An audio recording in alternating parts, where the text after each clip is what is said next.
Welcome, everybody. It is Sunday afternoon. Week 5 is an hour away. Let's try to make it through our Twitch stream without another game being canceled. Adam Azer here with Chris Towers. Chris, this is a frustrating season. A little bit. Not fun. Little bit. Yeah, no, it's great. You know, bye weeks are coming up, and we've already like we were like, oh man, the bye weeks in like week 8 are going to be really bad. There's like 6 teams on bye, and now it's like, well, you can't use 6 different teams this week anyway. Well, you know, like Lions and Packers, bye. Broncos and Patriots, surprise bye. Surprise bye. And you can't start, like, just to get this out of the way ahead of time. Right. Let's do it. You cannot start anyone in the Bills game. Bills or Titans, like, unless you've got a rule where you can designate a replacement who will take the place of someone, there is no way that even if you have Traquan Smith or Taysom Hill, like whoever you have on Monday night, there is nobody who you could start in any of those other games that you should sit for someone in Buffalo, Tennessee, because there's no guarantee that game gets played, even if there's no tests tomorrow. Because I think the Titans had gone 2 days without a test before Sunday, without a positive. It looked good. It was looking good. Yeah. Yeah. And so it just, like, you should have, anybody that you had on Tuesday or Thursday, you should have started over. I mean, unless it was Scotty Miller. You should have started anyone on Thursday who was viable over anyone on the Patriots, Broncos, Titans, and Bills, because as we've seen with the Broncos and Patriots, it's one more test. If the Bills have one test, if the Titans have one more positive test, the game's not getting played. The Titans that's the thing. The Titans did have a positive test. That's why I'm curious why it hasn't been postponed already. There's 48 hours until it. So I guess they're just like, well, maybe we have that window. If nobody tests positive tomorrow, then maybe nobody tests positive on Tuesday, and then it can get played. I think it's probably like 90% likely that it gets canceled or pushed back. I just want to tell everybody about my dynasty team real quick, and then we'll get to your questions. I have 3 quarterbacks on my dynasty team. They are Drew Lock, who's now on a bye, Josh Allen, and Ryan Tannehill, who play on Tuesday. I have to start Stephon Diggs. I guess I could bench him for Darius Slayton, but what does it matter? I won't have a quarterback if Stephon Diggs doesn't play. And my 2 DSTs are the Patriots and the Titans. And there's nothing on the waiver wire. So it's going to be an interesting week for me in my dynasty league. So, you know, I've got it bad. You've got it bad. Let's read some questions here. I am starting Taysom Hill over Josh Allen in a 2 QB league. No, don't do that. I have to, because don't do that. I have to, because Nick Mullins was my other quarterback and he got benched. And so it's Josh either Allen. get a chance that Josh Allen plays over Taysom Hill. Are you kidding me? I mean, look, I am projected for 185 points in that team, in that league. My team is stacked, so like I could probably afford the 0, but Josh Allen. Taysom Hill might be the only quarterback. I just told everyone that they can't start anyone in Buffalo, Tennessee, and now you want me to go back on my word already? Over Taysom Hill might score 1 point. Like, dude, I would start Kyle Allen over Josh Allen, but Taysom Hill might score 1 point, Adam. Yeah, but Josh Allen might score 30. Like, there's I don't agree. Yeah, but there's a better chance he scores 0. Wazowskis, Twitch poll, Josh Allen or Taysom Hill. I'm looking forward to an 80% victory on this one. All right, let's read some questions here. Like Chris answered this: Allen and Diggs or Bridgewater and Crowder. Bridgewater and Crowder is what we're going to say here. Deontay Johnson or Kenyon Drake, half PPR? I think you go with Drake, and you don't feel good about it at all. Okay. For how about pick two? I don't buy this like Chase Edmonds is going to steal Kenyon Drake's job this week narrative that like everybody in fantasy football community decided this week was going to happen. Right. Yeah, I agree with that too. I just don't know that Drake is a great start. Even if he doesn't lose his job, it's just a really good like matchup. He has to score. Yeah. Because he doesn't catch passes. But all right. Pick 2, half PPR. McLaurin, Mixon, Beckham, DJ Moore. McLaurin, Mixon, Beckham, DJ Moore. McLaurin for sure. And I think it's probably got to be Mixon. I don't feel good about it. 91% of the I vote, picked the Josh two Allen. guys with the worst matchups among those four. Like, Hold on. What are the chances you think that game gets played? 30%. So there's a 70% Josh Allen literally scores 0 points. Yeah. And then probably a 10% chance he scores like 18. And then 10% chance he scores between 18 and 25. Mm-hmm. And then a 10% chance he scores more than 25. Let me tell you, Taysom Hill has 1 fantasy point combined in 4 games. His season high is 3 fantasy points. So I think there's actually so he just doesn't need to fumble. There's a better chance that Taysom Hill scores 0 points, which he's done twice, than Josh Allen. So that's 50%, Adam. Come on. The math is 30%. 30% chance for Allen, 50% for Hill, I think. Oh, you think there's a 30% chance that game doesn't get played? Oh, no, you're right. You're right. Yeah, I'm the math guy, Adam. I'm the math guy. All right. All right. Well, my math says Josh Allen has 31 votes. Taysom Hill has 4. From Fierce Vapor. 4 heroes. Michael Thomas or Kenyon Drake?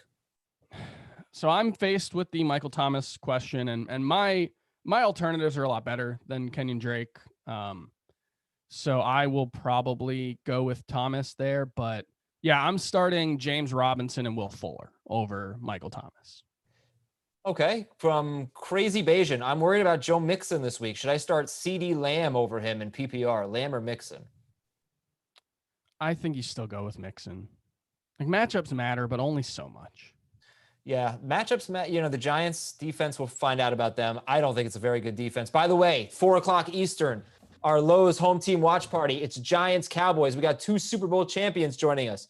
Steve Weatherford. Heath is going to be there, but Steve Weatherford, DeMarcus Ware, they're joining us. Steve Weatherford in the NFC Championship game before he won his Super Bowl punted 12 times. I'm looking forward to asking him about that.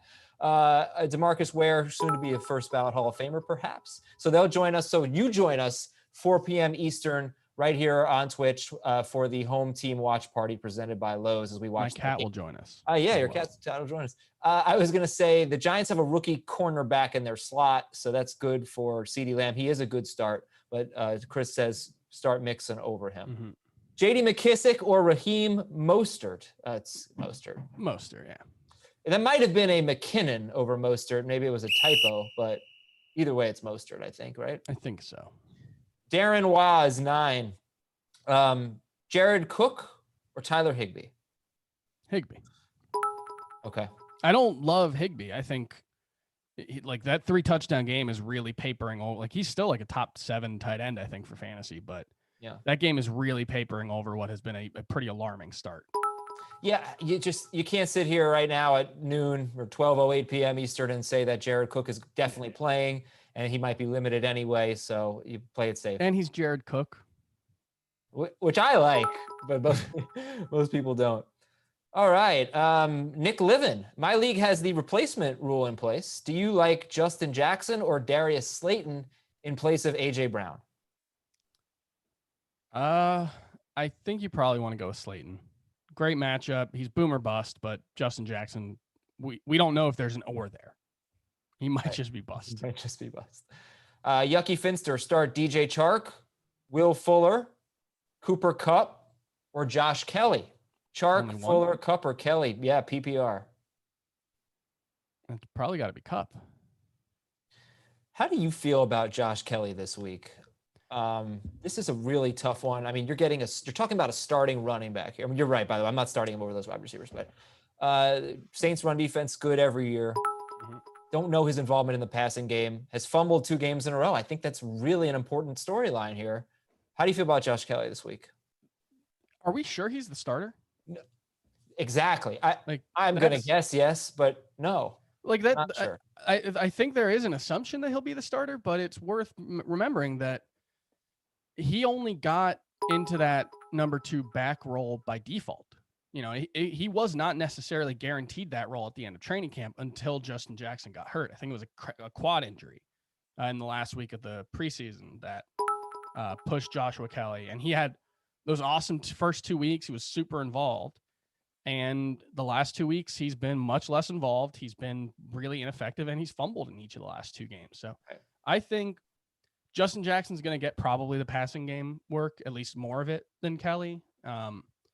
And it wouldn't surprise me if he was just the 60% part of the platoon. Yeah. Okay. So I think people should probably try to avoid Josh Kelly this week, but I understand the temptation to start a starting running back if he is the starter. But Chark, Fuller, Kupp, they're better options here. From CJ1223 PPR, I'm starting Bell and Deontay Johnson right now. Should I sit either of them for Josh Kelly or Devontae Parker? Yep. Who was the wide receiver? Bell and Deontay Johnson. Would you sit either one for Parker? I am of the opinion that Devontae Parker is pretty much a must-start player, even against a tough matchup. He's been really good against tough matchups. I think I would start him over Deontay. Yeah.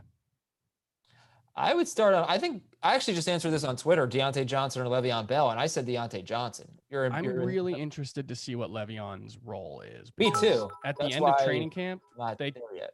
Yeah, at the end of training camp, they talked about using him just like as a wide receiver more often. And it wouldn't surprise me if he had 15 snaps split out wide and had, 4 or 5 catches. And he's probably going to catch some passes because Joe Flacco doesn't like throwing the ball down the field anyway. It's a good point. They need the receiving help for sure. How about this one? Did we read this one? Hunting for wins, Deontay Johnson or Kenyon Drake? We're 10 minutes into the show and I can't remember what we've read. I think I said Drake. Yeah, I think so. Yeah. All right. Pineapples. I wish I felt better about it. Pineapples 8591. Non-PPR. Who should I start? Boyd, Gallup, Debo, Brandon Cooks. I would stop there. Boyd, Gallup, or Debo, or Brandon Cooks. Just one? Boyd. From Notorious Ace 42. Singletary or Robert Woods in the flex? Chris would start Taysom Hill over Devin Singletary. It's got to be Robert Woods. It might be Robert Woods even if there wasn't a pretty good chance that game was getting postponed. Yeah. By the way, you know who's kind of I hate to call it a winner, a fantasy beneficiary of this postponement is Noah Fant of the Patriots-Broncos game. Yeah. I mean, A.J. Brown could be too. I think it would be They've already had their bye, so I don't know what that means for them. But Fant's going to miss a bye week instead of a game week. Yeah. For me, it's more that Brown would be playing with no practice. Yeah. If he plays on Monday, after missing 3 games. Yeah. 2 games, 3 weeks. Yeah. 2 games, 3 weeks. Yeah. All right. Sorry. Let's get back to it here. G. Kozak. Who do I flex? Higgins, Justin Jackson, Jarvis Landry, Dearness Johnson, Darrell Henderson, or Malcolm Brown. All right, let me read those again. It's PPR. Higgins, Justin Jackson, Jarvis Landry, Dearness Johnson, Darrell Henderson, Malcolm Brown. Who does he flex? I think it's Higgins. I like the role he has. It's a downfield, end zone heavy role for the Bengals. Goff or Matt Ryan? Matt Ryan. From Brandon, Minshew or Josh Allen? Minshew. Should I bench Matt Ryan for Roethlisberger or Minshew? From Power Dunker. I think I would go Ryan, Minshew, Roethlisberger. Okay. Brandon 1231. Deontay Johnson or Darrell Henderson? PPR. Johnson. We just have no idea what Henderson's role is going to be. Andrea Buffalo. Miles Sanders or Jonathan Taylor? PPR. Miles Sanders. Let's see. Berto. And please, Zach Ertz, hit him on one of these wide open downfield passes that you've missed like 3 games in a row. He's left so many points on the field for Miles Sanders. You said Zach Ertz. You meant Carson Wentz? Yes. It's an easy look. It actually makes sense if you think about it. It's Ertz. No, I agree. Very similar. It's just one letter is really different. But I didn't know if you meant that Carson Wentz had been missing Zach Ertz. But then no, Wentz has been missing Miles Sanders. Yeah. I think it's been 3 weeks in a row now that there's been like a pretty big play opportunity that he's just whiffed on completely. Let's see. Anybody? So if you're just joining us, it is 12:15. We're 15 minutes into our stream. We're live until just before 1. Let's say like 12:55 today. And Chris and I are basically taking the stance that we don't expect the Titans-Bills game to be played. Chris is basically benching everyone in that game for anyone who's not in that game. I will be a little bit more, I don't know what the right word is, but I'll be a little bit less stringent in that. Like, like we got a question, Teddy Bridgewater or Josh Allen. Well, we like Bridgewater this week, so I'm going to go with Teddy Bridgewater. But if you're asking me Kyle Allen or Josh Allen, I might take the chance on Josh Allen. It might depend on my record. It might depend on how I feel about the rest of my team. I'm not in the camp of there's no way I'd start any Bills or Titans. Chris sort of is, but we're both at least in the camp of you definitely should plan on that game not being played. And if you're actually going to start someone in that game, you better have some pretty lousy options on the bench. Just to put it in perspective, I am in a league with Ben Gretsch, and we've decided this morning we're 1-3. So we thought about maybe we've got Stephon Diggs and AJ Brown in that league. We've thought about leaving them in just because we're 1-3. We pretty badly need a win. They've got more upside. We are going to bench them for Greg Ward and Nyheim Hines. Okay. So okay. I can Greg see that. Ward's only like 34% rostered. So yeah, he's a good one to go try and add. We haven't gotten any questions about this guy, so nobody's starting him, but I would not start, let's say, Cam Akers over Devin Singletary. I don't know. Like Cam Akers could get 7 touches and Singletary could have 0. Yeah, but I'm not, by the upside of 7 touches to me is not worth it. I'm not doing that. So that's kind of where I'm at. Start Deebo Samuel or Laviska Shenault, standard scoring league. I think it's probably got to be Shenault. Here's the maestro. Brandon Ayuk, this is PPR. Ayuk, Malcolm Brown, Higbee, or Chase Edmonds, pick 2. Ayuk, Malcolm Brown, Higbee, Chase Edmonds. I guess Ayuk and Brown. So Rip City Deke says Singletary or Slayton. And that's where Slayton. I think we'll go Slayton, right. Tyler, Higbee, or Cook, we answered that earlier. You go with Higbee. Let's see. Trying to get some new ones here. Half-point PPR from Jifro.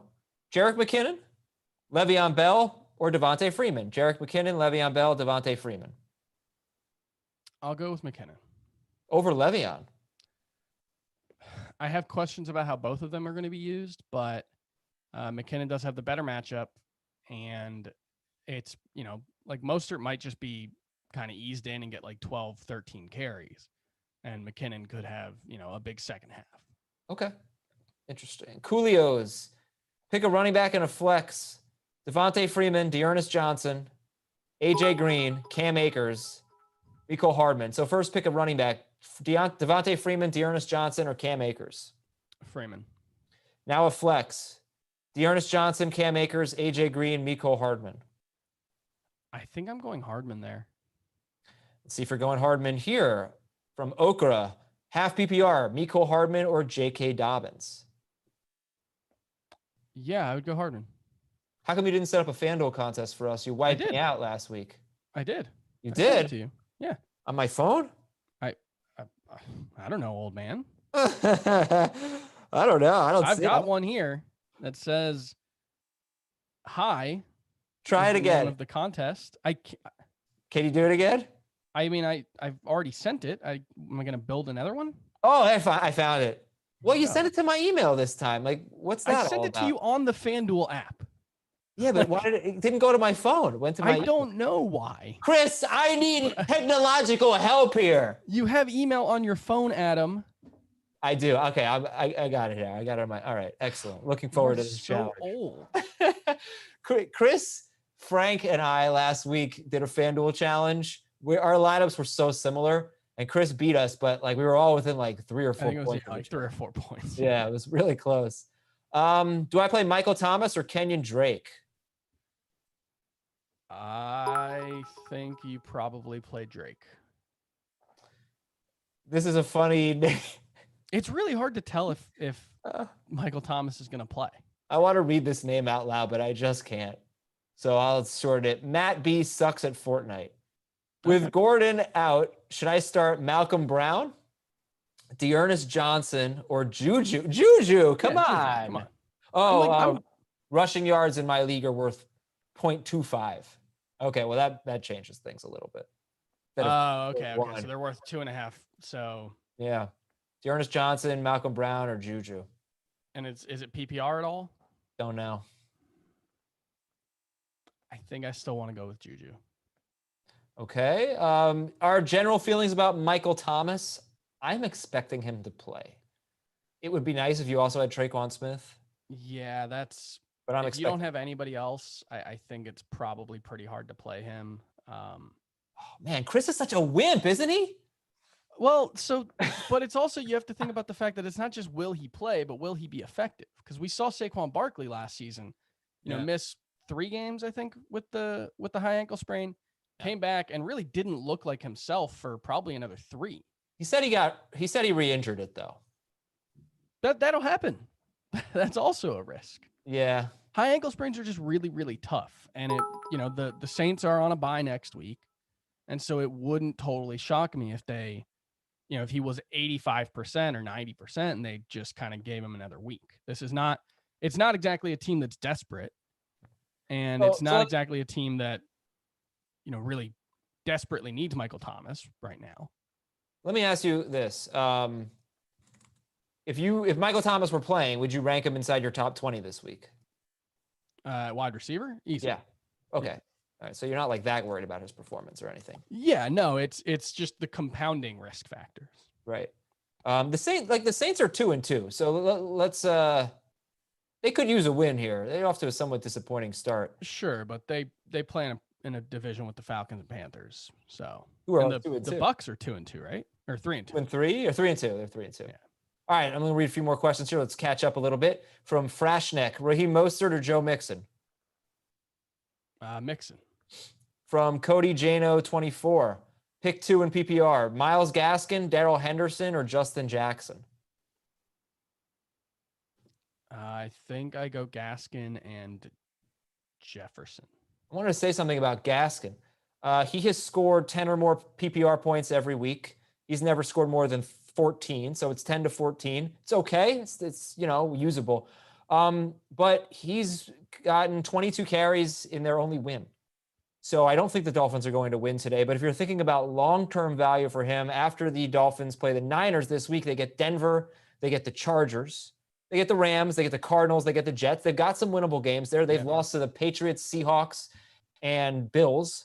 Yeah. They might not be that bad. My point is, game script gets better for Gaskin later in the year. You might have a guy who's getting 13 carries and 4 catches or something like that. I think it's been 5 catches every game, right? Or at least 5 targets in each game, I think. I think it's 4 catches. 4, 6, 5, 3. That's how many catches for him. But 5 targets in each game, I think.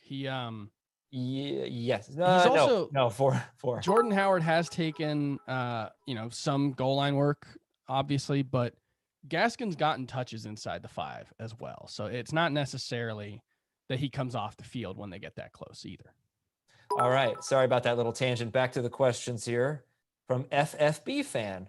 Pick 1 running back, half PPR. Latavius Murray, Duke Johnson, Dearness Johnson, Cam Akers, and Alexander Madison. I am starting Kamara as well. So Latavius Murray, Duke Johnson, Dearness Johnson, Akers, Madison. Latavius Murray. T. Higgins or Russell Gage from Johnny John Johnson? T. Higgins. I'm a little worried about Olamides Zacchaeus. Is that how you pronounce it? Yeah. Olamide. Yeah. He's taken on a bigger role than Gage the last 2 weeks. Yeah, that's how you pronounce it, from the guy who doesn't really know how to pronounce it.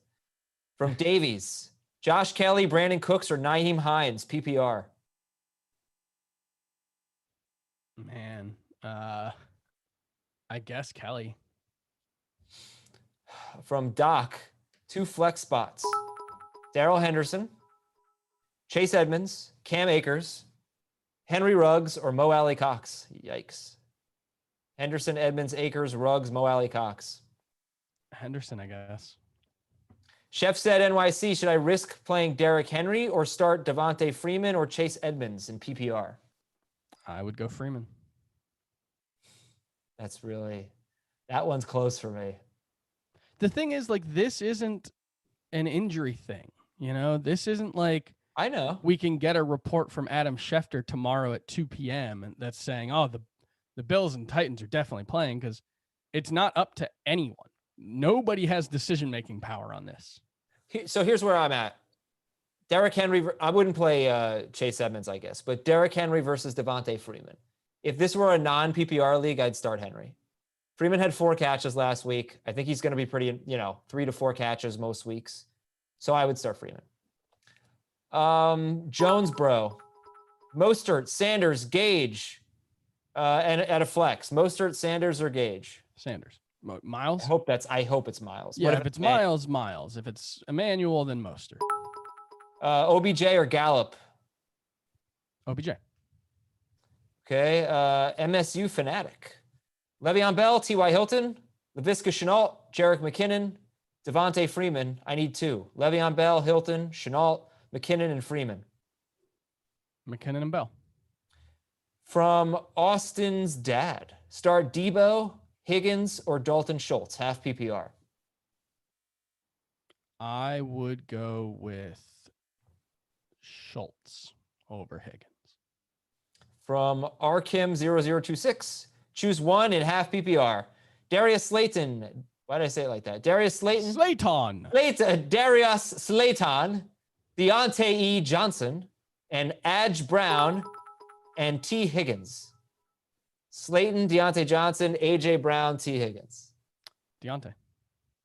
Waltzing says half PPR. Michael Brown or Mike Williams? What? Malcolm Brown? Malcolm Brown. Maybe. I just kind of nodded along to that. Malcolm Mike Brown Williams. or who? Mike Williams. Is he even playing? We don't know yet. It sounds like Mike Williams could play. I think he was limited in the last 2 practices, which was an upgrade, but I'll go with Malcolm Brown. Okay. Who's your favorite Rams running back this week, Chris? I think it's probably Malcolm Brown, but I think Henderson is more likely to get the most carries, but I don't know if it's a large gap, and I think Brown is pretty clearly the favorite in the passing game. Not sure I could hate that situation anymore.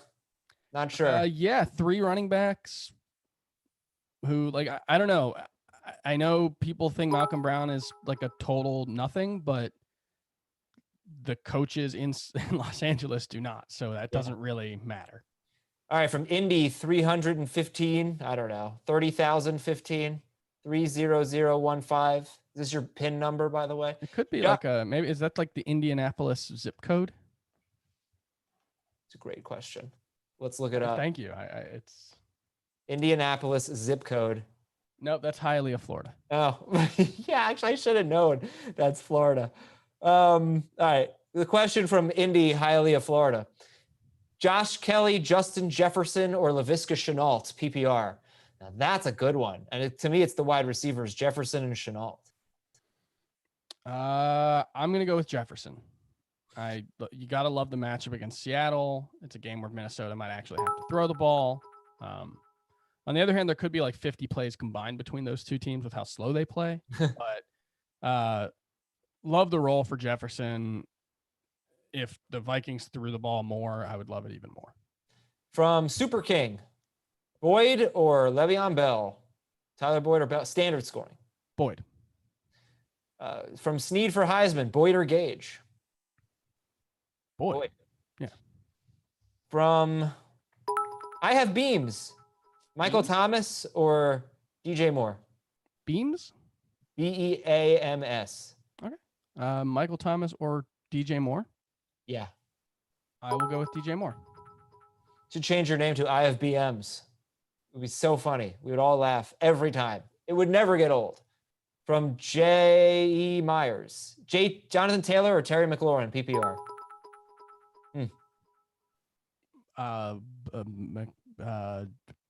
Taylor. Okay. I don't know, like McLaurin is like a must-start guy, but I think Taylor is too. Yeah, that's a tough one. Non-PPR Both. easier. Yeah, both. Sit. I don't know. Whoever else you got. You probably got some other guy who's scrubby. Yeah, you're starting. He's starting Wayne Gallman over there. It's fantasy football in 2020. You've got to have someone bad. There's no way you don't have a weak spot in your lineup. That's right. It. I have nothing but weak spots in my lineups. Take that, everybody. From Fengle 22, PPR flex, Ayuk, Justin Jackson, or Traquan Smith. Ayuk. From Yucky Finster, should I drop Chase Edmonds or Josh Kelly and pick up Minshew? Because I have Josh Allen and I need a win this week. Yes. Who would you drop, Edmonds or Kelly? I would drop Edmonds. Okay. From Davies J2, I need a flex. Josh Kelly, Brandon Cooks, or Naheem Hines? PPR. Kelly. This is from Supreme Fox 8. Should we assume that Titans Bills are not playing? All right, so every 15 minutes, we're going to reset, right? Welcome to the show. It's 12:30, and we've got another 25 minutes of our Fantasy Football Today stream. Thank you, everybody, for following us. We really appreciate it. Help us grow. Tell your friends this is the best place to come on your Sunday morning to get your last-minute fantasy advice, and we read a ton of your questions. Not all of them, but we do read a lot of them, and we appreciate you being here. It's very nice of you to take the time out of your schedule. Now, I'm Adam Azer. That's Chris Towers. I want to remind you we have a 4 p.m. stream here on Twitch, the Lowe's Home Team Watch Party, Giants and Cowboys, joined by former Giants punter Steve Weatherford, former Cowboys defensive end / linebacker DeMarcus Ware, and also our fantasy staff going to be on as well, and Will Brinson. We are basically saying to sit your Bills and Titans. Chris is more, gung-ho. More of a coward. Just say maybe smarter. I am not going to start someone that I expect to score 5 points over a Bill or a Titan that I like, but we're thinking that game right now, 12:30 p.m. Eastern. Our guess is it's not going to happen. We're not experts, but there are just a lot of negative things going on there. So, are there any good Bills for fantasy? Not like the team, but Bill. Oh. Are there any fantasy relevant Bills that you would start? Bill. Let me see. Let me I don't type think Bill. So. I don't think there's any Bills. Let me type Bill into our database. Billy Brown, a Colts tight end. Bill Murray, defensive lineman for the Patriots. So no, don't start any Bills this week at all. No. Just I wouldn't start Andrew Billings. All the Bills. Okay. Okay, here we go. Joe, I think we already answered that one. Sorry. I'm going to scroll down a little bit, get to some more recent questions. Darius Slayton or Cooper Kupp? Cooper Kupp. The person who asked that question, change your Twitch name, please. I don't like that at all. Robert Woods or Antonio Gibson? PPR. Robert Woods, but I really like Gibson. I think there's a big breakout about to happen. From Vikes, Juju or Chark? PPR. Chark. From Photon, Gaskin or Latavius Murray? Gaskin. From Jay Skeezy, DJ Moore, DJ Chark, or Todd Gurley? PPR. Moore, Chark, Gurley. Moore versus Chark is the hard one. I think I would go Moore. From Cougar, who is Super Johnson? Do you know? Super Johnson. Super Johnson. No, the question is PPR, Jeff Smith or Super Johnson? What kind of autocorrect could that have been? D'Ernest? Let me try that. No, I don't think so. I can't. I don't know. Yeah. No, you know what? I think I don't want to start Jeff Smith, but I'm going to start him over Super Johnson. Yeah, if it's between Jeff Smith or Super Johnson, I would go with Smith. What if it's D'Ernest Johnson in PPR? Because that's actually kind of a close call. I don't think D'Ernest Johnson's good. Do you think Jeff Smith is? I thought he looked really good. I thought he looked good. He's got a really weird profile because he wasn't really a wide receiver in college. He wasn't really all that productive, but he was kind of like a hybrid player. I guess I would start D'Ernest Johnson. I would start D'Ernest Johnson too. Yeah. From Sabs at RB2, Miles Sanders or Jerick McKinnon? PPR. Miles Sanders. From Car Freak, Deontay Johnson, Marquise Brown, or Deebo Samuel? Non-PPR. Deontay Johnson, Marquise Brown, or Deebo Samuel? Deontay Johnson. Over Marquise Brown? Yes. Okay. Yeah, Brown, he's getting a high target share, and he's getting a lot of air yards, but I think he's just a boom or bust guy. And, there's always a chance he booms, but I like Deontay Johnson's role in Pittsburgh's offense more. I'd start Deontay Johnson as well. He's definitely safer. I do feel like this is going to be a big game for Marquise Brown. It's really just a gut feeling. But, I'm going with my gut. Let's get another Twitch poll up here. Chris, think of something fun. You're good at this. You have stupid stuff like you think burritos are sandwiches. So now you got my mind on that track. And now it's like, is a Pop-Tart a ravioli? Now, obviously. Oh, I got it. Mazauskas, let's revisit an oldie but goodie here. Pop-Tarts, toasted or untoasted? Chris, don't give your answer. Frozen.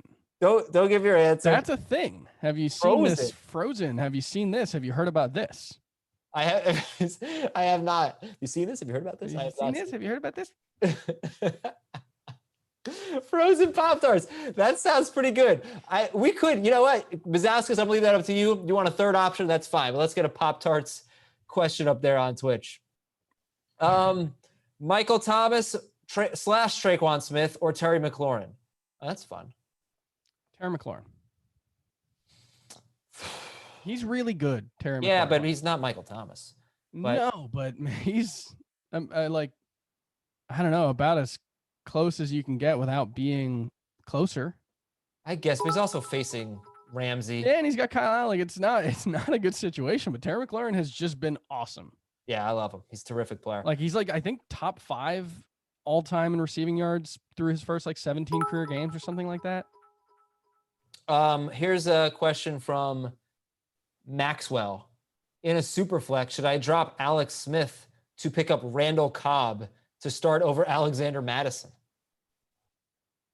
So drop Alex Smith, who he's hoping will eventually be the starting quarterback. Is it 2 QB? Super flex. Okay. To pick up Randall Cobb to start over Alexander Madison.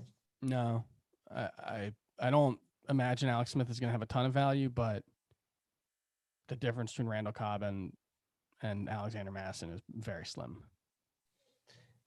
Well, yeah. I don't know if you saw the report, Jason La Canfora saying that the football team is putting Josh Allen on Dwayne Haskins on the trade block. T. Higgins or Beckham, PPR? Beckham. Ooh, got a very close poll here so far. How do you eat your Pop-Tarts? Frozen, toasted, or not toasted? Very close so far. We'll keep you updated. This is big stuff. Do you like Jonnu Smith this week? No. Well, would you like Jonnu Smith this week? Sure, I would like Jonnu Smith every week. But well, ordinarily, if he played the Bills, I wouldn't. But Matt Milano is out. That's a big deal. And Dave gave a great stat. Trey Edmonds is giving up a lot of yards after catch. One of their linebackers. Yeah, so it would be a good week for Jonnu. I also think Jonnu, he's such a different type of player than most tight ends that tight end matchup stuff is already kind of weird because you don't know. Some teams match their tight ends up in against linebackers, some do safeties, some will cover the slot guy with a corner. And so that stat is always really, it's kind of weird to me because it's so matchup dependent. So I just think Jonnu is good enough that you probably just start him. All right. We've got one from Vigilante. Pick 2 in PPR. Kupp, Gibson, DJ Moore. Kupp, Gibson, DJ Moore. Kupp. And do I pick 2? Yes. Kupp and Moore. Okay. Maple Mac, Crowder, Jefferson, Hollywood Brown. Don't know the format, don't know how many he needs, but Crowder, Jefferson, Hollywood Brown. Excuse me. Crowder. Crowder, followed by Jefferson or Hollywood Jefferson. Brown. Okay. From Impending Warrior, I've got Russell Gage, Greg Ward, and Devontae Freeman on my bench. Do I start one of them? Gage, Greg Ward, Devontae Freeman. If you have an empty lineup spot, yes. You should start Greg Ward. Greg Ward, I think of that group. In got 18 PPR, targets the last 2 games. Luke the Beast, McKinnon or Gaskin, PPR? McKinnon. From Dalton, Evan Ingram or Mark Andrews? Mark Andrews. Yeah, you got to start Mark Andrews. Yeah, he's playing. Standard scoring, Le'Veon Bell or Jamison Crowder? This is from J Squared. Le'Veon Bell or Crowder? Crowder. From Car Freak, Deontay Johnson, Marquise Brown, Deebo Samuel. Standard scoring, Deontay Johnson, Marquise Brown, Deebo Samuel. Deontay Johnson. Antonio Gibson or Josh Kelly? Antonio Gibson. From Steeltown, I need 2 in PPR. Le'Veon Bell, Kenyon Drake. Crap, lost it. Where are you? Question. Sometimes the chat jumps on me. I'm sorry, I lost it. Feel free to ask it again. Le'Veon Bell or Russell Gage, half PPR. Le'Veon Bell. Cooper Kupp, Raheem Mostert, or Devontae Freeman, standard scoring. Cooper Kupp. Mostert, Mixon, Singletary, pick one. Mixon. David Moore or Michael Thomas, PPR. Michael Thomas. Michael Thomas, I guess, but what do you mean? You guess? Drop Moore and add Traquan Smith if you can. If he's not available, drop Moore and add Jalen Guyton. Okay. I mean, you want someone if Moore doesn't play or Thomas doesn't play. What did Guyton have? 1 target last week? 1 catch for 72 yards and a touchdown. That is 14.2 fantasy points, my friend. It's a big incredibly game. Efficient. He's got 7 targets in 4 games. Jalen Guyton for the Chargers. All right, from Treadmond MG. Darrell Henderson, Myles Gaskin, Josh Kelly, Laviska Shenault, Cam Akers, Dalton Schultz. Pick one. Darrell Henderson, Myles Gaskin, Josh Kelly, Laviska Shenault. All right, I'm going to simplify it. Gaskin, Shenault, or Schultz? I would go with Shenault. Ballistic 96. Pick one in non-PPR. Justin Jackson, J.K. Dobbins, Brian Hill. Ugh. Justin Jackson. Emmanuel Sanders or Michael Gallup? Michael Gallup. Zacchaeus or Le'Veon Bell, PPR? Le'Veon. Antonio Gibson or Kenyon Drake? Antonio Gibson. 13 CNH asks, pick two in PPR. Miles Sanders, Robert Woods, Terry McLaurin, Tyler Boyd, Deontay Johnson. Miles Sanders, Robert Woods. This is tough. Yeah, Sanders, Woods, Terry McLaurin, Boyd, and Johnson. I think I go with the first two. Sanders and Woods? Sanders and Woods. Man, Boyd is does Boyd have 20 PPR points in 3 straight weeks? He's right about that. Yeah, he's really good. I think I would go with Boyd. He has 20, 22, and 16 PPR points. I think I'd go with Boyd and McLaurin. No, I'm going with Miles Sanders. Yeah. I know it's a tough matchup. It's hard to sit him. All right. I think we answered this. Not sure. I need 2 from Steeltown. Le'Veon Bell, Kenyon Drake, David Johnson, Jerick McKinnon. I actually don't think we answered that. We've definitely answered a question from Steeltown. Yeah. Bell, Drake, David Johnson, McKinnon. Pick 2. Bell and David Johnson. For me, it's the first time we're saying his name. I think so. First. Yeah, his snaps went way down with Duke Johnson back last week. He only played 55% of the snaps, and I think he played a season low snap rate out of the slot as well. And so I am a little bit worried about David Johnson. Okay. From PR3W1TT, Pruitt. Yeah, Pruitt. PPR, Antonio Gibson, Russell Gage, or Devin Singletary? Don't laugh at me. Antonio Gibson or Russell Gage or Devin Singletary was the question? Mm-hmm. Yeah, Antonio Gibson. From McGuire72, what happened to the Laviska Shenault hype train? Are we still starting Shenault over Beckham? No, but I was never doing that. I would start Shenault. I'm starting him in a couple of leagues, but not over Odell Beckham Jr. I like Shenault. I think he's a good DFS play as well. He's very inexpensive. The DFS lineup I will be using to beat Chris: Kyler Murray, James Robinson, Mike Davis, DeAndre Hopkins, Amari Cooper, Robbie Anderson, Evan Ingram, Michael Gallup, and the Steelers DST. We literally have one player the same this week. That's it? It's actually, we have Michael Gallup. Oh, cool. Yours is an adorable lineup. But the one that's going to win is Dak Prescott, Mike Davis, Ezekiel Elliott, T. Higgins, Michael Gallup, Calvin Ridley, Dalton Schultz, Will Fuller V, and the Arizona Cardinals defense. That does really sound a lot better than mine. Well, it is. Maybe I'll change to yours, but I also have Mike Davis, by the way. So we have 2. Oh, okay. Then I'll take Davis out. I don't want any overlap. Our last little refresh here as we have 10 minutes to go. If you're just joining us, welcome and thank you so much for hanging out and tuning in on this Sunday afternoon. Bills and Titans, what do we know about it? Well, we know there's been another positive test. It was a staff member for the Tennessee Titans. The game has not been called off yet. It's set for Tuesday. We're basically approaching it as if that game will not happen. I'm a little bit more generous, giving a little bit more leeway to like Josh Allen and Derrick Henry. I'm not going to start crappy players over them. But be very cautious here. And right now, just a very disturbing story here.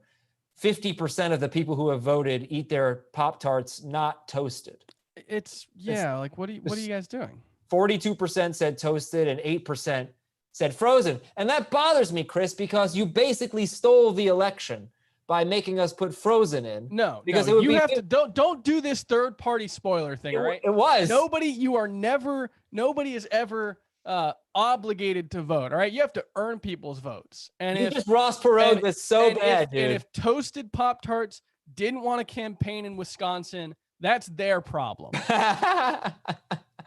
Okay, well. But no, the answer's Toasted Pop-Tarts. What are you guys doing? I just hit a button. I'm kind of new to Twitch. I don't have a toaster, so I actually have not had a toasted Pop-Tart in a year and a half. I haven't had a Pop-Tart in a long time, but yeah, toasted is the way to go. So 50% of you are wrong. Yeah, you gotta toast your ravioli. Toast my ravioli. I put them in you're saying a Pop-Tart's a ravioli. Very funny. Ridiculous statement. Don't listen to him. It's true. Just look at them.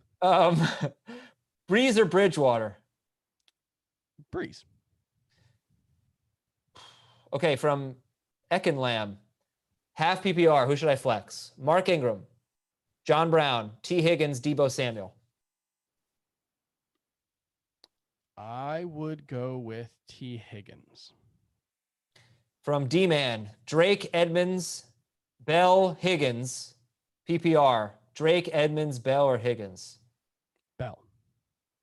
Le'Veon Bell or Zacchaeus? Bell. Mostert, Mixon, Singletary, pick one. I think these are repeats here. I'm sorry. Mixon, right? Yeah. Parker or Slayton? Parker. Diggs or Slayton? Slayton.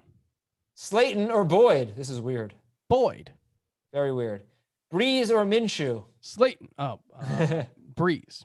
Antonio Gibson or Miles Sanders? PPR. Miles Sanders.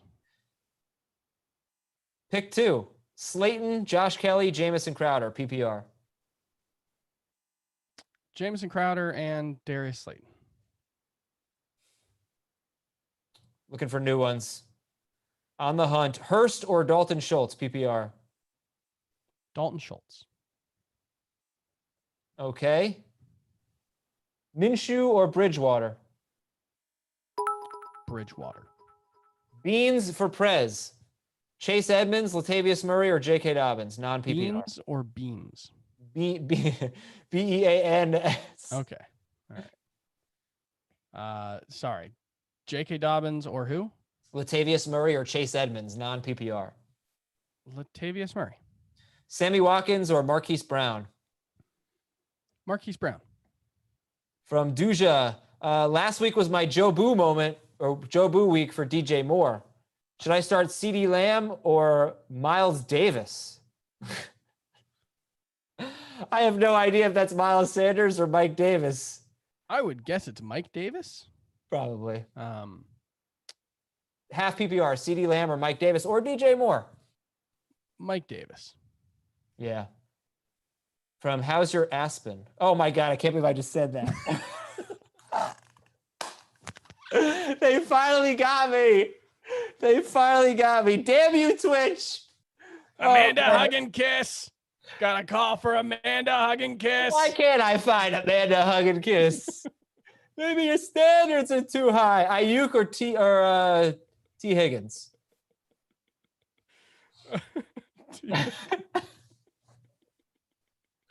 I gotta tweet this moment of shame out. Oh my gosh. Are we gonna cut them? You can cut it. Yeah, we can cut the video. We can syndicate that. Oh, fantastic. That's great. Ayuk or Higgins? Higgins. Oh boy. Well, everybody, it was really fun working at CBS for 11 years. Will Fuller or Robbie Anderson? At least you didn't do it on the sponsored one. That's true. What was That's the true. question? Will Fuller or Robbie Anderson, and Myles Gaskin or Devontae Freeman? Okay, Myles Gaskin and Robbie Anderson. I don't think I'm saying anyone's name anymore. I think I'm just it's not that bad. Nanda one time tricked me on a podcast. Look, I'm just saying there are worse versions of that you could have fallen for. Yeah, he wrote the word, like I can't go too far into it. He wrote the word sofa. Okay, yeah. And then I get where you're going. Yeah, two more words. Yeah. No, and then he's like, read this, and I did, and I was like, oh my god, I can't believe I just did that. Luckily, I was able to edit that out. All right, TV, let's folks. see. What'd you say? Live TV, folks. Live TV, yeah. Greg Olsen or Darren Fells? Greg Olsen. Yeah. But then the second part is Greg Olsen or Jonnu Smith? Greg Olsen. Michael Gallup, T. Higgins, T.Y. Hilton from Screamin' Viking. T. Higgins. Latavius Murray or Le'Veon Bell, non-PPR? Le'Veon Bell. Yucky Finster says, it depends on what flavor Pop-Tart you are eating. Does it, though?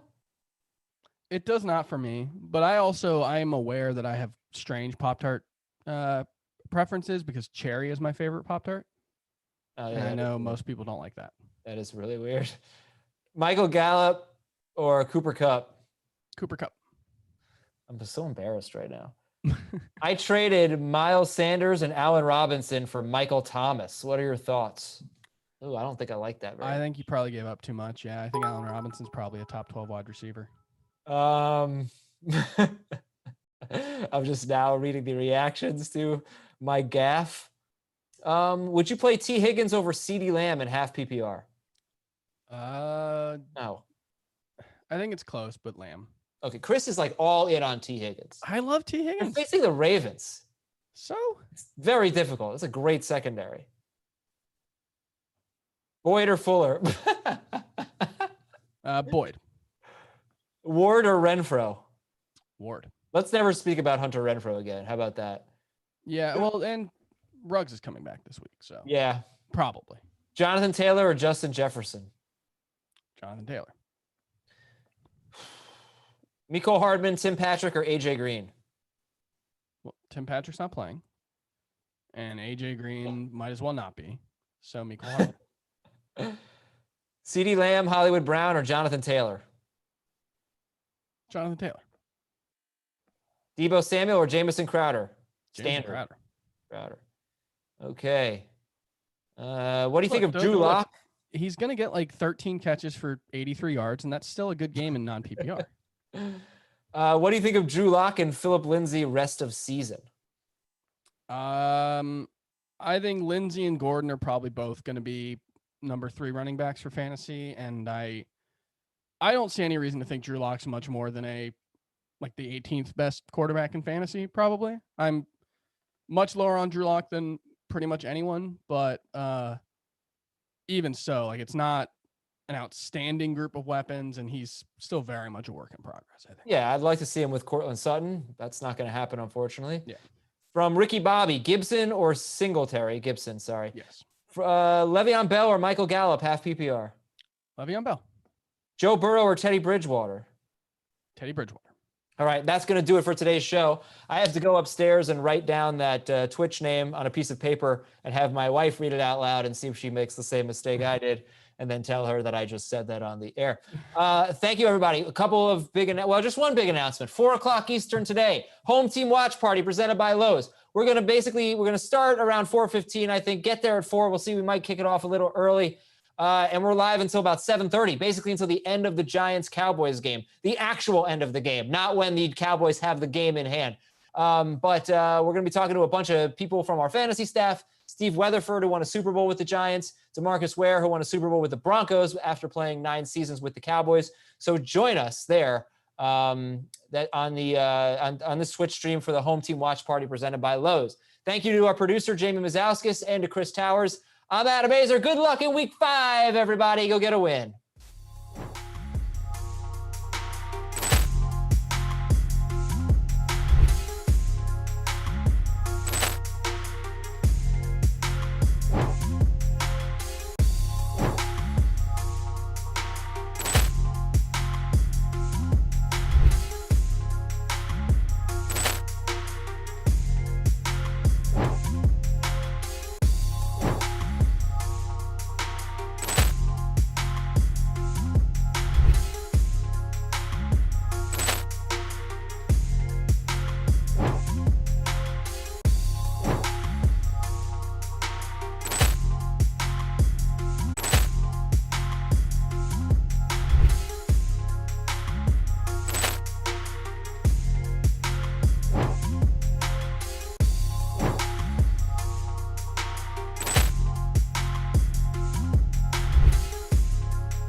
I think you're still feeling guilty about how 3 weeks ago you said the word banged on the Twitch. Okay, we're live. We got our audio back. What's going on, everybody? You missed some fun chatter there from me. I'm Adam Azer with Heath Cummings and Will Brinson. Welcome to the Home Team Watch Party presented by Lowe's. We are about 10 minutes away. About 6 minutes away from kickoff. Giants and Cowboys with a lot at stake in the NFC East because the Steelers, let me check the score in that game. Steelers are going to win. They're 38 seconds away from winning. The football team lost. So that means if the Cowboys win, they're in first place by themselves. If the Giants win, the Eagles are in first place with a 1-3-1 record. I'm Adam Azer. Like I said, Heath Cummings, say hello. Hey, what's going on? All right. Good to have you on for your first edition of the Home Team Watch Party presented by Lowe's. Will Brinson, a regular on the program. Hello, Will. What's up, Adam? Curious whether or not you guys think that Deshaun Watson justified his start of the week status this week or not. No question. No question. He made you sweat it, but he threw for 30 points. He scored 30 fantasy points. There's no question. Okay, no question. Okay. I did not realize that he had 30 points. He had two late. Like the Cook's touchdown was obviously garbage time. But that for our purposes, doesn't matter. yeah. Oh yeah, We got a very subdued boom because he knows he needed it, and you lose Watson. How about Gardner Minshew with 23 points? Like it seemed like he had a pretty bad day. He ends up with 23 points. That is a bad day for Gardner Minshew. I guess so. That's the floor. Somehow that game went under. It's unbelievable. The floor. 49 pass attempts for Gardner Minshew. All right, you know what? Before we get to the Giants and the Cowboys, let's talk about Chase Claypool. Holy cow, 4 touchdowns for him. He was started in 3% of leagues. He's rostered in 38% of leagues. I just feel really, you think about all the things that you got wrong. Yeah, we get a lot right. We get some things wrong. I don't feel so bad about Kenyon Drake, right? Like he scored today. That's great. He's getting a lot of work. He's not doing that much with it. Okay, that's on him. But Juju Smith-Schuster, I just feel like an idiot for thinking he was going to, basically be like a top 5 wide receiver. He's not getting any targets. Deontay Johnson gets hurt in this game. Chase Claypool goes off. Huge game for Chase Claypool. He's 38% rostered. He had basically coming into this game, he had one big play, a long touchdown catch. But, are you buying that he's a must add?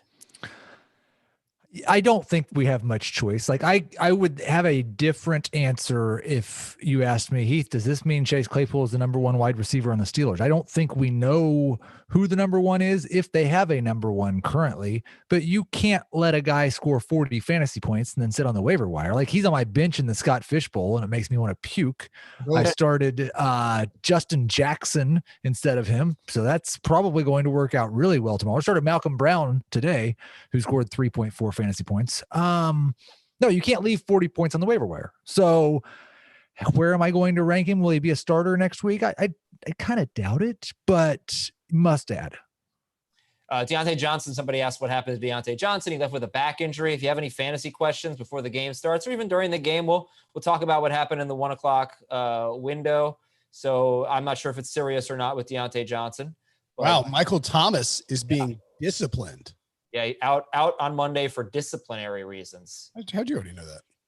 Shraggy B told me, bro. Yeah. Yeah. He's my producer. Well, he's not your producer. I have my own producer. Do we know what he did to deserve to be disciplined? I do not know. Shraggy B, what did he do? Find out. Altercation with a teammate at practice. Bam. Shraggy, bam. On the case. Man, I would think if there was an altercation between Michael Thomas and a teammate, the teammate would be the one that would be in trouble. Seriously. It was Drew Brees. It had to be. All hey, right, Michael, I'd like to throw a fade here. Only slants. All right, what was the best fantasy starter sit decision you made and the worst fantasy starter sit? For me, it was benching Brandon Cooks for a lot of players, but Brandon Cooks 8% started, has a huge game. So that was my worst. What was your best and your worst, guys? I have a league, and are you guys in the telethon league? Either one of you? I think so. I drafted Christian McCaffrey in the first round and Chris Godwin in the second round, and I'm currently beating James Coe by 72 points to go 5-0. Yeah. And but I didn't make any particularly good starts in that. I just wanted to tell you guys. I have a Godwin McCaffrey league as well. I'm not going 5-0. How about you, Will? You got a real answer? Yeah, I scooped up Teddy B off the waiver wire. Started him as my fantasy quarterback. Got 25 points out of Bridgewater. Pretty pleased with that. Had him on a Mike Davis stack too in that league, so that was not terrible. And in that same league, I started James Anderson and Allen Robinson and sat Kenyon Drake and Darrell Henderson. I think my worst decision has to be starting Malcolm Brown over Chase Claypool, right? Yeah, well. could you make a worse decision than that? I don't think so. That's pretty bad. Yeah. All right, Heath, pick a game. We'll talk about it. Oh, let's talk about the Rams and the Washington football team. The Rams and the football team. 30-10 Rams. Jared Goff, 30 passes. He lives right around 30 passes every week. 309 yards, 2 touchdowns, plus a rushing touchdown. So a big game for Goff. He's currently a top 4 quarterback. Your live leaderboard is Watson, Carr, and then Kyler Murray and Goff are tied third. Let's see what else. Let's talk about those running backs, okay? Cam Akers had 9 carries for 61 yards. Now, I didn't see every Darrell Henderson carry, but you see 15 carries for 38 yards and a touchdown. I actually thought he looked good. It just, the numbers weren't good, but he did score and he caught a touchdown too. Malcolm Brown had 8 carries. This team runs and runs and runs and runs. But Heath, what do you think about this backfield as the Giants are kicking off to the Dallas Cowboys? Welcome everybody to the home team watch party. But what do you think about the Rams backs? Yeah, I think most of Akers' carries came late, if I remember correctly. When I had looked, he did not have very many touches at all. One of the most encouraging things was very early in the game, Darrell Henderson, his touchdown came on a run from the 1-yard line, and he received the carry before that as well. So the whole Malcolm Brown is getting all the short yardage carries, not a thing, which is good. Yep. I'm looking now at the game log. They're up 30-10, and he got at least 5 of his or at least 4 of his carries, Cam Akers. Henderson got some late too, but Cam Akers got the last 4 out of 5, I think, rush attempts for them, other than Jared Goff Niels. So you're right. Good call there. Will, pick a game. We'll talk about something else. CeeDee Lamb with a drop. Is that game already on? Game just started. We are 6 seconds in. No score. The game is not on where I am. Well, I've got it here because I'm in New York. You've got the Chiefs game? I still have the Chiefs game at the 2-minute warning. Wow. It's going to be a while, huh? Let's talk about. You got the Jets, Cardinals. You got the Eagles, Steelers. How would you Cincinnati, Baltimore. Possibly even contemplate suggesting Jets Chargers? That was the first one that came to his mind. It's unbelievable. Let's talk about the Jets, and let's talk about Joe Flacco's fantasy value the rest of the season. Jamison Crowder was awesome again. That's the takeaway from that. Jamison Crowder, not quarterback dependent at all. Doesn't matter who he's playing against. He's just a must-start wide receiver. I started him in our FFT league against Adam Azer, where I'm trying to go to 5-0. I would worry in that league, so be careful. Let's talk about Carolina, Atlanta. All right, let's talk about Carolina, Atlanta. So I don't think that you can start Matt Ryan until Julio Jones gets back, Will. I was going to say, we were making fun of Joe Flacco and the Jets, and now we want to talk about Matt Ryan and the Falcons? Well, I think that there's relevant yeah, that's fair. I think that there's those games are fantasy relevant, though. I'm trying to find the golf on this other where the heck is this thing? Yeah, all right, listen. Matt Ryan, 7 fantasy points. Todd Gurley had his best game. He looked good. Well, see, that was going to be my point. And I don't think it's a Matt Ryan thing. I think it's actually a Dan Quinn / Dirk Cutter thing. Yep. Where they are, and I know Gurley only had 14 carries, but like they are basically force feeding Gurley at the expense of Matt Ryan and trying to #establish the run, it feels like. And I think that should be deeply concerning for Matt Ryan, Calvin Ridley. It really ended up with 8 catches for 136 yards, so he was fine, but a lot of it was garbage time. I don't know. It just feels like they're trying to run the offense through Todd Gurley, and that is extremely concerning. But at the same time, they have the worst defense in the league, arguably. Right, but okay, so he had 2 huge games with Julio Jones. As soon as Julio Jones got hurt, It's been like 12, 13, and now 7 fantasy points. Well, they should have drafted CeeDee Lamb is the lesson. Wow, Do the Raiders get that first down and take knees? I think so. Wow. In a fantasy relevant moment here, the Dolphins just scored a rushing touchdown. Is it 14-0? Gaskin, 14-0. Myles Gaskin, a 1-yard rushing touchdown, and Jordan Howard, healthy scratch. So really good opportunity for Gaskin. On NFL, it's not. Oh, there it is. All right. Okay. So anyway, big moment for Myles. An illegally spliced cable feed you have is really fast. I don't have it. What are you talking about? All of the things you're saying that are happening, I'm seeing like well after you. I don't have the direct feed that you have. Hey, you know what they're showing on the MLB network right now? Oh, what's that, Will? Rays Yanks. Oh, yeah. You know, Raise up. Live though, because last I checked, the Yankees weren't in the playoffs anymore. I think what I want is for the Astros to win that series, and then I want the Dodgers to beat them by 40 runs across 4 games. That's what I want there. That's what I was wondering. Like, I know we're going to get back to football in just a second, but as a horrible Yankees fan, would you have? Isn't it better to lose to the Rays than to go the next round and lose to the Astros again? They would have beaten the Astros. There's no way they would have beaten the Astros. They've never been as good as the Astros. Well, when the Astros sucked, they were 500 this year. They're in the ALCS. Yeah, they played the Twins, who have lost 18 straight playoff games, and then the A's, who are phonies. The Cowboys are driving. Zeke catches the ball, sets up first and goal at the 6. So going into this game, I had an argument with our Twitch producer, Jamie Mazowskis, who actually thinks the Giants have a good defense because statistically they do. Spoiler alert, they don't. First down pass complete for 2 yards. Who has a good defense? The Giants. The Giants do not have a good defense. No, I know they don't, but statistically they do. They're 5th in yards per play. They just did a great job against the Rams. But no, they're going to get exposed today and give up a ton of points. The Giants do not have a good defense. Statistically they do. They've been one of the better defenses. That's all I'm telling you. I mean, that is cool, but they don't. I agree. You don't have to tell me that. I'm saying that. Cowboys are 8-point favorites, by the way. There have been, according to The Athletic, 17 meetings in which the Cowboys have entered this matchup against the Giants as more than a touchdown favorite. They are 14-3 in those games. And the three times the Cowboys lost were in the Meadowlands. All right. Kenyon Drake, guys. Let's talk about that. So, yeah. I just won't get off this Jets game. That's a pretty fantasy relevant game, actually, because, like, Frank Gore and Joe Flacco. Yeah, except also Le'Veon Bell was back. Le'Veon Bell is the slowest player. Le'Veon Bell's slower than Frank Gore. He's not. That's not true. They should race. They should not. No, that wouldn't be good either.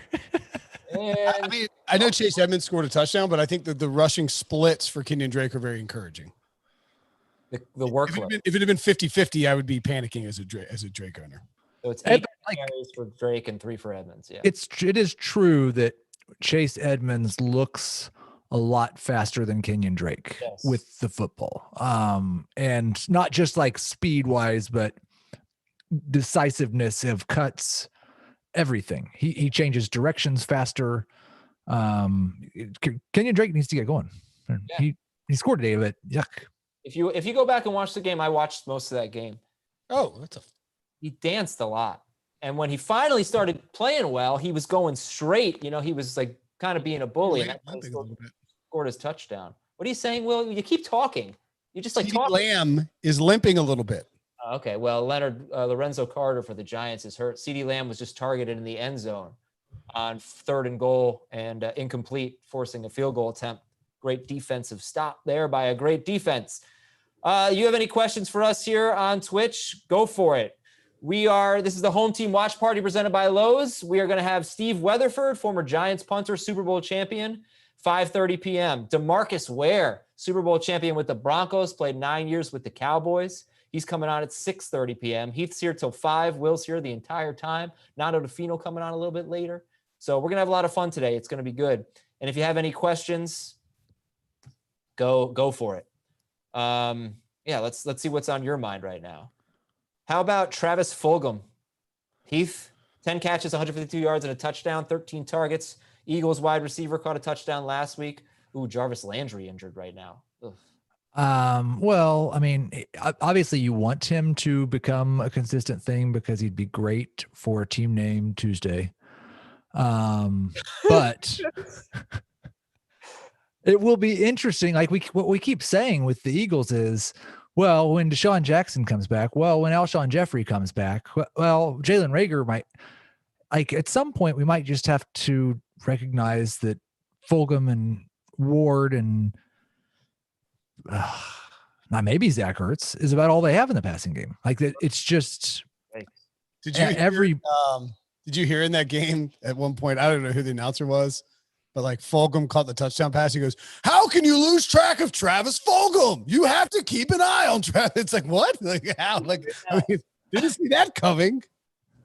Fulgham versus Claypool in this game. My goodness. I mean, if you play those dudes in DFS, you are, unless you screwed up the quarterback position, you're probably getting rich. Yeah. Yeah. Big injury for the Giants right there. Lorenzo Carter, linebacker, pass rusher, carted off the field. Can't imagine he's coming back, and you just hope it's not a serious injury. But that's a big deal. Liked him coming out of Georgia. Yeah, that was difficult. Okay. Who does the Claypool breakout hurt more in the Pittsburgh receiving group from Cowboy Empire? Who does the Claypool breakout hurt in the Pittsburgh receiving group? Well, the one thing I want to stress, and it's kind of what I was trying to dance around earlier. We don't know that this Chase Claypool 4-touchdown game is going to mean that he is the number one wide receiver on the Steelers moving forward.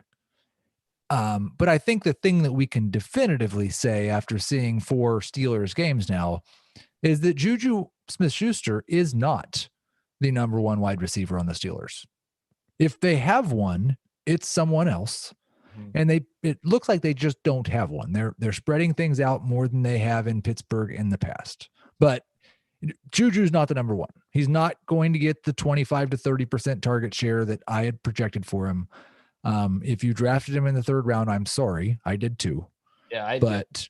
I just, and maybe maybe 4 weeks is not proof enough of that, but it's the point at which I say, okay, oops. Yep. And you know what, with Claypool, I just wonder if it feels a little bit like Cincinnati, because 2 weeks ago, Higgins caught a couple touchdowns. He didn't have a lot of yards. And I was like, look, it's AJ Green still targets, whatever. Higgins looks like they're number one. I mean, I know Green got hurt in this game, but he had 8 targets. He led the team, tied with Joe Mixon. He led the team in receiving with 62 yards. They had a bad game. I think it was a little predictable. They were going to have a bad game at Baltimore. Joe Burrow only threw for 183 yards. Joe Mixon had 24 carries for 59 yards, but he did have 6 catches. But maybe Claypool is going to kind of be like T. Higgins. But what do you like? Is that real? How realistic is that?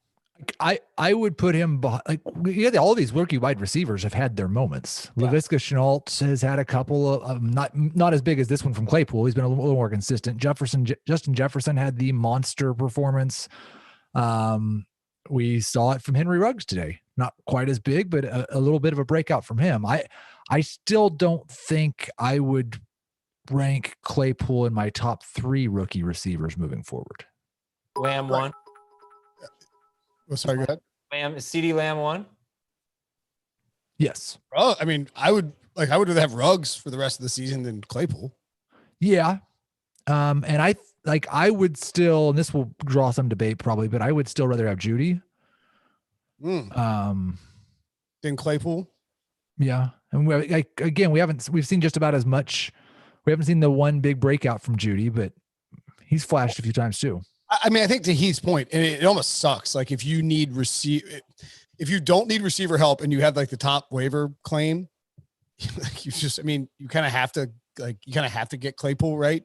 And it stinks because you don't have to, I guess, but like you're basically going to be chasing this performance for the rest of the season. And I mean, it's, he had that week 2 game against Denver where he had 3 catches, 88 yards and a score. I mean, I think like he might have 1 or 2 more of those games. I don't think he's going to, I mean, maybe I'm wrong. The Steelers are great about finding wide receivers, but I would just be really surprised if Claypool finished even as like a top 3 to 5 fantasy rookie wide receiver. Yeah, we should at least mention that this was touted as a great class of rookie wide receivers. Yep. And so far, they're doing really well. It's always going to be ups and downs with rookie wide receivers. Who do you think is leading them in the infamous Adam Azer stat started fantasy points? Because it seems like no one was starting Justin Jefferson the first week when he scored all his. CeeDee Lamb. CeeDee Lamb's probably leading them in started fantasy football points. Laviska Shenault might be second. Maybe. I don't know how started he was against when did he have that good game? Well, he scored week 1 and he had 6 for 70 or 6 for 80 today, I think. That's the game we should talk about next. Okay. Jaguars. All right. Giants have 2nd and 20. They just had a big play, a decent play, like a 9-yard play called back on a block in the back. Jaguars game. That's where you want to go. The Chiefs game over, by the way. It is. The Chiefs lost to the Raiders for the first time in the Patrick Mahomes era. How are we not talking about that game? Just kept jamming us with the Jets. Yeah. I'm going. All right, let's go to the Chiefs upset loss here, or the Raiders upset win. Josh Jacobs did score twice. That was nice. Henry Ruggs, 2 catches, 118 yards and a touchdown. Derek Carr just aired it out over and over and over again. Aguilar, 59-yard touchdown catch. Darren Waller had a touchdown. Hunter Renfrow had a 42-yard catch. So they were just going down. Ruggs had a 55. No, more. Ruggs had a bomb. He only had 2 catches for 118, right? A 72-yard catch. Yeah, 72-yard touchdown catch. Yeah. And it was crazy too, man. You saw his speed. So like at the end of it, he was like jogging into the end zone and like pulling away from the defender. Like he wasn't running hard and he was pulling away from the defender. It's crazy how fast he is. So I hate to take attention away from the Raiders, but I want to know how you're feeling about Clyde Edwards-Helaire. 10 carries for 40 yards, 3 catches for 40 yards. It's not a bad game, but not great yet. And you know what's really annoying, guys? They're so creative near the goal line. They do so many weird things, and a lot of times that means it's not Clyde Edwards-Helaire, who did have a touchdown catch called back, by the way. But all of the freaking tosses to Hardman and the reverses to Tyreek Hill, is this going to be a problem all year for Clyde? I would assume he's going to have a 3 touchdown game soon and then go another 3 weeks without a touchdown. But like he did give him a carry in short yardage again, I think from the 2-yard line, and he was tackled at the 2-yard line. Like the other side of this story is they have used him inside the 5-yard line so far with no success yet. I would be trying to buy low on Edwards-Helaire. Yeah. Okay. Would you rather have Clyde Edwards-Helaire or Kareem Hunt For the rest of the season? Yeah. That's a good one. Clyde. Probably Clyde, but mainly because I just don't know what Chubb's return will be. Oh, flea flicker botched. What? Oh. Because Hunt outscored Clyde in the games that Nick Chubb played. I'm fairly certain that Hunt has already outscored Clyde today. Has he? I think so. Pretty close. I mean, Clyde had what, 5 points? Oh, checking in on that. Well, no, because he had 80 yards and he had 3 catches. 80. Okay, all right, that's fine. Yeah. Kareem Hunt has 3 carries for 10 yards so far and 1 target, no catches. So, we are here to watch the Giants-Cowboys game a little bit. Just want to update you. Giants are driving. At the 21-yard line, they forced a field goal. They did lose a key defensive player on that drive, but they forced the field goal. 1st and 10 at the 21. I won't give all the play-by-play, but Devontae Freeman is having Danny Dimes. Oh, Freeman in the flag. Another freaking flag on the play, man. Wow. So Giants, at least early in the game, came to play. We'll see. We'll check the flag, guys. But anybody think the Giants can win this game? Yeah. The Raiders just beat the Chiefs. Like the NFL is still a league where anything could happen at any given week. The Dolphins are up 14-0 on the 49ers. Yeah. That's true. I got to tell you, obviously I watched Trevor Lawrence last night. I've obviously seen Trevor Lawrence play, but I've never start to finish watched him. I don't think. He's incredible. He is he's in the Hall of Fame. Like I'm putting him in the Hall of Fame already. He is incredible. He is a professional quarterback already. Yeah. He's just really, really good. Decision making and accuracy. And Did anybody watch much of Joe Burrow today against the Ravens? Burrow was not good. He lost the ball a bunch. Are you surprised? Oh, Evan Ingram! Evan Ingram touchdown! Yeah. On a little like end around. Dude, the Cowboys defense is awful. They're terrible. That's the first touchdown the Giants have scored since week 2. I mean, you knew the Cowboys defense is terrible, right? Like this is gonna be a track meet. Should we live bet the living crap out of this over? Is it? Dude, here's the thing. The Giants are the lowest scoring team in football. Dude, the Giants are going to score. This is Jason Garrett's Super Bowl. The Giants are going to score 28 plus points in this game. Did you know that Patrick Queen and Joe Burrow like don't like each other? Will, you know this? Not until the broadcast said that. I did not know. I heard Scott Hansen was talking about that, and Queen hit the crap out of him and forced a fumble. You got to look more into that. They were teammates on LSU. Here's a question from Lobby Sleeper. Brandon Cooks balled out today. I recently dropped him. Was this just a result from the Jaguars' bad defense, or is Watson Cooks getting more in sync? Backstreet Boys. I mean, look, we talked about this on the Pick Six podcast with Heath on Thursday's DFS episode, and Heath correctly pointed out that for DFS purposes, everybody and their brother was going to play Watson and Will Fuller, and that this was an opportunity to get to buy low on Brandon Cooks in those spots. And he showed up and he showed out. And look, the Jaguars defense is terrible. I think Watson will play better. I think we're just going to see a better offense from Houston with Bill O'Brien gone. I mean, I just think they're going to be motivated to play well, but I mean, I think Cooks is a fine wide receiver 3 or a flex. The thing I'm moving back towards, and I've been all over the place on the Texans pass catchers, but going back to August or July, my point was kind of, Cooks and Fuller are both kind of the same guy, and Cooks has put together full seasons being good as that guy. So it's not really fair that we're all excited about Will Fuller and no one's excited about Brandon Cooks. And then Cooks looked pretty terrible early in the year. But we're at a point now where 5 weeks into the season, Cooks has 3 more targets than Will Fuller. Well, but Fuller had 1 game with 0 targets. That's got to be skewing things, right? Well, I mean, yes, it would. Well, he was hurt though. But he wasn't ever on the injury report. Like he got hurt in the game. He was not on the game injury report. It was never. He was questionable return with this. He was definitely getting checked with his hamstring. Who? He was hurt. Who? Will Fuller against the Ravens. He had 0 catches on 0 targets that week. But Cooks had more targets today, 12-8, and he had more than twice as many yards. He had a huge game. And the other thing is, like, I saw Emmanuel Sanders talking about how no offseason, really, no preseason. Took him a while to kind of get on the same page with Drew Brees. And maybe that's part of it with Brandon Cooks. Maybe we should give these guys a little bit of leash. The ones who are on a new team. For sure. For sure. Yeah. Colts are driving here. End zone pass. Knocked away for Nyheim Hines. If you are just tuning in, welcome to the Home Team Watch Party presented by Lowe's. Adam Azer, Will Brinson, Heath Cummings. We will have former NFL punter Steve Weatherford representing Big Blue at 5:30 p.m. Then we will have DeMarcus Ware, one of the best sack artists of all time. Do you guys think DeMarcus Ware first ballot Hall of Famer? Oh yeah, for sure. Yeah, probably. Yeah. All right. That'll be, I think, 2022 he's eligible. He's coming out. A lot depends on when it's going to depend on the classes. Like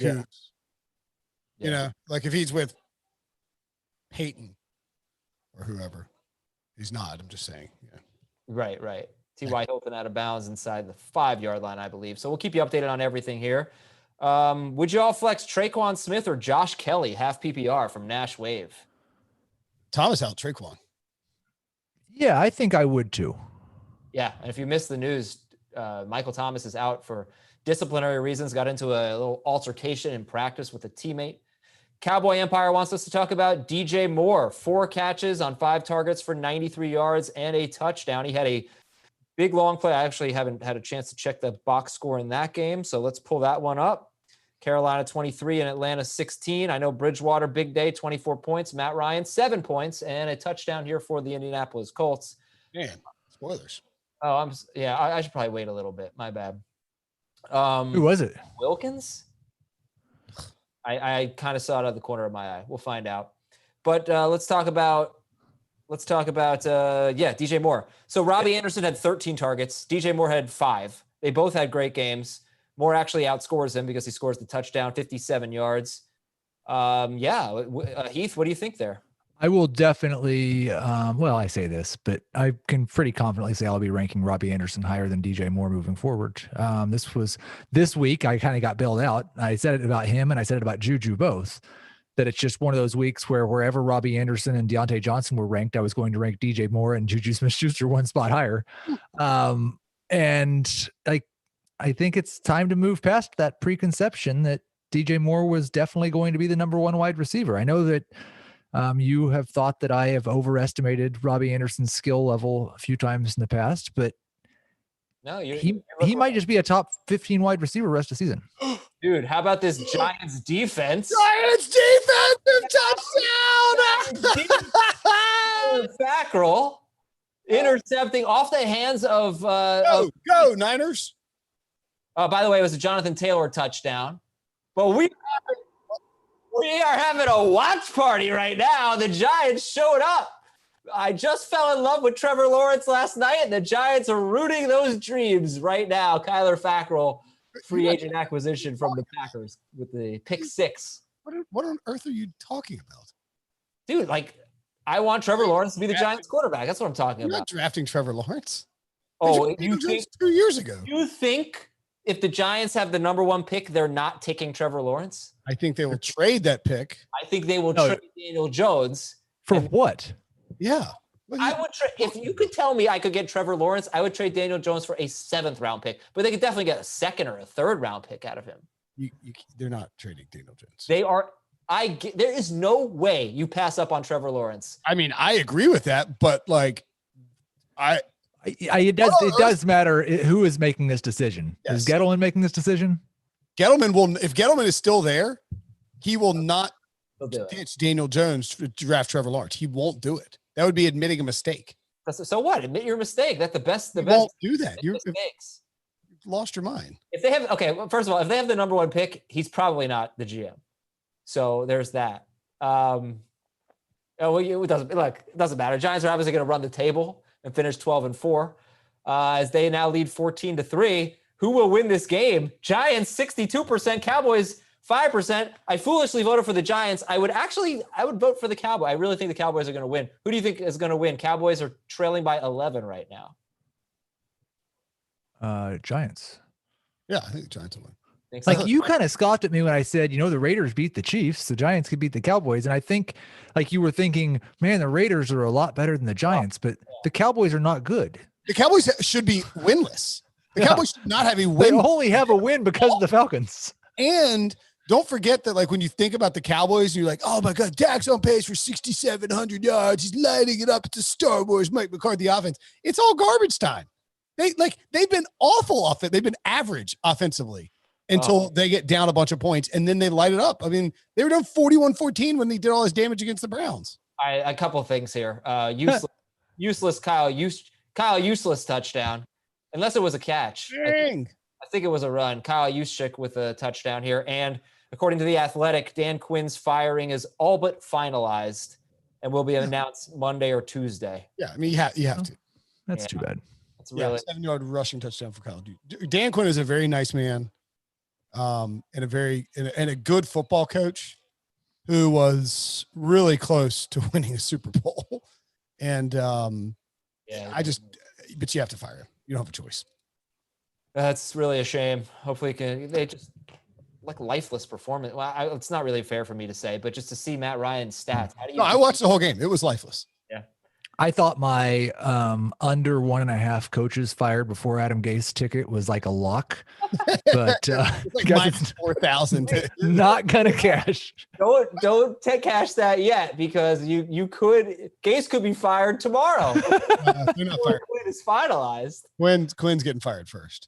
I mean, they're both, maybe they both get fired this week, and it's just a matter of who actually gets fired first. You might lose that under 2.5 coaches fired. Matt Patricia can get canned before Gase too. How about we take a look at the Ravens running backs real quick, as we'll take a quick break from. Do we have to? Mark Ingram, 11 carries for 57 yards. He was in a lot inside the 10, just couldn't cash in. I don't know about a lot, but I saw him in there more than anyone else. Jarvis Landry back, just made a big catch. That's good. And J.K. Dobbins is 1 carry, but 3 catches. Gus Edwards gets his typical, 7-ish carries, but man, can you start any of them? No. I was going to check to see if Mo Alley Cox had any yards yet, because entering the week, Mark Ingram had fewer total yards than Mo Alley Cox. Giants with a sack. The Cowboys playing without both starting tackles for the rest of the season. And Dobbins had 34 rushing yards on 1 carry? No. Yeah. Yes, he did. Yep. 1 34-yard carry. He's averaging like 7.5 yards a carry. At one point, I checked in on this game. It was like Devin Duvernay was their leading rusher. Yeah. And the weirdest thing of all is Lamar Jackson had 2 runs for 3 yards. The weirdest thing of all is that they won 27-3, and they barely ran the ball. It's weird. It's fantasy and it's reality, I guess. But Lamar Jackson through 5 games has now, I believe this is 3 games with less than 20 fantasy points. Well, I mean, this is the same argument from last year with Mahomes. It's like, he's great in the 10th round or the 7th round or wherever you get him. But if you have to draft him in the 1st round, the opportunity cost then becomes a player of Zeke Elliott or, Alvin Kamara or Clyde Edwards-Helaire. I understand that, nobody here wanted to take him in the 1st round, but you're talking about the highest scoring season in NFL history. And Lamar Jackson has 3 bad games, fantasy point wise, He didn't play in the 4th. Not a top 12 quarterback currently. Yeah. He didn't play in the 4th quarter a lot of time. I'm sure they beat the crap out of Cincinnati twice last year. I don't remember the scores, but he scored 30 points and he scored 38 points in those 2 games. Maybe they were actually closer, I think. Okay. Well, you got to remember, last year too. So the Ravens are now 4-1, right? Yeah. I mean, they haven't they got blown out by the Chiefs, and that's why he had a bad game there. They've basically dominated teams, and I think that they are less interested in trying to prop up Lamar in a way that they were last year, where they wanted to uncork this offense on everybody. I think they're just taking it a little bit easier. Yeah, maybe. And they are, you can't argue with the success they're having. And Jackson threw the ball a lot, but only 17 fantasy points, 37 pass attempts. So that's interesting. And he's obviously been pretty disappointing. Welcome to the Home Team Watch Party presented by Lowe's. If you're just joining us, I'm Adam Azer with Will Brinson and Heath Cummings. He's going to hang around for just a few more minutes here. Will and I will be here until about 7:30 until the Giants-Cowboys game is done. 14-3 Giants, and they just forced a punt, and they are getting the ball back here. Good game. We're just going over some fantasy stats. Good games for Marquise Brown and Mark Andrews, and that's basically all you care about with the Ravens at this point. As much as I love to bag on Joe Mixon, I thought this was actually an encouraging outing. 6 more catches. Yeah. 6 more catches. He's not going to have a good rushing average. In the weeks he doesn't score a touchdown, he's going to be a disappointment, but he's still a solid number 2 running back. Checking in on the 49ers and the Dolphins. Dolphins driving here, but 49ers trailing 14-7. Key, though, is Raheem Mostert. He's got 7 carries. McKinnon has 1. Juszczyk has 1. Raheem Mostert has 7 carries for 64 yards. Going into today, he had a long receiving touchdown, I think, in week 1, and a long rushing touchdown, I think, in week 2, maybe flipped. He ran at 23 miles per hour on those plays. He has the 2 fastest plays of any player in the NFL this season in terms of miles per hour. Raheem Mostert is just awesome, and workload so far favoring him. And they've really been, I talked about this with Dave and Jamie on the Friday podcast, the 49ers have really been more of a 1 running back team than they were last year. If you consider that in week 3, McKinnon got all the work before he got hurt, and Jeff Wilson got almost all of his work in the 4th quarter after McKinnon left. But the carries haven't really been distributed like they were last year, and I'm wondering if Mostert's really going to get more feature work than he did last year. I think he will. I think they're going to try. at least one more time. The question would be, and it was the same question with Damian Williams last year, you've got a guy who's never really done that over a full season. Same thing really for Kenyon Drake. He already got hurt. He's only going to get hurt once. And like he did it into 2 games and he got hurt. So we'll see I think if Mostert can stay healthy, he's likely to be a top 15 back the rest of the season. It's like Clayton Kershaw gets a back injury. It only happens once, and then he's fine rest of season. What? I don't know. That coin came up tails. That means next time it'll be heads. Oh, man. Heath, you have any parting thoughts? I may have given up on Preston Williams a week too early. He does not have a touchdown, but I think he already has 74 receiving yards against the 49ers. So that might be somebody we're racing back to the waiver wire to pick up again. I would tell you Preston Williams' schedule, but somehow the Dolphins' schedule got changed when the Broncos and Patriots. Oh, the entire you know who I really feel bad for? Who I really, really feel bad for is Dave Richard, because he has this schedule chart that he prints and laminates week 1 and carries with him everywhere he goes. And he can just burn the thing now. It's no good at all. It tells you nothing about who plays anyone for the rest of the season. Well, and it's absolute chaos in survivor leagues too. Because, you're thinking like you're planning out for how you wanted to handle certain matchups and everything's just going sideways. Speaking of chaos in survivor leagues, I have the 49ers, my survivor league this week. Yeah. Good luck to you guys in your fantasy matchups, except for Adam in our FFT league, where I hope, and I want for the record to say that I wanted to start Darrell Henderson in our 10-team league over AJ Brown. And Adam said, we can just use Darrell Henderson as a fill-in in case the Bills and Titans don't play. But if we had just started Darrell Henderson, then we wouldn't have to be cheering for the Bills and Titans to not play. I am sorry, Heath. I think you would have started AJ Brown if you knew that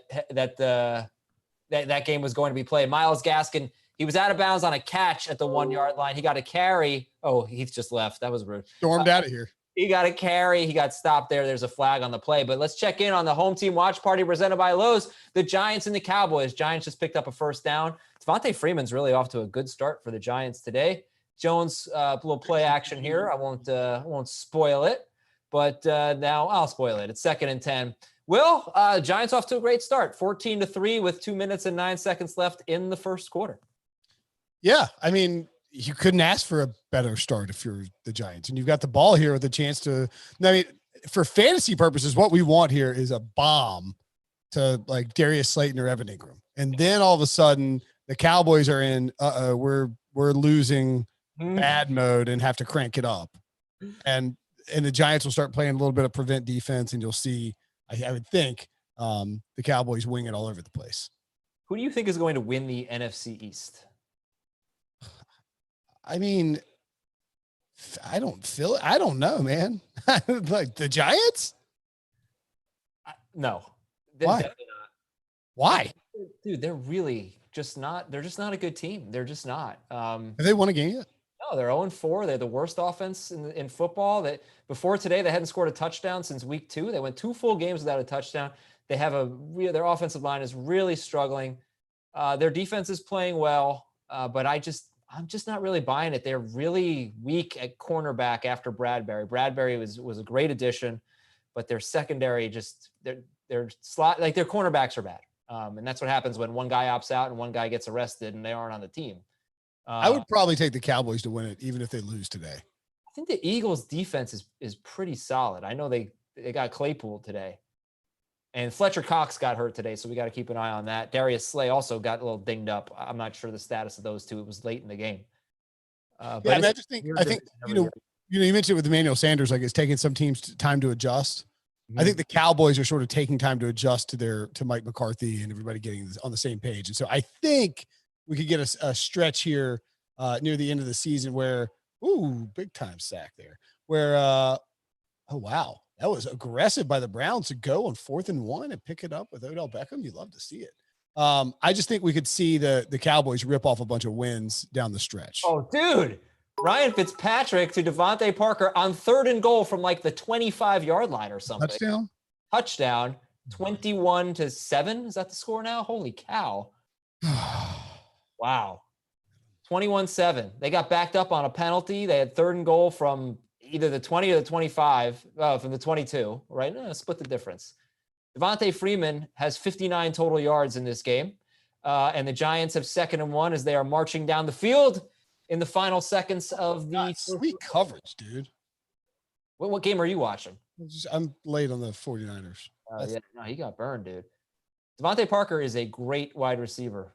Giants pick up a 1st down. He's a good example of why, like, people just need to settle. Like, you got to give the guys 3 years. Like, you really got to give these wide, like, you know what I mean? Was he a 4th-year guy or a 5th-year breakout? I think he was a 4th-year breakout, but like, you just can't. I mean, it's just not fair to. After draft in the 1st round, and after 1 year, people called him bust already. Like, he's a good player. I do feel like if you're a wide receiver and you don't break out by your 3rd year, I think the odds are pretty much against you. A lot of guys are breaking out in the 2nd year now. Yeah. Michael Thomas punched teammate Chauncey Gardner-Johnson during a fight in practice. Nice. Nice. That'll get you benched. All right, we got a question from Gage. Gage says, question for y'all. What movie do I watch instead of my trashy Cowboys? You know what movie is just unbelievably hysterical, and I think people probably haven't watched it in a while? Old School. Oh, it's so good. Yeah. It is so good. I mean, I watched it the other day. Is it a Will Ferrell movie? Yeah, of course. Are you asking, is it a Will Ferrell movie? Yeah. I mean, technically, no, I don't think so. It was like his.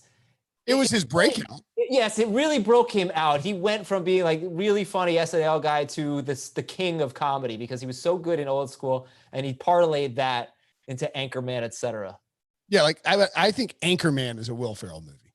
Right. Obviously, it's a Will Ferrell movie, but I don't think like Old School wasn't centered around Will Ferrell. He was he was the star of it, but he wasn't. It wasn't, my most underrated part of Old School for me is when Vince Vaughn is giving a speech to the recruits for the fraternity, and he's explaining everything. And this guy raises his hand, and Vince Vaughn's like, "Yeah," from the guy who's probably not going to make the cut or whatever. And he gives this look. It's such a great comedic moment. Vince Vaughn just giving this like, what is this guy even asking this? You know what I'm talking about? Yeah. I love that look. And it's the same as the picture in the background at the wedding where Will Ferrell's just like, it's like this blown up. I think that the opening sequence and the opening scenes really fly under the radar too. Oh, I'm here for the gang. Yeah. Well, and like he's getting like frisked down at the airport. It's like Ryan Adams is playing in the background, and like everything goes wrong the whole thing, the whole setup was just like you're just dying laughing out of the gate. It's a classic. If you want some like Halloween movies, some scary movies, Trick or Treat is fun. I don't do horror movies. I like horror movies. I enjoy this whole month of just like, oh, it's late at night. I'm doing some work. I'm just gonna put on AMC or Sci-Fi and just see what crappy horror movies they have on. And somehow, some way, I really enjoyed Texas Chainsaw Massacre 3D. And I did not watch it with 3D glasses, but it's surprisingly good. So enjoy it. All right, let's get back to football, Will. Okay. Not much going on in the Giants-Cowboys game right now. Baker Mayfield on 3rd and goal is going to scramble and throw. And is that Kareem Hunt with a touchdown? Kareem Hunt is a terrific player. What a freaking catch he just made. Man. And it's about to be 10-7 Browns, assuming they make the extra point. This is a big game here, this Browns-Colts game. 3-1 teams. Yeah, it's a huge game. Giants up 14-3. Golden Tate with a catch. 3rd down coming up inside the 40-yard line. We got Steve Weatherford joining us in 22 minutes. Will and I are talking fantasy, talking Giants, Cowboys. Big game so far for Ryan Fitzpatrick. He has 19 fantasy points with 7.5 minutes to play in the 2nd quarter. How about a game we have not talked about from the early slate? Jets game? Should we go back to the Jets? No. No. Weren't that many games today. Well, a bunch got canceled, and we didn't talk too much about the Jacksonville game. So Houston 30, Jacksonville 14. And I guess we should put it in perspective, the big game from Brandon Cooks. The Jaguars, like, Cowboys obviously are in contention, worst defense in the NFL. Falcons. I'm going Jaguars. Especially, like, today, no Miles Jack, no CJ Henderson, no Josh Allen. This was made for the Texans to score some points. Will agrees. Yeah, no, the Jaguars. I said it's by far the Jaguars. Sorry, my volume was cranked up on my other television for some reason. All good, man. So what do you think about David Johnson? 17 carries, 96 yards. It was all garbage. Yeah, he had a long one in garbage. He did get missed in the end zone. He was open for a touchdown. Yeah, I mean, I think he'll be fine. Like he's a usable RB2 or flex. Giants had a field goal here.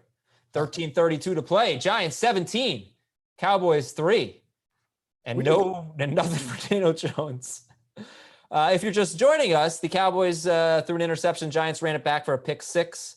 Also, Evan Ingram has a rushing touchdown in this game. Darius Slayton, leading receiver right now with 29 yards. CeeDee Lamb has 28 yards. Devontae Freeman, 27 yards. And again, it's 17-3. The Cowboys have the Giants right where they want them, at least for fantasy purposes. Going to be a lot of throwing for Dak Prescott. So the over-under on that game live is 61.5. It was like 53, right? People were not anticipating the Giants having 17 points with 13 minutes to go in the second quarter. I don't think. I still think the Cowboys are going to win. Probably. You think so too? Yeah. What kind of odds can we get on that? Cowboys minus a half a point is plus 111. Cowboy, the live line currently is like Giants minus 2.5. That's it? They're up by 14? Where's the respect? Well, that's pretty standard for it's like a formula. It's like algorithmic. So like if you have a 8-point favorite who gets down 14 points in the second quarter, they're not going to be like a 10-point dog. Yeah, it's true. It's true. By the way, we hit 6,000 followers here on Twitch. That's pretty awesome. Well, thank you very much. We've been here since the summer, playing poker, doing mock drafts. It's been really fun. Been really fun to see Twitch grow. I mean, I didn't really know anything about Twitch, but this is great, man. It's been fun to watch Twitch grow. To watch the FFT Twitch. Our Twitch channel. Twitch, pretty big. Twitch is pretty big, yes. But I wasn't cool enough to really know about it. But no, this has been a lot of fun. Nash Wave wants to know, is Travis Fulgham a thing? Garoppolo sack fumble. I think the Niners got it though. Yes, you gotta stop with this. Travis Fulgham a thing. 100-yard game for him. Yeah, I mean, sure. The Eagles don't have anybody. Look, they could get Deshaun Jackson and Alshon Jeffrey back next week. I don't think Travis Fulgham is a thing. Just a guess. But better question: what the heck? Right. What the heck, Zach Ertz? In 3 of the next 4 weeks, the Eagles play the Giants twice and the Cowboys once. So Travis Fulgham might be like, who has more points the rest of the season, Travis Fulgham or Chase Claypool? Chase Claypool. And by the way, Fulgham's got a better path to targets than Claypool. Not if Alshon Jeffrey and Deshaun Jackson come back. Dallas Goedert's not out forever. Travis Fulgham, I don't know. So like burning up all my fab on him, but I mean, yeah. Oh, who you really think Fulgham's gonna have more points? All right, let's vote. Rest of season, Fulgham or Claypool? Let's go. Put that poll up there. Let's see what we got. Put it on the board, Guillermo. Put it on the board. It's kind of, what I'm a little disappointed about, Will? What's that, Adam? NBA Finals tonight. Like, I want to watch it, and I won't be able to. Why not? Well, I got a podcast at 9. Basically work through the night. Just, I don't like when it's on NFL Sunday. I would agree with that. Don't you have 2 televisions up there? I'm not going to watch it. Well, you want to like sit down and watch it. Yeah, I want to watch the game. Yeah. Like, I'm going to have it on. I'm not going to be like watching it. Ozzy wants to know, is Nelson Aguilar for real? Another big game for Nelson Aguilar. I don't think so. I mean, he just won't go away. Look, theme for me is on the waiver wire. I'm just not chasing like these big games from receivers, except for Claypool. I mean, Claypool's pretty interesting. Oh, Rivers. That was nearly terrible. Nearly terrible. Aguilar to me is somebody that you're grabbing when your team's game gets canceled and you're tossing him in off the waiver wire like the last second. I don't think you need to be stashing Aguilar on your bench. All right, Cowboys. Let's see if you can get something going here. It's Tony Pollard with a decent run. Are you rooting for the Cowboys? If you really like Travis Fulgham, Will, you should probably vote on our Twitch poll because he has 0 votes, so he could use some love from you. It's currently 12-0 Chase Claypool. We got any questions? Got any fantasy questions? Fire away. Cowboys at their own 44-yard line, 2nd down and 5. They are trailing 17-3 early on here in the second quarter, and Giants helped by a pick 6. They do know it says rest of season. It's not like we're not saying like counting today, right? Yeah, rest of season. Yeah. Yeah. Fulgham gets 1 vote. Was that you? Did you vote for him? No, it must have been somebody else. Pick 6 podcast. Voting again will cost you 100 thingies. What is this? Oh yeah, don't vote. You don't want to lose 100 thingies. How many do I have? I have no idea. To vote twice. So like if I want to jack up like Claypool's stat, like if I want to jack up Fulgham's stats, I gotta I'm gonna spend like $150 if Fulgham wins this poll over Claypool. That's a touchdown for Dallas. Dallas is in the end zone here. If we take a look at the week 5 leaders, Deshaun Watson is number 1, Derek Carr is number 2, Kyler Murray and Jared Goff tied at 3. And Patrick Mahomes and Teddy Bridgewater tied for 4th, with Ryan Fitzpatrick's got the best chance of breaking through so far in the late games. You know what? Like Derek Carr's having a pretty good year. He's got some weapons this season. Somebody asked us, Nelson. Always having a good year, and he's not doing anything. Like he's not, you know what I mean? Well, for fantasy purposes, he's got 24 or more points in 3 of 5 games. Oh yeah, I'm just saying. Look, you know what? I'm not going to bash the Raiders because Raiders fans are coming at me right now. Huge play from Mike Gesicki. Did he score on this? No. Are they in the red zone again? Dude, they're crushing them. They're absolutely crushing them.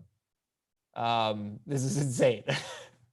Yeah, but it's about time. The Niners are too injured to have been playing so well defensively. They've lost their top 3 cornerbacks, probably their 2 best defensive ends. Is Fred Warner on IR also? I mean, they are so. Warner's not hurt. Who's their linebacker who's on IR? I mean, they don't have DeForest Buckner. Obviously, he's on the Colts.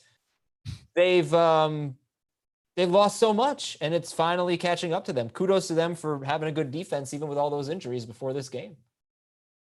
Now the Cowboys driving. They've got 1st and 10 inside the 40-yard line. Ezekiel Elliott. Thomas 932 says, who is the best rookie wide receiver? Who's the best rookie wide receiver? Rivers.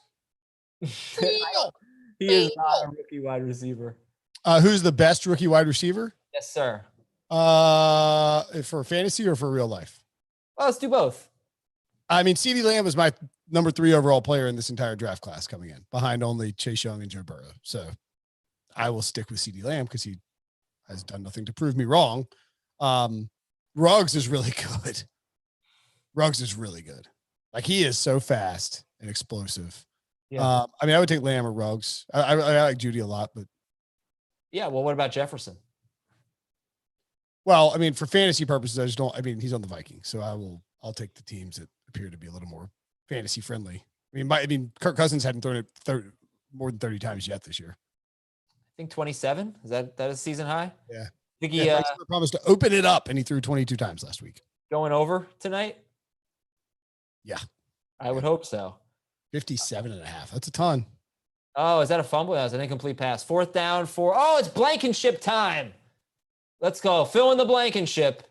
He's going to kick a field goal, hopefully to tie the game. 2nd and 7 for the Cowboys. Prescott. Nice play. Nice play. I think is that the first catch for Amari? Let's go, baby. Excuse me.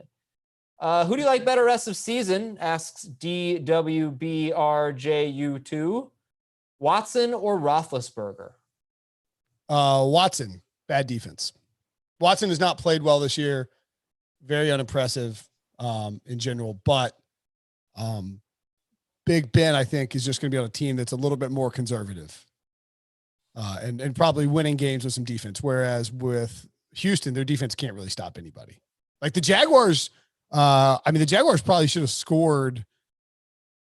I mean, 30 points today easily. They missed 3 field goals. Yeah. They scored 14 points. It was pretty bad. James Robinson had his most disappointing game. He had 13 carries for 48 yards, and he chipped in 5 catches for 22 yards. So you get 12 PPR points, 7 non-PPR points. Although he must have had a fumble because he fumbled.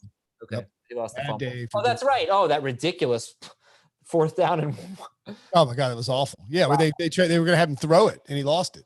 Right, he was trying to tuck the ball back in, and he lost the ball. Let's see what's going on in the Dolphins game here. They're inside the 10-yard line. Looks like he was looking for Gesicki. Good coverage there, incomplete pass. And is that going to be field goal time for them? Time for a field goal on the 8. Presumably they will kick.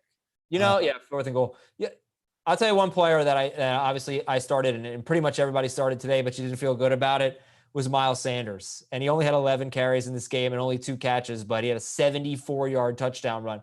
He had 10 carries for 6 yards other than the 74-yard touchdown run. And he scored 2 touchdowns. So you kind of just breathe a sigh of relief with Miles Sanders. Yeah. Where does Miles Sanders rank for you in terms of running backs that you want to have rest of the season? Remember, it was the home stretch for him last year where he just blew up, and that's why people thought erroneously that he was a top 5 running back option this year. I think it's a little unfair because their offensive line is so much worse than it was. I take it you were one of those people. I didn't think he was a top 5 pick, but I thought he was the most likely player to make the jump into that elite tier. Because here's why. He's a workhorse. He's involved in the passing game. He's going to get almost all of their goal line work. And he's awesome. Yeah. And they were supposed to have one of the best offensive lines in football. So he had a lot going for him. Where does he rank? I think if I were drafting again, Sanders would be like back end of the 1st round kind of guy. Basically the same, but I see less upside. He's just not playing as well. I mean, him and I think a lot of people who are sitting there at like 10, 11, and 12 or, came out with like Kenyon Drake and Miles Sanders, and you're feeling like you won your draft and all of a sudden you are in trouble. Yeah. I'm not really super encouraged by this game from Kenyon Drake. Like he still has the same issues. The Jets are terrible. Although the Jets, one thing they do well is stop the run. Sometimes. Yeah. Statistically. Like they did against Melvin Gordon until he had that long run at the end. Yep. They didn't so much against the 49ers, but yes, that is their strength. But again, like he doesn't catch the ball. And what happens when you get to the goal line? Twice, right? One time he got the touchdown. That was great. But the first time, fake to Drake, Kyler Murray scored. That's what he's going to deal with. Kyler runs a lot in the red zone. Yeah. So Drake comes off the field on 3rd down. He's like friggin' Sony Michel. Yeah. He comes on the 3rd down. Do something creative here, Mike McCarthy. If I see another Zeke run, I'm going to be furious. Like do some play action and leak a tight end out. All right, here we go. Big play in this game. I think 3rd and 1. They might just run Zeke here. That's 2 down territory. So they go play action. Well covered, complete. Said Wilson. Wilson again? Yeah. I feel like that's his 3rd or 4th catch. Good play right there by Dak Prescott. That is his 4th catch for 22 yards. What the hell? Yeah. What the heck? That is weird. You can say hell. It's Twitch. Will, I have one New Year's resolution every year and I never follow it. Sometimes it's like workout. I obviously never do that. This year it was stop cursing. I never, ever do that. I always curse. I never stop. So you curse that much? I didn't have you pegged all the time. Zeke does not get in on 1st and goal. We are going to be joined very soon by Steve Weatherford. By the way. Yes. The first half over under. Do you know what it was in this game? 24. 6. Is it usually just half of the total? Yeah, I figure it's probably like a little lower, right?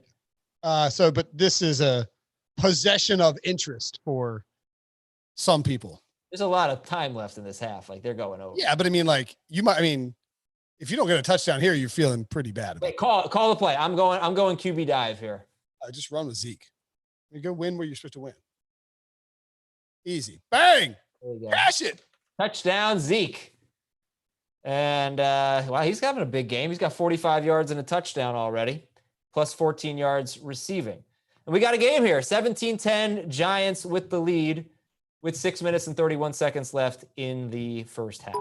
See if we have any more. No, Gage, you are not allowed to boo Steve Weatherford. Why would you boo Steve Weatherford? What are you, a 49ers fan? We're going to ask him about that epic NFC Championship game. He punted 12 times.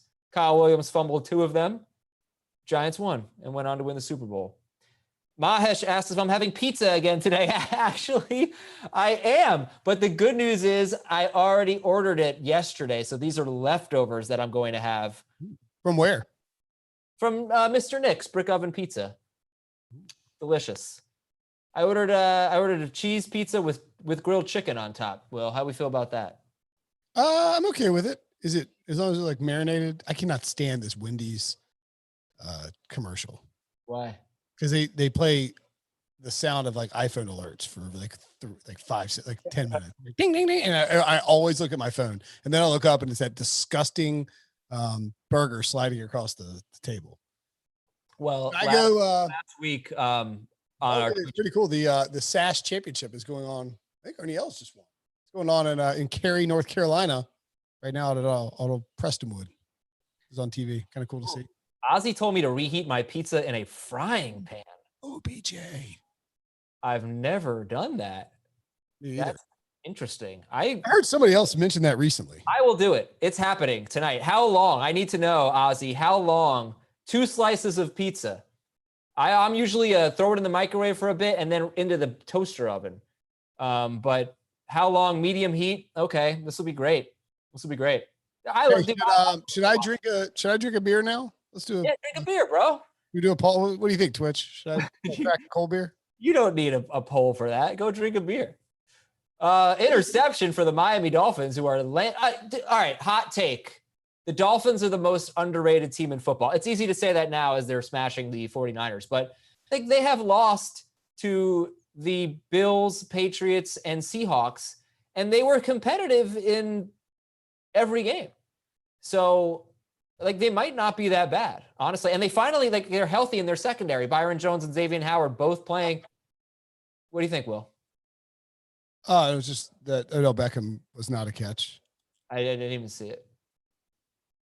Thought OBJ was going to get that.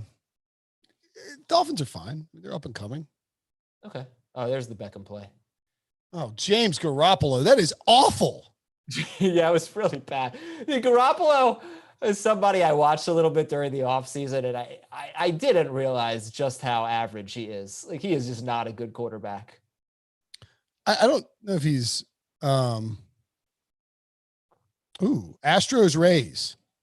Where the Rays were minus 171 to win that series? Wow. The Rays were better than the Yankees. I said it all along. They're much better than the Astros. I mean, much better.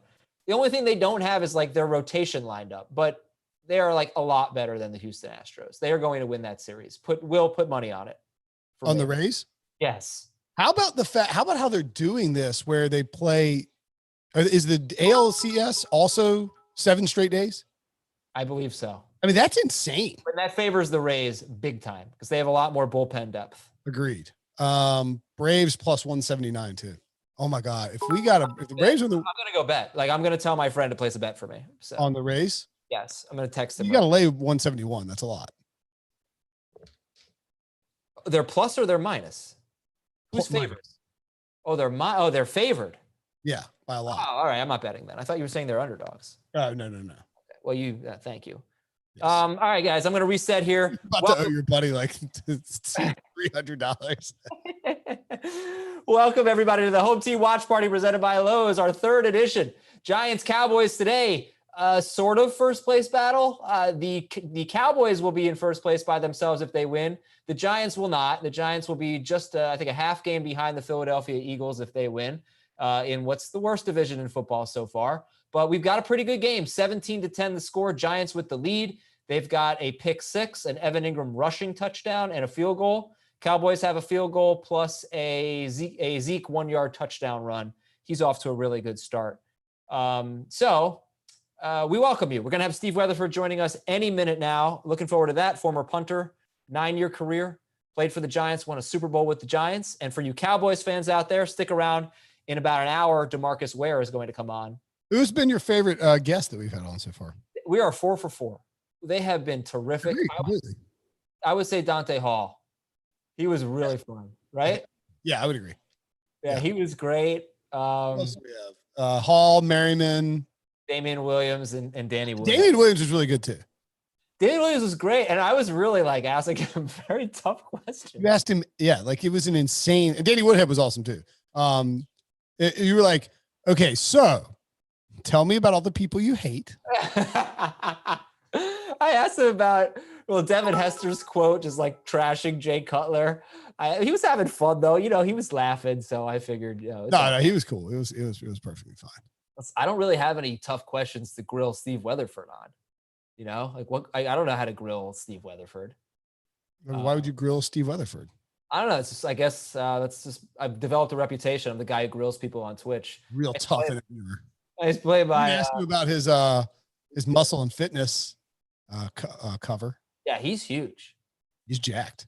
Oh, we also had King Corbin. King Corbin was really fun too, man.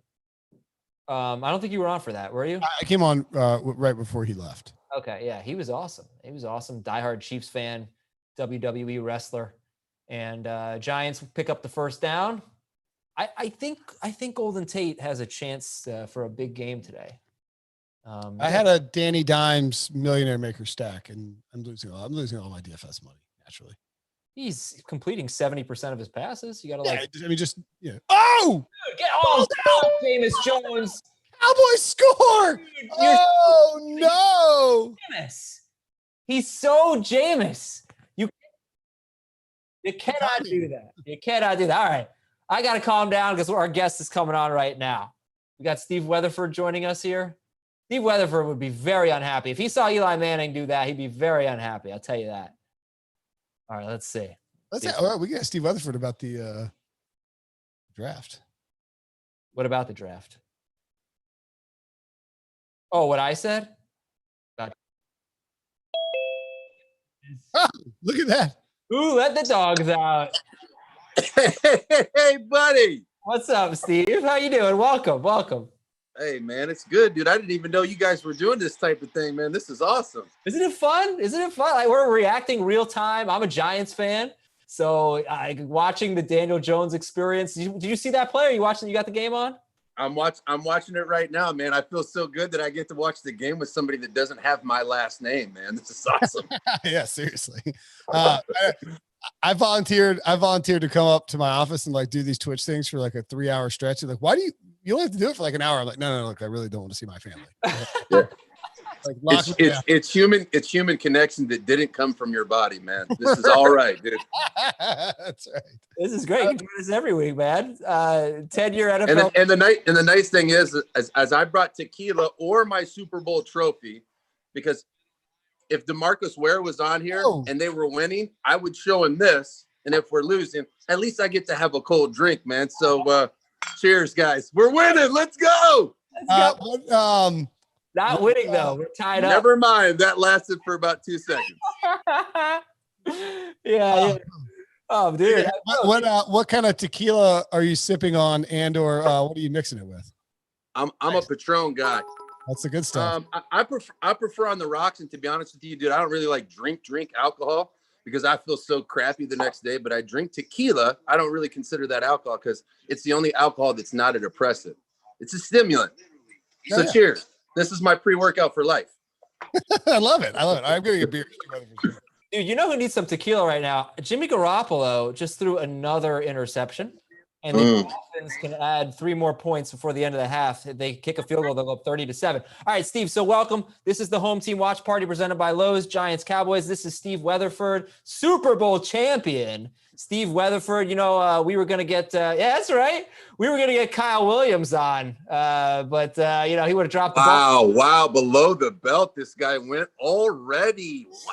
I just realized. I've been on here 2 minutes and you're 40 firing shots. I know. I'm sorry, dude, but you putted 12 times in that game. The Super Bowl win over the Patriots was great. The NFC Championship game against the 49ers was possibly even better. 2017 overtime win That those fumbles were huge. And I don't know. How would you compare those memories, that win at the 49ers to get to the Super Bowl, and then 2 weeks later beat the Patriots? Man, dude, it was pretty supernatural for me because in my career, I think that was like my 7th year.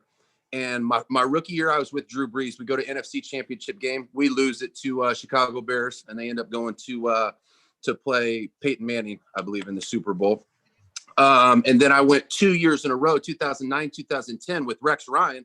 Lost both of those. One time to Peyton Manning again, and then another time to Ben Roethlisberger. So this was my 4th trip to the NFC to the conference championship game. And there was a time during my career where there was only 2 people that were playing in the NFL that had more playoff appearances than I did. And it was like Adam Vinatieri and Peyton Manning, or 3 people, and Tom Brady. But I had just been on teams that had gone on such deep runs. I think I had like 13 or 14 playoff appearances by the time I was like in my 8th year.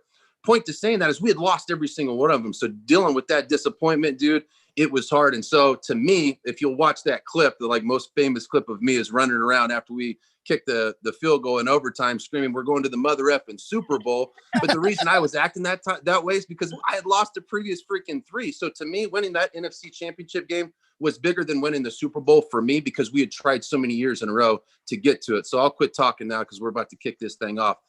Let's go, G-Man. Oh, I love it, dude. So great memory, by the way. But Will and I were talking like a half hour ago. All right, I don't know. 11 playoff games. That's hold on, Will. Hold on. You asked me to ask him this question, so I'm going to ask him this question, right? If the Giants get the number 1 pick in the draft, do they draft Trevor Lawrence and trade Daniel Jones, or do they trade the number 1 pick and ride with Daniel Jones? I think they really like Daniel Jones. You know, I'm not like, dude, at the end of the day, you guys are asking me like I'm an expert. I'm like a fan like you that had a front row seat, and every once in a while they let me go in and kick the ball. That's pretty much where I'm at. Now, granted, I've had like a backstage pass, and I watch those guys prepare, and I know what leadership is, and I can tell you whether or not they have it or they don't in regards to like being able to handle it when the game is on the line. And obviously, you know, Eli Manning wasn't like so amazing for the first 3 quarters, but man, when it really freaking counted, he was unbelievable. And not just the year that I won, but also in 2008 and so many other come from behind victories. He just had it.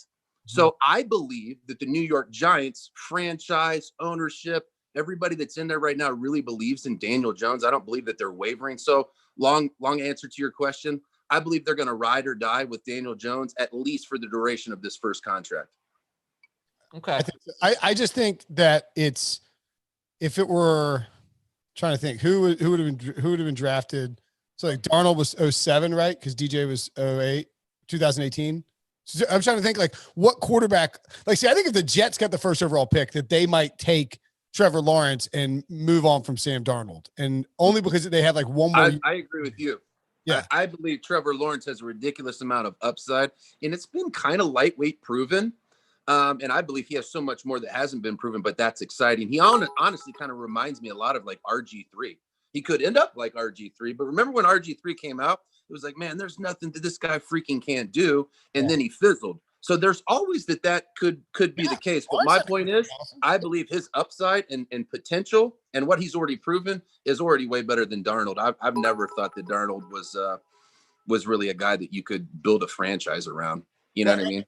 And I think it matters too, like who is making the picks. I mean, the Jets have moved on from Mike McCagnon, and now they have Joe Douglas in the front office. So Douglas hadn't had a chance to get his quarterback. And so I think that's important. That's so important. Yeah. Like that's how you start. All the other pieces that you're getting, sorry to interrupt. This is so hard to do in Zoom and not interrupt each other. So I apologize, but it's so hard to do to put the accessory chess pieces around your king, your most powerful player, if you don't really like who your most powerful player is. You know what I mean? Absolutely. Well, I'm not like complete. I think a lot of people, Jets fans, feel like Darnold has never really had good wide receivers. He's had a terrible offensive line. He's had Adam Gase, who most likely won't be coaching them next year. So I'm not sure if either team wants to give up on their quarterback, but when Trevor Lawrence is kind of being billed as the next Andrew Luck, the next, no doubt about it, I guess I'd say Joe Burrow, but I think even a better, certainly going into his junior year, a better prospect than Burrow was going into last year. I just don't know how you pass up on a player like that. You do what the Cardinals did. You take Kyler Murray, right? You trade Josh Rosen, and you think you upgrade. But if you're the Jets, I agree with you. If you're the Giants, I don't think so, because I think Daniel, and you guys have honestly studied this so much more than I have. I just look at it from an athlete's perspective. I don't study the games, but from what I've seen from Daniel Jones is everything is evolving as it should evolve. And I believe as you get the pieces in place around him, I believe he's going to continue that evolution. I don't feel like I've noticed him taking any regression in confidence or regression in his ability to lead the team. What about turnovers, though? Do you think he can? Do you think he can fix that? Because they just showed a stat he has the most fumbles since he came into the league. It's obviously a huge. That's something you learn. You either learn or they find another quarterback. So I think if they replace Daniel Jones, I don't think it has anything to do with his potential or ability to lead or ability to throw. Like you just said, it's maybe that he throws too many interceptions or makes too many turnovers, but that's what Eli did too. And Eli's got 2 freaking rings. So yeah, you'd love to have statistics that are super, super impressive like Drew Brees, but Drew's only got 1 ring. So if I look at careers, because I'm a hardware guy, not just because I have one, and it's easy to say that, but if you're looking at somebody's career, they were the best in the world how many times? Yeah. You know what I mean? Because it's not an individual game. And I definitely have this opinion because I'm a punter, bro. I can't influence it that much. So I'm definitely a team guy. I just think when you look at the Giants, like they have these offensive line issues. Barkley hasn't been healthy, like completely healthy for a full season with Daniel Jones. Like they haven't had the opportunity to really decide, okay, this guy, you know what I mean? Like, I think that's a problem too. And I understand the Jets are in the same spot, but like that additional year with Darnold and plus it's like with Darnold, you'd be going into the final year of his rookie deal and then the 5th-year option. If you pass up on Lawrence, it's like, if you're wrong, I don't know. I don't know. I just don't think the Giants, I think if Gettleman is still there, he will not admit that Lawrence might be better than Daniel Jones. Agreed. If you can admit that Trevor Lawrence might be better than Daniel Jones, then you shouldn't be there. This is actually not about Daniel Jones. This is really about Trevor Lawrence. Any team that has the opportunity to take Trevor Lawrence should take Trevor Lawrence. I do not disagree. I don't disagree with your statement that the Giants should draft Trevor Lawrence if they end up with the number 1 overall pick. They'll definitely, whoever's first is going to take that guy. Now, whether or not they hang on to him, right? Now that's really what we should be negotiating, because if the Giants have the first pick, they're absolutely going to pick him. I feel like the thing we're having the conversation about is whether or not they're going to keep him or they're going to ship him somewhere. Right. Well, they're driving right now. They're inside the 30. We reached the 2-minute warning. We're at 1:50 left in the first half. 17 apiece. Giants came in as 8-point underdogs, and both teams have a defensive touchdown in this game. We're talking to Steve Weatherford here. Our first guest, this is our 3rd edition of the Home Team Watch Party presented by Lowe's. Our first guest was Dante Hall. Your careers overlapped a little bit. Yeah. Did you punt to Dante Hall? Did you? Yeah. Dante Hall? Yeah, it was so scary, man. He was like, he was Devin Hester before Devin Hester was like a thing. You know what I mean? Yeah. So yeah, when I got into the NFL, Devin Hester and I both came in at the same year, and everybody was nervous about Devin Hester, but dude, Dante Hall was the mother flipping X factor, man. He was so scary, especially for me, dude. I'm from Terre Haute, Indiana, and all of a sudden, like, boom, you're in the big leagues and you're punting to the greatest returner, probably one of the best athletes walking the planet. It was scary, but dude, how exciting is that? Well, is it exciting, or did you want to punt to him, or did you want to like? No, you want to punt the ball out of bounds, and then you want the coach to like pat you on the back and tell you how valuable you are to the team that they didn't score 7. You know what I mean? You don't want to get noticed in a game like that. Speaking of which, how many times were you one-on-one with a punt returner in the open field having to make a tackle?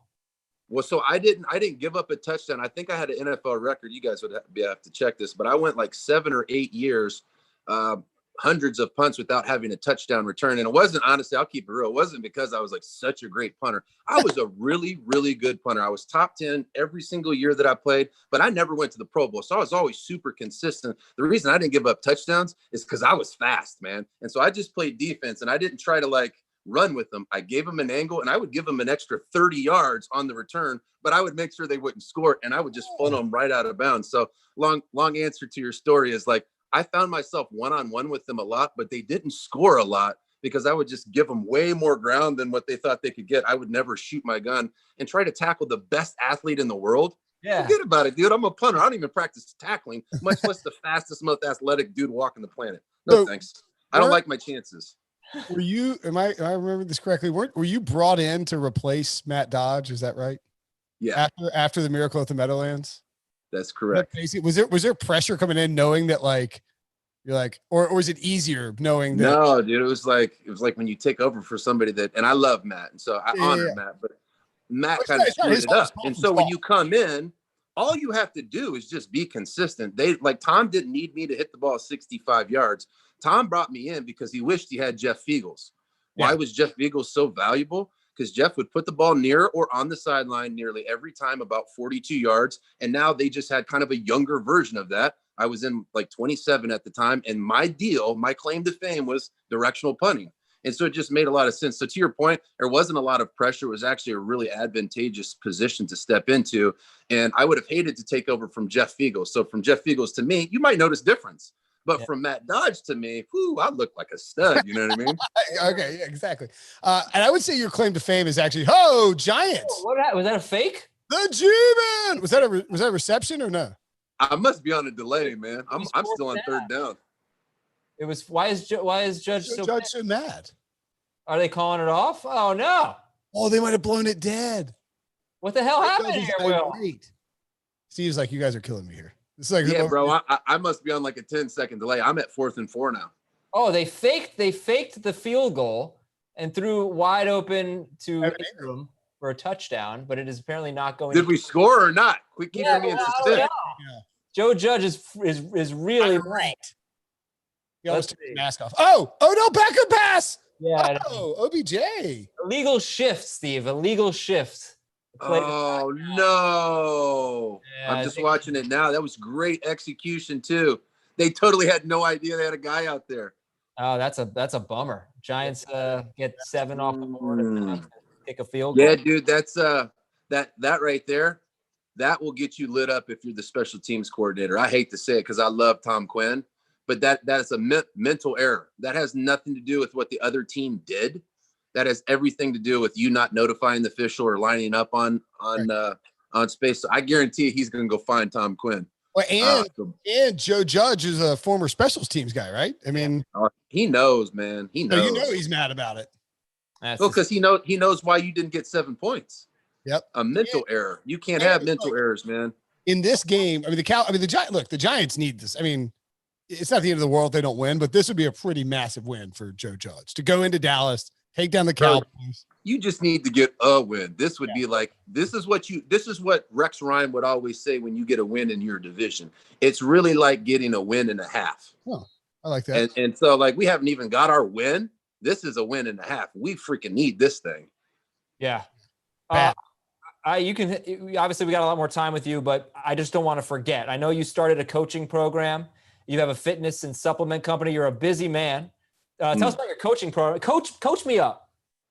Well, you know what, dude? At the end of the day, I work with men who are already successful at what they do, and they want to take it next level. It's kind of like men that are already on the varsity doing well, but they want to go pro. And my supplement company is Veritas Labs. It's gut-centric weight loss, all organic, made in America, gluten-free. Super proud of it. And dude, you know what? I've been super thankful. I know a lot of families and a lot of businesses have been negatively impacted by COVID-19, and I'll keep you guys in my prayers. Man, we had 2 months. We were impacted the same way. We had 2 months where I was a supplement company without supplements, but we're back in stock right now, and just super thankful that we're able to give what we believe are the best pharmaceutical grade supplements on the planet. We're able to get them in the hands of families that need them because immunity's never been more important than it is right now. So thank you for allowing me to mention that, man.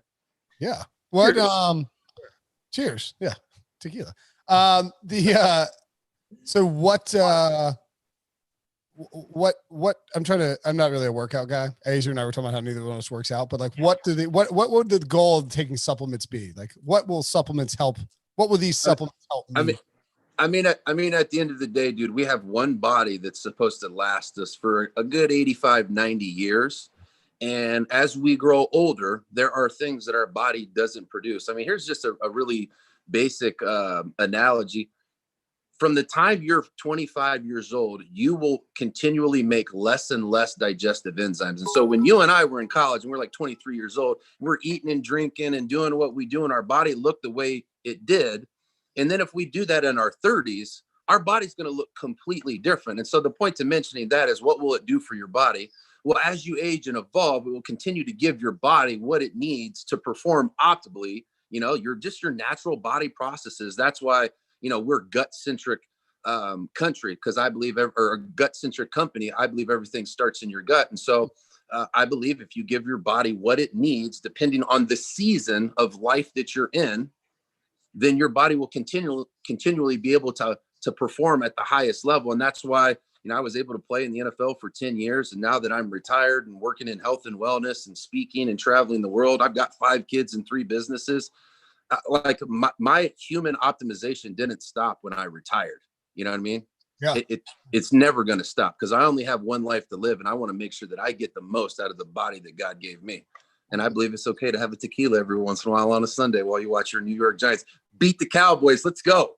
Now I'm absolutely more concerned about I'm like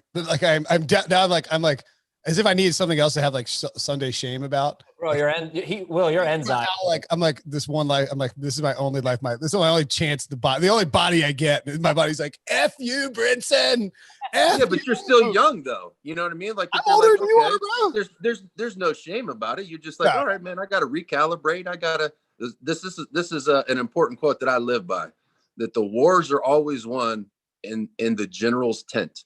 And what that means is, your life is really just what you plan in the tent. And so if you don't plan it in the tent, it's not going to get executed on the battlefield. So now you have the knowledge that, like, hey, maybe I should start paying attention to this supercomputer that God gave me. And that's the knowledge that you need to do. But you need to not just be a hearer of the word, but a doer of the deed. And that's when your life changes. That's a great call. And I've been trying, I want to, because, like, you know, the pandemic, I think either went one or two, like nobody was just like stayed down the middle with their habits, right? You either probably veered like bad or really, you either feel really bad or really good. And I stay down the middle.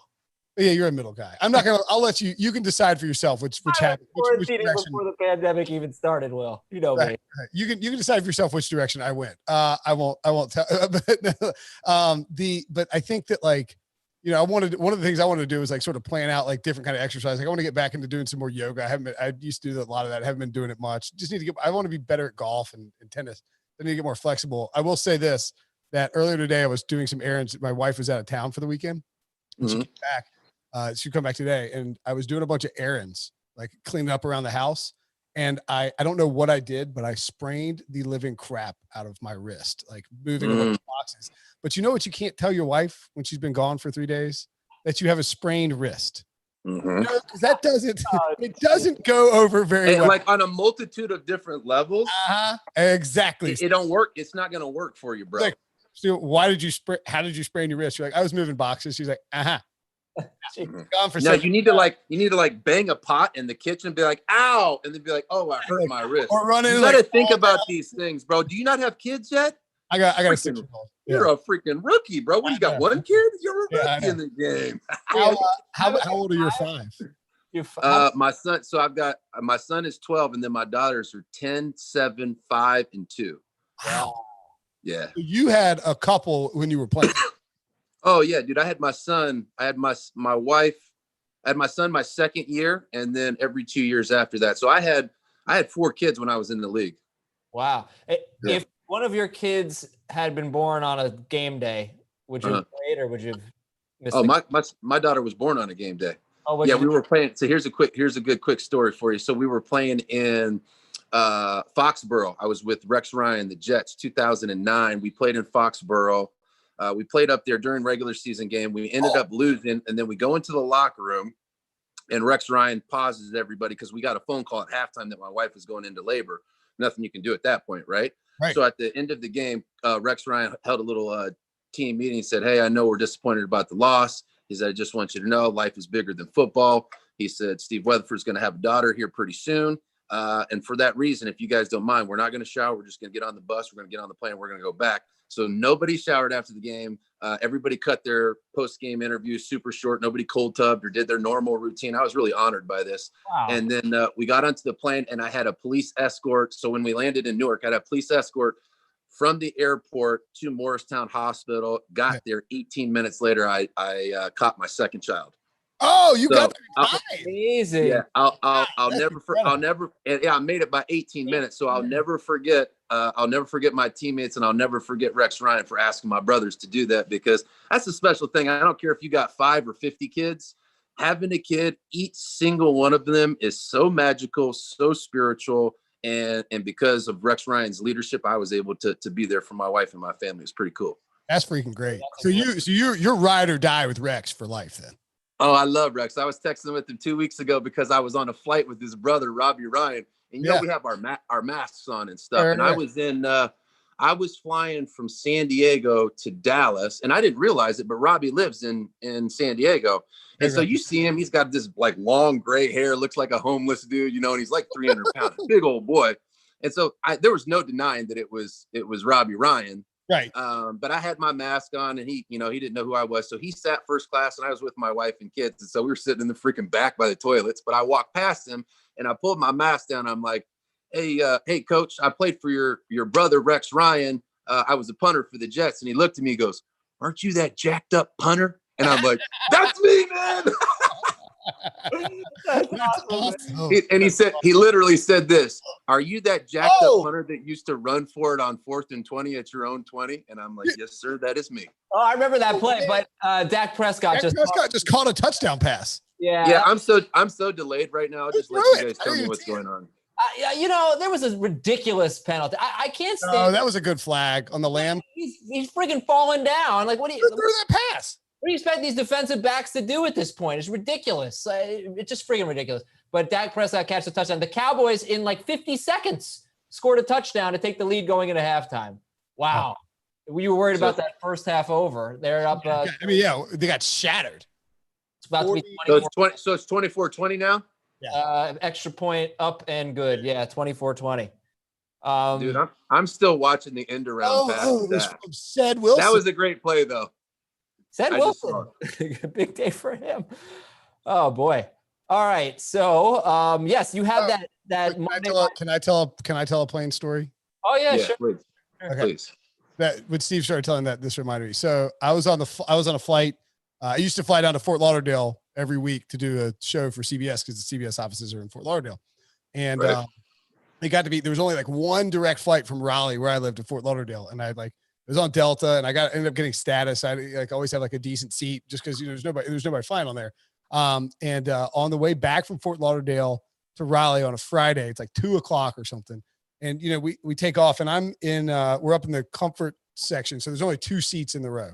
And the guy next to me plops, like you get in there, and you're trying to jockey for position with the armrest or whatever. Sure. This guy's got his arm on the rest, and I'm like, this guy's all up in my business, and I'm like trying to jamming his arm a little bit. You're in a power struggle right now, is what you're describing. Yeah. I'm like, I am not, because I'm like trying to work, and I'm like banging his elbow, and I'm like forcing and like hitting his arm, and it's just not moving. And I'm like, what the? This guy, this is an a-hole. Get out of the way. And finally, he looks over, he goes, oh, you write about football? I was like, yeah. And I go, oh my God, it's Zach Thomas. No way. No. Hey, because he's not that tall, dude. He's only like 5'10", right? He's not tall at all. Exactly. And so I'm like, there's move Zach Thomas. There's no shame in getting bodied by Zach Thomas. Yeah, dude. And we ended up, he's an awesome guy. I mean, I don't know if you'd remember me now, but we ended up talking, the whole plane ride. His son was going to ECU for a recruiting visit. So he was flying up to Raleigh as well from Fort Lauderdale, and then driving down to Greenville. So we ended up chatting a while, and he's like, if you ever you work with Pete Prisco? I was like, yeah. He goes, you tell him that I said he's a total jerk. That's awesome. Yeah. I played with Jason Taylor when I was on the Jets for 2 years, and he ended up marrying Zach Thomas's sister, right? That's right. Yeah. I think is that right? And this is in all due respect. She is beautiful. You're talking about Joy? No. Joy's Jason Taylor's sister. Jason Taylor's sister. Okay. Yeah. We used to work with Jason. Did I say that right? Was it Jason Taylor's sister married Zach Thomas? No, I mixed it up. No, you said it right. Yeah, I said it right. Okay. Yeah. But Jason Taylor just got married recently, I think, right? Maybe. I don't know. Maybe he got remarried. He was a heck of a teammate, man. He was fun. Wait, so you played with him in New York with the Jets? I played with him towards the end. So when he left Miami, I played with him on the Jets for 2 years. Our locker room was unbelievable. It was like a Pro Bowl practice. You had Santonio Holmes. You had I think we had 11 Pro Bowlers on our team. Darrelle Revis. We were stacked. That was a good Alan team. Faneca. Oh yeah. And that was an AFC Championship team? Yeah, both of the years I played with the Jets were Rex Ryan's first 2 years there. So Mark Sanchez's first 2 years in the league were 09, 010, and we got beat by Peyton Manning the first year in the AFC Championship, and then the second year by Ben Roethlisberger AFC Championship. That was a fun team though. How would you okay, let's put it this way. Let's say you can go back and play football again. Would you rather play on a Tom Coughlin team or a Rex Ryan team? I'm gonna play on whatever team I feel like could get a ring, but I feel like there's more than Rex Ryan really showcased to me that there's different ways to lead to get the most out of your men. Rex Ryan was like that crazy uncle that you probably shouldn't hang out with that'll like buy you beer, but there's something crazy about that crazy uncle that does things for you that other people won't do for you. There's a strange level of connection and loyalty that you have for them because they're willing to like put themselves out there and take a risk so you can have an experience. Does that make sense? Yeah. And I feel like Rex Ryan was like that as a leader. And here's a perfect example. If you were to make a mistake in a game and blow a coverage, what's up, champion? And you blow coverage, he will get out in front of it and say, yeah, that was a coaching mistake and it's my fault that they scored right there. He'll jump on that grenade for you as a coach. And he did that in the New York media so much for so many guys that you guys as media have no idea that happened. But because of that, he's able to get so much more out of his guys because they see him put himself on the line in front of everybody for them. And for that reason, the preparation and the execution that you get out of those talented players, it's much higher than if you lead with like fear and discipline. So there's more than one way to really lead a team is the point I'm really trying to make. What was a strength of Tom Coughlin's? His consistency. He treated Eli Manning the same way he treated Jose, the guy that pick up the towels, and the jock straps at the end of practice at the end. And there was a consistency of expectation, but also consistency of the way that he treated you. He expected the same thing from Eli that he expected from the punter. And everybody knew that, and everybody operated inside of that structure and order. And because of that structure and order, I believe that's how Tom Coughlin was able to get predictable results with that, consistent, almost kind of like an assembly line of success. All right. Well, since we are watching a Giants game, we have some Giants fans here. By the way, breaking news. My son has defeated Mega Man 11. That's what he came up to. Yeah. Way to work, kid. Put in that time. Guess what? Mega Man 2 is one of the all-time greats. So Mega Man 2, that was the first thing I did during the pandemic was defeat Mega Man 2 for the first time in my life. Beat Dr. Wily. He stayed up until 3 a.m. It took me 42 times to beat Dr. Wily. So hey, if you really want to bond, with your son and he's 6. Yeah. Go buy a Nintendo, pull out Zelda. And remember and try to beat that game with your son and try to remember where you plant the bombs to blow up the holes to go into the tunnels and all that stuff. I did that with my son. That's awesome. And it was unbelievably like bonding experience for him because he's like, you love this stuff. But then once I kind of like got him into the story of like all this stuff, he was like, oh man, this is really cool. So it wasn't about the graphics anymore. It was about my childhood and the story of the game. So I challenge you, brother. That's next up then. He is massive into Mega Man right now. Massive. So that is remember Metroid? Yeah, of course. I sort of remember Metroid. I am so bad. You have never met a player worse at Zelda than me. I can't play 3 minutes. I'm done. It was so bad. Too much strategy for you. Where's your patience, Adam? Seriously. No, I lose. Like I run out of delayed gratification, man. It's probably the reason you're not in there pumping iron either. You can't get buff in a day. Tell him, Will. Yeah. Azer? You got to save the princess, man. I try, but I'm saying I die like immediately. I guess like I'm so bad at that game. It's really hard. Those freaking old Nintendo games are really hard. They are, man. And there's only like 1 or 2 ways to solve them. And if you don't do it the exact way that the designers created it to get solved, you're going to sit there and slam your head against the wall. It's not like the games now where they encourage creativity. No, there's only one way to beat it.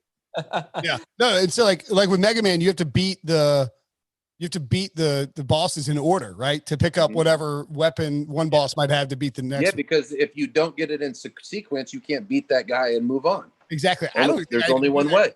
I don't think I knew that until like last year. And I was like, what about Contra? Remember Contra? Contra was the best. Oh, up, down, left, right, BA, select, start.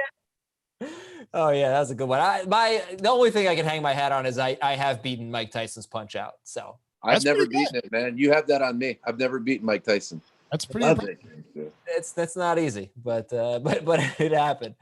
Well, Steve, I mean, you can hang out if you want. We're happy to have you as long as you want to hang out. DeMarcus Ware's going to be here in 25 minutes. I did get a babysitter on Sunday so I could hang out with you guys and drink this tequila, but it's nearly over. And you know what? I love my family, so I'm gonna go hang out with them. Well, I expect to get a DM on Instagram about you guys playing Zelda. And if you need me to help you solve the puzzles, man, it's fresh in my mind. We'll talk soon. All right, buddy. Adam, thanks, man. Yeah, real quick, it's weatherford5.com, right? Weatherford5. That's it. Weatherford5.com. And if you guys want to holler at me on social media, it's at Weatherford5. God bless you and go Big Blue. All right, man. Awesome. Good times, buddy. Oh, God. Steve Weatherford, great stuff there. We're 5 for 5, Will. 6 for 6. Terrific guest so far. Who handles the, I don't think I follow Steve on Twitter, but I'm just going to, I like his, I like the mustachioed look. Looks very cool. Like you don't see enough punters who look like tough, like you don't see a lot of punters that look like Steve Weatherford. Yeah. 5 of 5. Great job. Who's handling the booking? Is it Jen is in on that. Jamie Mazauskas is in on that. These people, we have a great crew here at CBS Sports. Very thankful to be working with. The guys up front, you and me, the talent, so to speak, if you will. We get all the credit, but it's the guys behind the scenes that do all the work. That is true. We don't do any work. Jimmy Garoppolo, let's check in on this game. 30-4 down for the 49ers. Yeah, they scored. It was a receiving touchdown. CJ Beathard apparently threw it. Did they bench Garoppolo? Holy cow. He might be hurt. He might be hurt. Mike Gesicki has 91 yards. Preston Williams, 74. Devontae Parker, 2 for 50 and a touchdown. Myles Gaskin, 7 carries for 13 yards and a touchdown. So it has not been an easy go for him. The game that I feel like I have no idea what's going on is the Cleveland Colts game. A couple of 3-1 teams battling here in Cleveland. And right now, Phillip Rivers is 8 of 11 for 120 yards. Baker Mayfield, what a half.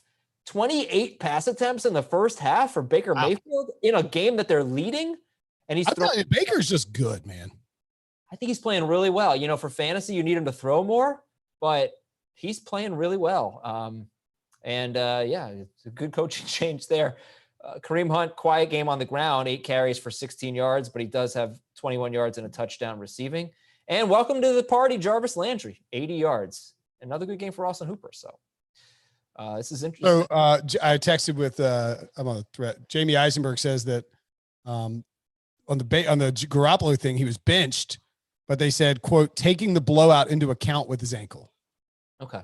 In other words, they benched him knowing that oddly enough, this is like amid, right after Kyle Shanahan got all the questions about, would they bench, could Nick Mullins steal the job or whatever? It's just like, that's not happening, but sure. By the way, I got to shout out Ben Schrager. He's also involved in the booking here and he does a great job. So I'm sorry I left him out. He's like, you better give me credit. It's weird. No, not at all. He's not that kind of guy, but I should have given him credit for that. So my bad. I really would like to know what exactly happened on that fake field goal because I have no sound or anything like that. But that was on which one? The one that got called back. The Giants threw the touchdown to Ingram. What are you talking about? Well, it was an illegal shift, but what exactly happened? The guy moved or he shifted. A lineman did? Yeah, it was a guard. Why wasn't it a false start? I don't know. Yeah, I don't know. Strange. Anyway, this is the, somebody's saying he did not report. Well, he did not report. There you go. So great job by Steve Weatherford. We appreciate that. And we appreciate you being here on the Home Team Watch Party presented by Lowe's. We got another hour and a half. We'll see. Whenever that Giants-Cowboys game is over, that's when we will sign off. So if you have any questions, feel free to ask them. I might, for the first time in Home Team Watch Party history, leave Will by himself for a little bit as I use the bathroom. Can I take a little halftime bathroom break, Will? Sure. I guess I'll just sit here and monologue about. All right. Well, let's do a Q&A. This is going to be like a 15-second thing. You'll be fine. Peas in 15 seconds. All right. Well, I wasn't going to wash my. You know what? I'll wash my hands, Will. We'll do 30 seconds. I'm just kidding. We'll do 30 seconds. Let's do it. Ask me anything. I've got the chat open. Ask me anything. Ask Will a question. While Adam is gone. I am drinking DWBRJU2 wants to know what am I drinking? Double Cheeseburger wants to know. Everybody wants to know what I'm drinking. It's a good question.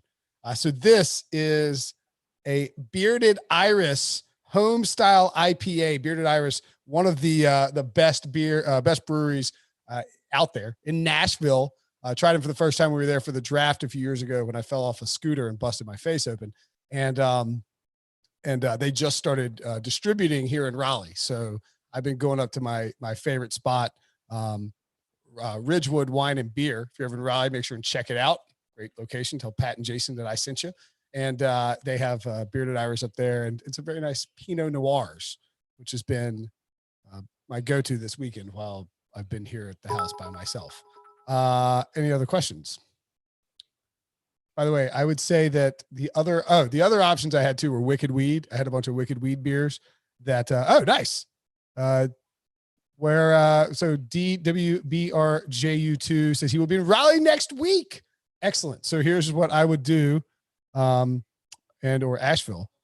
So Trophy Brewing and Pizza is fantastic.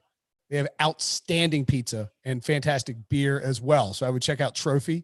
If you're coming in off of 40, when you're coming in on Wade Avenue, right there in the Ridgewood Shopping Center with the Whole Foods is Ridgewood Wine and Beer. Stop by there, tell them that Brinson sent you, and say they should hook you up. And New Anthem, highly recommend. Fantastic beer. I came in for MapQuest. Yeah, so one of the people was one of the watchers is going to be in Raleigh next week. So I was giving some possible Bavana Brewery. Bavana is really good, and so I would check out those two spots.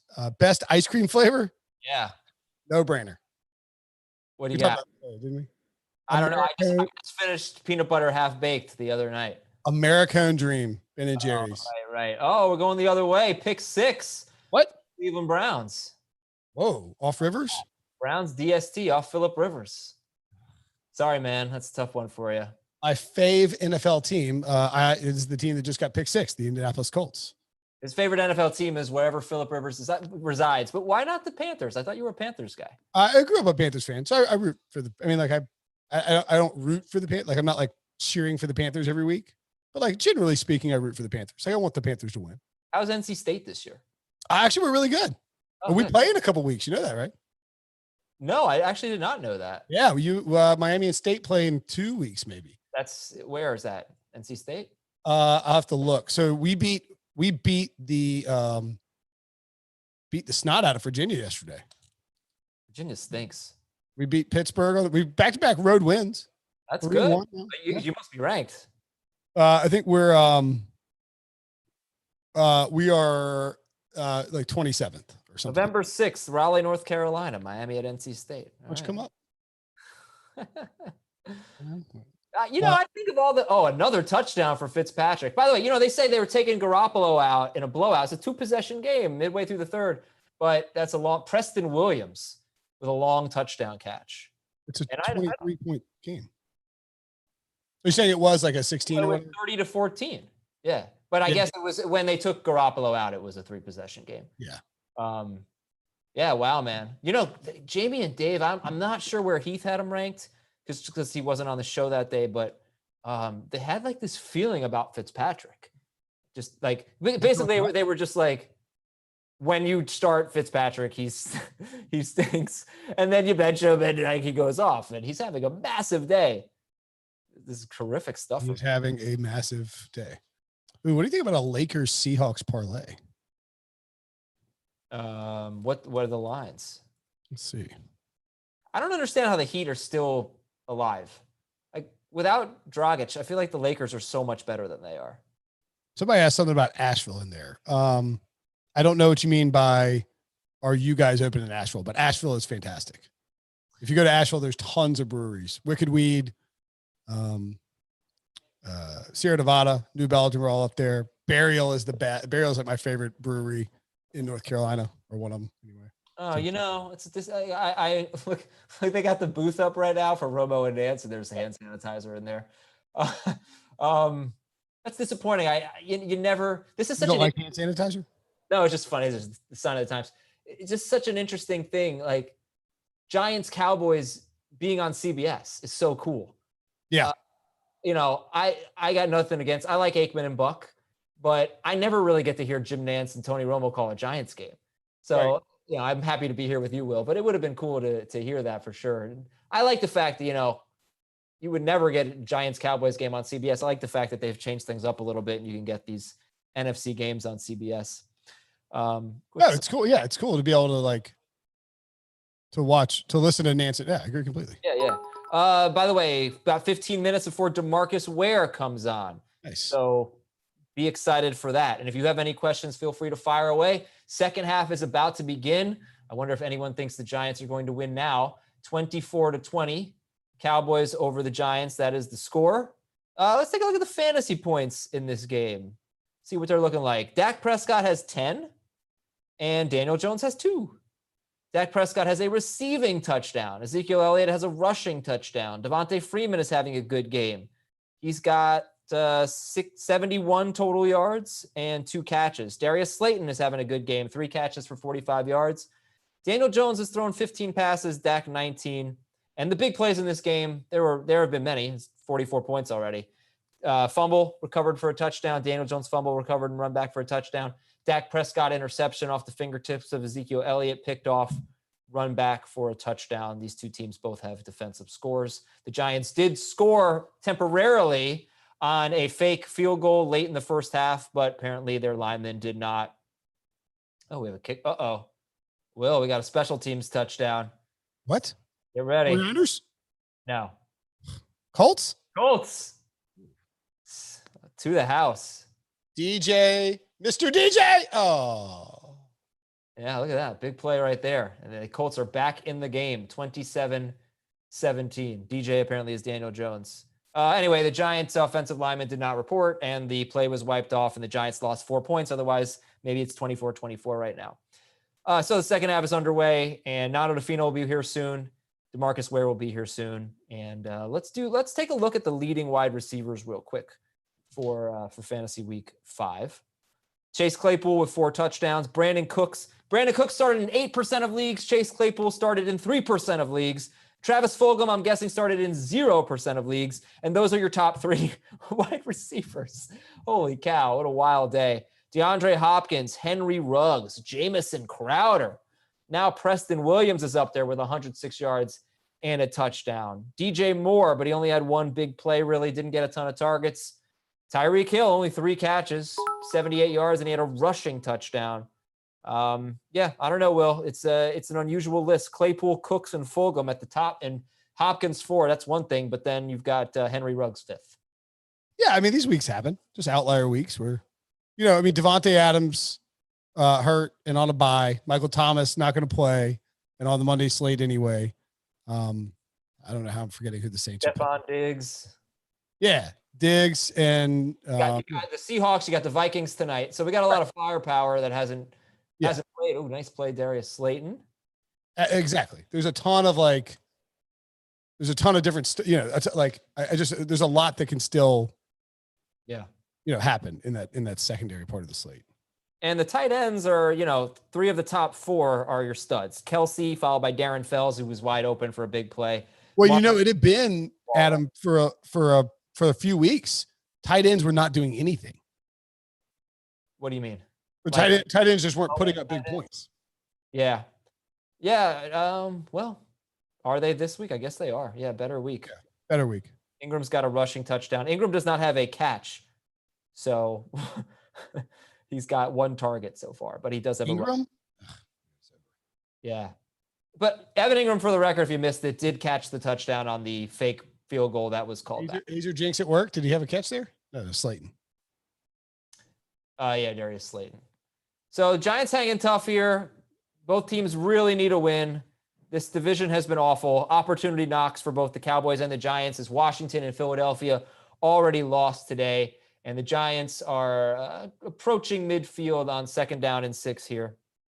And if you're joining us on Twitch, feel free to ask us any questions. We got a Cowboys fan, I believe, Gage. I feel like he hates Amari Cooper. He's just not feeling it with Amari Cooper. He's had a really great season so far. So, what's up with that, man? Cut him some slack. Cooper today, 0 catches on 1 target. Will, you can make the mistake of overreacting at halftime. But in the NFL, it only takes 1 play and everything changes. I don't know what you're talking about, but yeah. No, I mean, Amari Cooper doesn't have a catch. Yeah, that's a problem. Yeah, Dalton Schultz has 1 catch for 6 yards. Michael Gallup, if Michael Gallup has another dud, are you going to drop him? No, you don't drop Gallup. Well, this would be 4 terrible games. Not terrible. 4 duds. 1 monster game in there. Yeah, I know, but 4 out of 5. Flag down on the play here. Could be contact on the Cowboys, move the chains a little bit. Fire away with your questions. Mahesh wants me to eat. You want me to eat on the air? I don't think I can do that. You do not want that at all. That would be gross. Somebody says he's dropping Michael Gallup if he has a bad game. I'll happily grab him. So weird, man. Gage loves Amari Cooper. He just wants Cooper to get the ball. Okay, I can understand that frustration. I don't know if one of the things, I don't really get to watch these games super closely when we're interviewing guests and talking to Will about directions in North Carolina. But James Bradbury has been awesome for the Giants. I don't know how much he's been marked on Amari Cooper. Nice little rollout there. Will, they got to do that with Daniel Ingram. Yeah, first catch of the game for Ingram. Just keep getting him out of the pocket, right? Yeah, I don't understand why more teams don't do that, just in terms of getting their guys, like getting young, like it's just easier to get. It's easier for young players to like, it just makes their life easier. Yeah. Like get them out there and let them move around and run. I mean, it just makes it easier for these young quarterbacks. I don't understand why more. I mean, I guess Jason Garrett, the Jason Garrett thing is weird. Like, do you think he knows what he's doing? You know what I mean? Like, do you think he knows what he's doing or no? It could be just coincidental, but like when you look at the Cowboys offense, when he was calling plays, it was good. But when you looked at the Cowboys offense when he wasn't calling plays, and I'm not just talking about last year with Kellen Moore, there was time earlier in his tenure, like it was better. They finished higher, they scored more points. Right. So like I wasn't that excited about him. But at the same time, Tony Romo was a non-prospect. And I thought Dak Prescott couldn't throw in college. Like I was not really impressed with him at Mississippi State. Maybe that's just me being dumb. God, he destroyed NC State in the Belk Bowl his final year, his final game of college. I mean, absolutely destroyed us. Maybe he made a lot of progress. But my point is both of them overachieved dramatically. And you got to give Garrett some of that credit, right? Oh, for sure. Yeah. I mean, I think, we saw a guy that definitely developed. Yeah. And it's also, they've had a great offensive line. A great offensive line. And now it's not great. Like it has fallen apart in the past, like a year or so. Oh, completely. Absolutely. 2 tackles out for the season. Yeah. Mahesh wants to know what's wrong with Jonathan Taylor. Let's take a look at the stats. He does have a touchdown. They cannot have a lot of time of possession in this game. He's got 5 carries. Nobody else has more than 1. I want to check the time of possession in this game because it feels like the Browns are constantly on the field. All right, well, I'm going to ask you a question here. Name your top 4 Super Bowl contenders. Top 4 Super Bowl contenders. By the way, The Browns have had the ball for 22 minutes and 24 seconds. The Colts have had it for 13 minutes and 13 seconds. That's Baker just threw a pick though. Yeah, I know. Well, I think obviously you start with the Chiefs. Mm-hmm. I'm not going to discount the Ravens. They're still up there. I think I sort of have to toss the Steelers in there at this point. Yep. And so then I'll say, I mean, begrudgingly, since Pete, I'll say the Packers. All right. Bills. Yeah. Bills are on there too. Sorry. That's disrespectful to the Bills. My apologies. No, I get it. I like the Bills. But no, like picking 4 is tough because Seattle. Who's 4 for you? Oh yeah. I mean, slapping Seattle's face too. I guess I was picking teams that we'd already seen play today. Yeah. Top of mind. Yeah. I would. The Packers are really good. They're a lot better than I thought they were going to be. They sure are. Well, you know what? I would take the Packers out and put the Seahawks in, and I'll take the. Can you take out the Ravens? Why would you? Not impressed. Like who would you pick between the Ravens and the Bills right now? I think I'd bump the Steelers out. Okay, that's fine with me. I think I would go Chiefs. The Chiefs 1, Ravens 2. The Packers' run defense is a huge problem. Yes, it is. So I'm not sure that they can withstand that. The Seattle defense is a huge problem. So I'm not sure they can withstand that. I think I would go Chiefs, Ravens, Packers, Bills would be my top 4. And maybe when the chips fall, like you're trying to compare, like these teams are going to make a Super Bowl run either with Aaron Rodgers or Russell Wilson or Josh Allen. I'm not quite there on Allen, but I will put them ahead of the Seahawks. I do think I would take if the Seahawks and the Bills are playing in the Super Bowl, I would pick the Seahawks because of Wilson. Yeah, I just think you just have to trust Russell Wilson to get it done. And I don't know. We don't know that about Josh Allen. As good as he's been, right? Like we just don't know what will happen, and that's a little scary. I think you're going into a playoff game, you're just not sure what Josh Allen's going to give you. I'd still like to see the Patriots. I mean, I don't think they're a Super Bowl contender, but with like a healthy Cam with Gilmore, more of a sample size of like what the Patriots actually are. I'm not selling the Patriots. I mean, at all. I mean, I think New England is still very much, like they're a very good team. Giants have the ball third. There's a big play here at the 31-yard line of the Cowboys. 3rd and 6 for Daniel Jones. Oh boy! Oh, Will Brinson, you can call it. Danny Dimes, go. Oh, there's a flag on the play. Are you freaking kidding with the flag? Oh no, Azer. Oh, look, you made the same face that Dan. Oh, see, this is my concern with Daniel Jones. Like I see his face and I don't know if I can trust him. Oh, look, he's mad. He's like getting in there. What is with the damn flags, people? Now, CJ Beathard, that's a guy you can trust. I'll tell you, like, you got to look at the Browns right now. They run the ball so well. They can run it on man. They can run it on anyone. They ran all over the Ravens. Pass interference on the offense. Get that touchdown. Oh, that's that Darius Slayton touchdown off the board. That is a dagger. Yeah, that Damian Ratley. Let's see. Oh, every team in the NFL runs pick plays except the Giants aren't allowed to. Okay, that's fair. I mean, that's a pretty bad one. That's fair. I'm going to freaking just drink water now. I hope somebody. Because I don't have any tequila. I hope somebody can capture that video. I'm just going to drink water now. Not as bad as what I said earlier today on Twitch. Not as bad as what I said. What did you say? I read a name that I shouldn't have read. Oh, that's right. No, that's fine. Yeah. All right. 3rd and 16 now for the Giants. Out of field goal range. You got to play for the field goal here. Pump fake. Don't make a dumb play. Dumb play. All right, whatever. Well, that's very disappointing, Will. That's 14 points taken off the board. Yeah, I wanted some Slayton scores and some yardage there too. Darius Slayton, man. When you if you said is Darius Slayton good? I just don't know the answer to that question. What? He's good. He's a second-year receiver. Yeah, he doesn't really get open, from what I understand. I was reading that wide open there on the play that the pass. Yeah, it's just a 58-yard field goal. Coward. I should just go for it. Oh, flag. Oh, it's 4th and 16. Ooh, a flag on the play. Oh, that was pathetic. Very pathetic. Welcome to being a Giants fan, Will.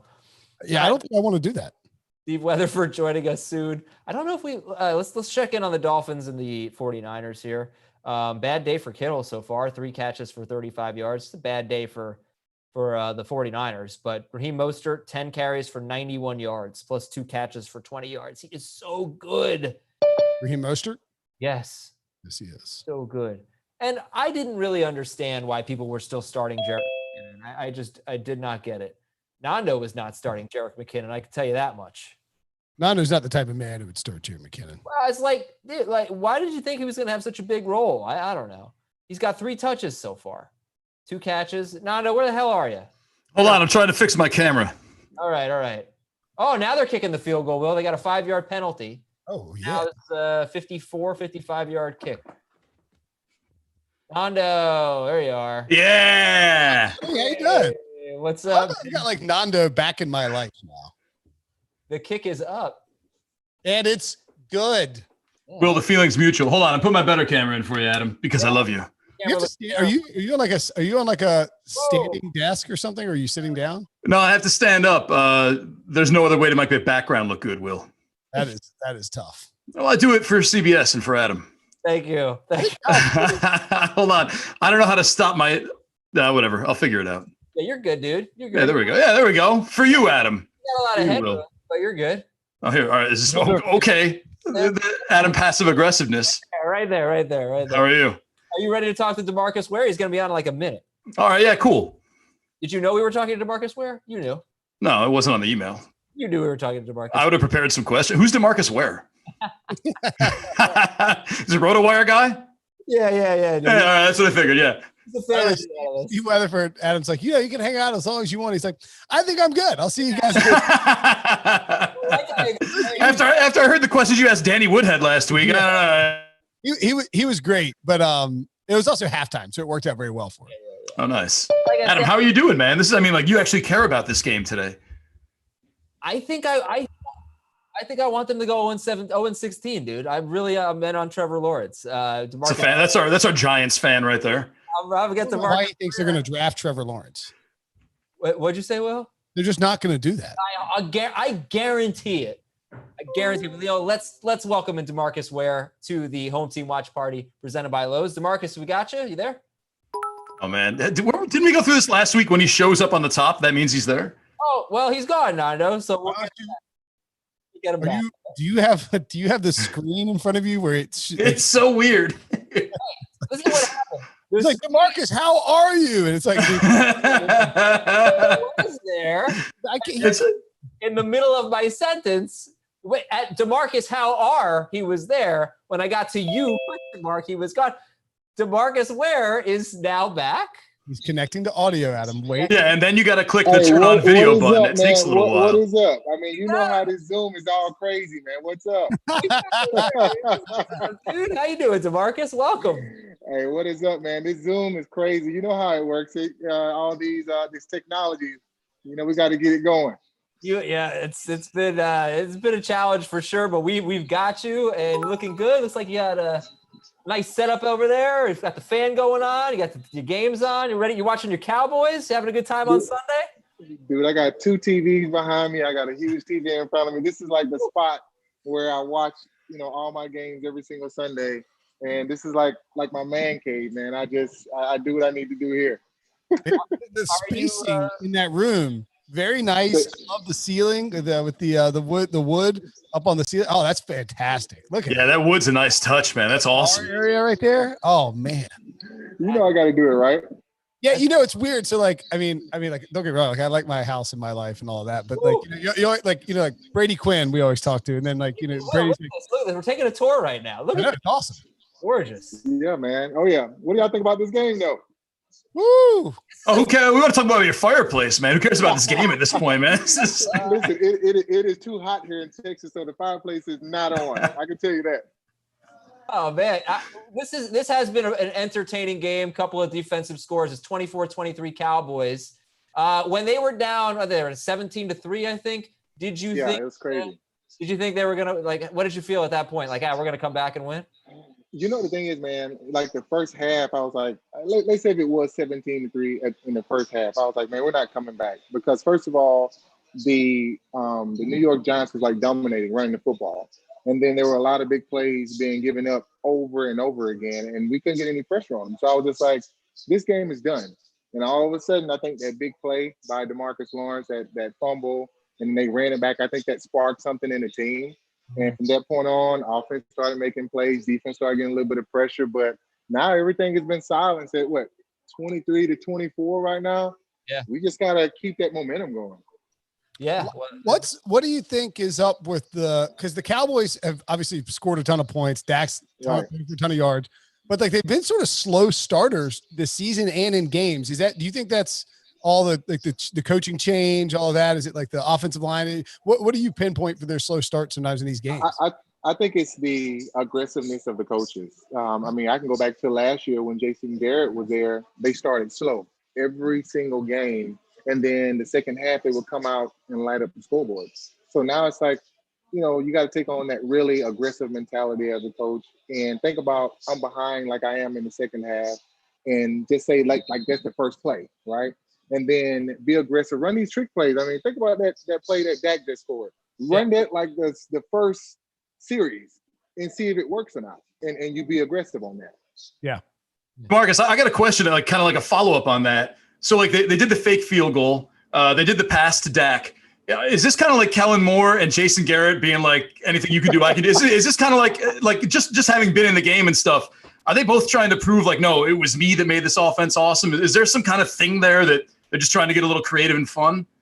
Dude, that there's some type of battle there with, Keelan and Jason Garrett. I think you got the sensei and you got the predecessor right behind them saying, yeah, hey, I'm going to beat you this game. And then, with Jason coming back home, you already know that there's all type of memories and stuff there. You got, the new offensive coordinator there and, the new coach. So all of a sudden now it's like, who's going to beat who? Who's going to have the most extravagant plays, even though they don't run extravagant plays? Either one of the coaches. Right, that's it. Right, that's why it's crazy. Dude, you can see them actually like opening up their playbook. I'm like, come on, guys, you should do this all the time.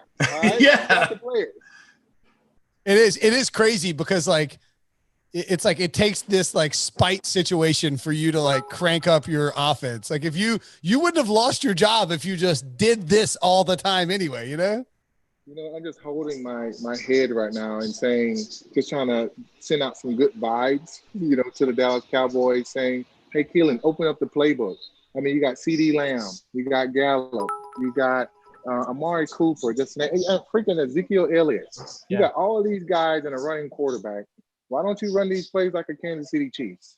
Why don't you run these plays like a Philadelphia Eagles team that, they're running all kinds. What happened? What do you see? What's up? Wait for it. I thought Dak. Oh no. Oh no. What happened? Dak is God, his calf, and it looks like it's deflated. Oh no. What happened? Hold up. I'm a little bit behind you. Hold on. Let me see here. Yeah, I got the CBS feed going on. You need to watch this. This is not good. Hold on. Let me see what's going on here. Oh no. Let me see what just happened. All right, because I just got to play. Oh, that's the one. That's the one that's like, yeah, you don't even look it up, man. Is that like coming off? I'm looking at Pollard right now. I'm looking at Pollard running outside. On the left. You're on red zone. Hold on. You're about to see it. It's gonna be on the next play. Yeah, it's the next play. Dak. Yeah, right here. It's coming up right now. Why do they keep showing it, man? Why do they keep showing it? No! Oh, he just called him over. His ankle is turned sideways. Maybe that's just his shoe, man. Hopefully that's just his shoe. Did you see the replay from behind? Oh. Yeah. Yeah, I don't know why they're showing that again and again and again. This is like that Louisville basketball player, man, when they kept showing it. Nothing would be like that. I hope it's just one of those crazy tennis shoe moves where the cleat falls off and Right. Yeah. It did look like his shoe was coming off. I mean, he's obviously hurt. Watch it right here. Oh, this looks like it hurts so. Oh, Will, stop watching it, man. What is wrong with you? I don't know where you're seeing. Go to commercial. Yeah. What are you watching? I got red zone on one channel. They just showed the replay. It's like you're in the closed caption feed or something. And I got a commercial on over here. Yeah, me too, Nando. Will is like a sicko. Just like seeking it out. Rewind to watch it. there's one of those plays where when you're watching a football game, you don't want that to happen to any other players. But I mean, to that, like, you're starting quarterback and everything is starting to get rolling, and now you have an ankle injury. And as a quarterback, that's actually his plant foot. So every single time he has a 3-step, 5-step drop, that's the ankle he has a plant on to now throw the football. It's so crazy when you start thinking about the little intricate things that, some of these injuries, when they happen, how it hurts the quarterback. Yeah. So this is one of those injuries that, not only you got to rehab from, right? But now you got to get back and plant every single play when you drop back on that same right ankle. Oh man, that is woo. Yeah. Oh, See, that was the thing. That was what I don't think people understood with Cam Newton in 2019 when he had that. He had the plantar or the whatever it was, the plantar on his foot, the fascia, or was it the Jones? He had Jones, right? Or Lisfranc, or Jones, yeah. He had was it Lisfranc or Jones? It's like the same thing almost. Totally different. It's somewhere around in there. Yeah. To DeMarcus's point, like people like, oh, Cam's wildly inaccurate. It's like, no, his mechanics have fundamentally changed because now you either can't drive or you can't plant, and that changes everything, right? Dude. My heart's like pounding right now. You know how when you just as a player and seeing a guy get hurt like that, that's like, I mean, think about it. They got 4 offensive linemen out. I mean, Tyron Smith, Lyle Collins. On defense you got Sean Lee, Leighton Vander Esch. And you start thinking about, I mean, that's like a freak injury, right? But then there's some injuries that happen because they were out for the off season. Right, they didn't get the training that they, should have had during the off season, and I always say they need to be battle hardened. You got to be beat up a little bit, get your body right. But this is one of those freak injuries, man. I'm watching it right now. Yeah. Well, how about Jason Garrett going out there too? I mean, it's obviously. That's gonna. They got this card out for him. He asked us. Who's Stephen Jones hugging in the booth? It's got to be his wife, right? There might be, Charlotte. Yeah. Man.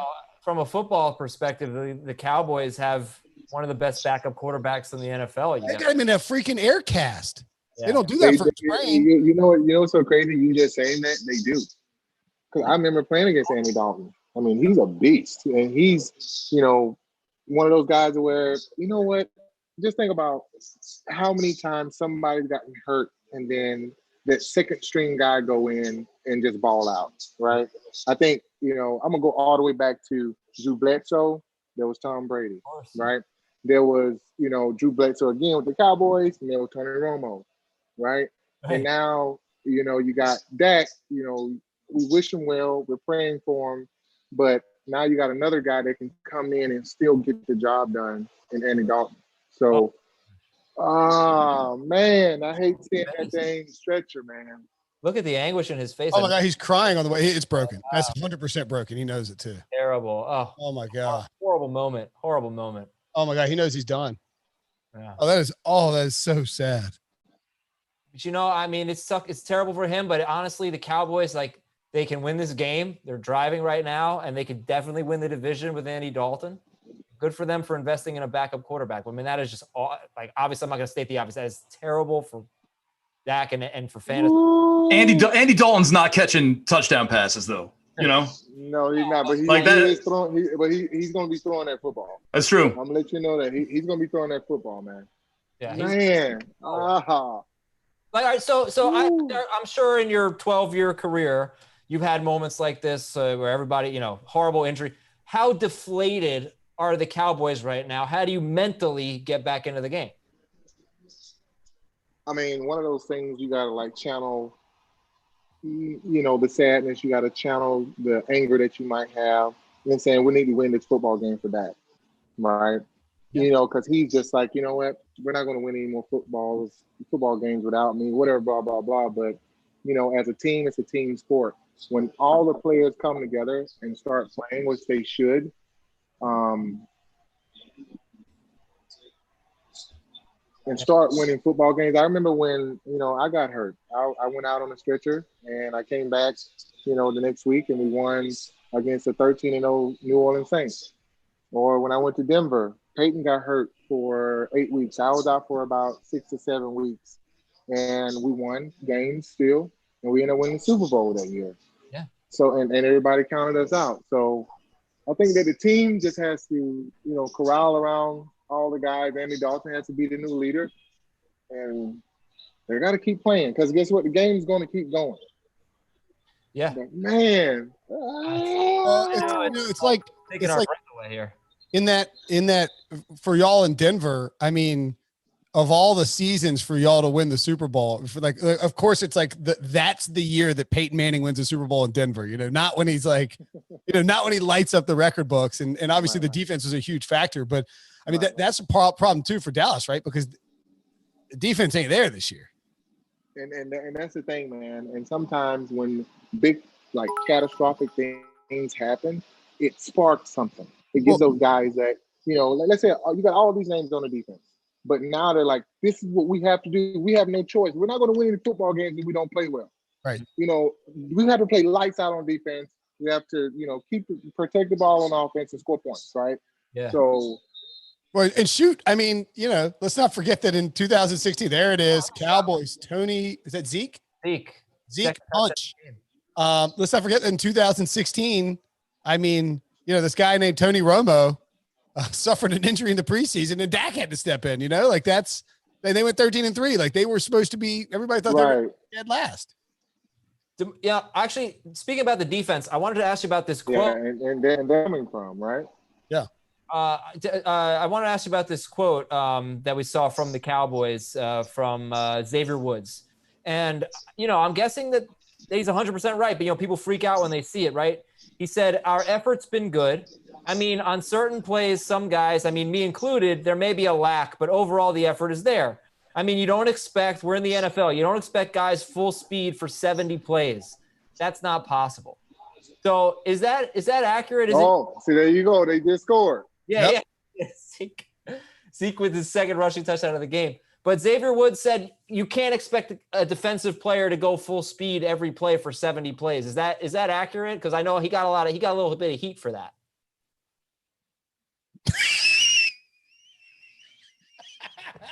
I'm gonna tell you something. What happened? When I was out there playing, I went full speed every single play because I wanted to steal that man's heart on the other side. There wasn't a point to where, I mean, yeah, the guy was tired, but I knew he was tired too. And for someone to say, you're not going to go full speed for 70 plays, why don't you call back Bill Parcells and you tell him that? Why don't you call back Marinelli or Wade Phillips and tell him that? Because I played 100 plays full speed, and I did it every single week. Damn. So I think that's not an excuse. For me, when you start talking about a defensive guy and the tenacity and how you should play in this football game, you play lights out until the lights turn off in that 60 minutes of hard, kick-ass football. Wow. See, I was laughing because DeMarcus's face was like, "Are you kidding me, bro?" I didn't say it. It wasn't. No, not you. I'm saying I'm just can you imagine hearing one of your teammates say that too? Where you're like, "Are you serious?" I'm giving what do you mean not giving 100% every time? Dude, if you're not giving 100% every time, I don't want you out on the football field with me. Right. That's how I'm going to give it everything I have. I'm going to give you everything I have, and you better be doing the same thing. You've played. You mentioned Parcells. You mentioned some of your coaches. You've played for some terrific coaches: Bill Parcells, Wade Phillips, Jason Garrett, John Fox, Gary Kubiak. Those are head coaches, plus Mike Zimmer, and among others. I feel like you've been, blessed with some great coaches. Can you talk about some of the guys that really impacted your career? I mean, first of all, it was Bill Parcells, and he just taught me the grit of the game. Because when I started playing for Bill Parcells, we practiced in full pads twice. All the defensive linemen, we wore knee braces in practice and in the game. So it was like one of them things where it was a mind test every single week, right? And then you get, Wade Phillips, which was the best blitz guy I've ever played for. And you got, Marinelli when I played in 4-3, when he won, coming off of that Super Bowl with Sapp and Simeon Rice and all those guys. And guess what? And then after that, I got Jack Del Rio. I got, Kubiak. So I've had some crazy coaches, man, when they talk about just defensive, I would say defensive gurus that taught me a little bit of everything and how it just really progressed throughout my career. And it was great playing for each one of those guys. But DeMarcus, I've heard I've heard players talk about like full pads, like that's like how we did that. I haven't heard anyone talk about knee braces twice a week. What's the significance of doing that? Is it just like to get you like, it's almost like wearing ankle weights when you're playing basketball and you take them off for game day? Like what's the significance of wearing those? So the thing is, like, some guys wear the knee braces because, like, as offensive linemen, they get the running back coming behind their legs a lot. They get chopped sometimes, so they wear the knee brace for a little bit more support. But with Bill Parcells, he was like, all right, I don't want none of my guys blowing their knees out because I'm going to make sure that your heart and your pride is right. And he had us so brainwashed of going out there in the football game and doing whatever we needed to do to win. But he was like, I don't have to worry about you being hurt because guess what? You got knee pads. All right. You got all the pads. We had elbow pads on, dude. We had knee pads on, knee braces, everything, looking like robots out there like this, dude. All right, got it. I never heard that, but I heard full pads. I never heard the knee brace thing before. Oh yeah, we had those on. Wow. All right. Oh yeah. How come Wade Phillips doesn't have a job right now when everybody stinks on defense? Hold on. You know what? I want to ask you that question. Okay. Why does Wade not have a job? You got one of the best defensive gurus out there. And I think he's the defensive coordinator of all time. And he's got rings. Nick LeBeau? Right. But the thing is, like, everybody wants something new, right? Yeah. Everybody wants something new. They want the new coach, new identity. But guess what? With Wade, you know exactly what you're going to get. And that's a defense going to be hauling butt and making plays. Giants are 0-4 with something new, you know? Yeah. They're about to be 0-5. Right. When Wade joined the Rams, I wrote a story about how, like, I went back and looked at it, and, like, statistically, his first year with defenses, everywhere he's gone, the number one. But they go from bottom 5 to like top 5. Yeah. It's crazy. Yeah. Like he is. Yeah. Nobody improves a defense overnight more than Wade Phillips. And so, like, I don't understand why nobody would want to. Do you think it's because people are maybe moving away from strict 3-4, or is it a scheme thing, or is it just like just want younger? I mean, I don't know. It's weird, man. I think you got younger coaches, you got younger atmosphere, so you got younger guys bringing in younger guys to coach, and don't want the older mentality. Because think about it, I remember when he went to Houston, they were number one defense. He came to Dallas, we were the number one defense. He went to Denver, we were number one defense. He went to the Rams, just like you said, they were the number one defense. I mean, What else do you want? What else are you looking for? Oh, it's tremendous. You got to go in a few minutes, so I got to ask you a few questions here. First of all, who is the Cowboys' biggest rival? Because I feel like there are 3 of them vying for first place there. Who's the Cowboys' biggest rival? You tell me, and I'll tell you if you're right or not. He's going to say he's a Giants homer, man. He wants you to say Giants. I think it's the Giants. I think Danny Dimes got destroyed. Hold on. Let me check the play out. Let me see what we got. Okay. Oh yeah, come on, Brandon. What's up? Yeah, all right. So I would say the Giants was one of the biggest ones. Like, it was a grudge match, right? The Washington Redskins used to be like the biggest rival ever, but now it's like we're getting outside of the NFC a little bit, and we're starting to pick like other teams. You know, it's almost like the Cowboys and the Raiders type thing, to where I'm starting to see how the guys talk about, man, I hate the Raiders. But it's the weirdest thing, because maybe it's the way that the players are playing, or the mentality that they have, or just the bickering back and forth. But, you know, any team in the NFC East, that was like the biggest rivalry. Like, we play each other twice and we're trying to crush each other. Yeah. I mean, that's what's so cool about the NFC East. You've got so much history with those teams, and they're all just like fierce rivals. It's probably like whoever's the best of those 3 teams at the time, it might be, for the fans anyway, the biggest rival. You've got what's that? Oh, yeah. That was a good sack. Everson Griffin. Yeah. Yeah. Man. By the way, there's a bunch of people in the chat. Let's see. So somebody says, DeMarcus Ware, you're the man. Somebody else says they have a signed DeMarcus Ware jersey. They also said he met Ware. Somebody said met Ware, got an autograph at Ticket Stock in Dallas back in 06. One of the GOATs.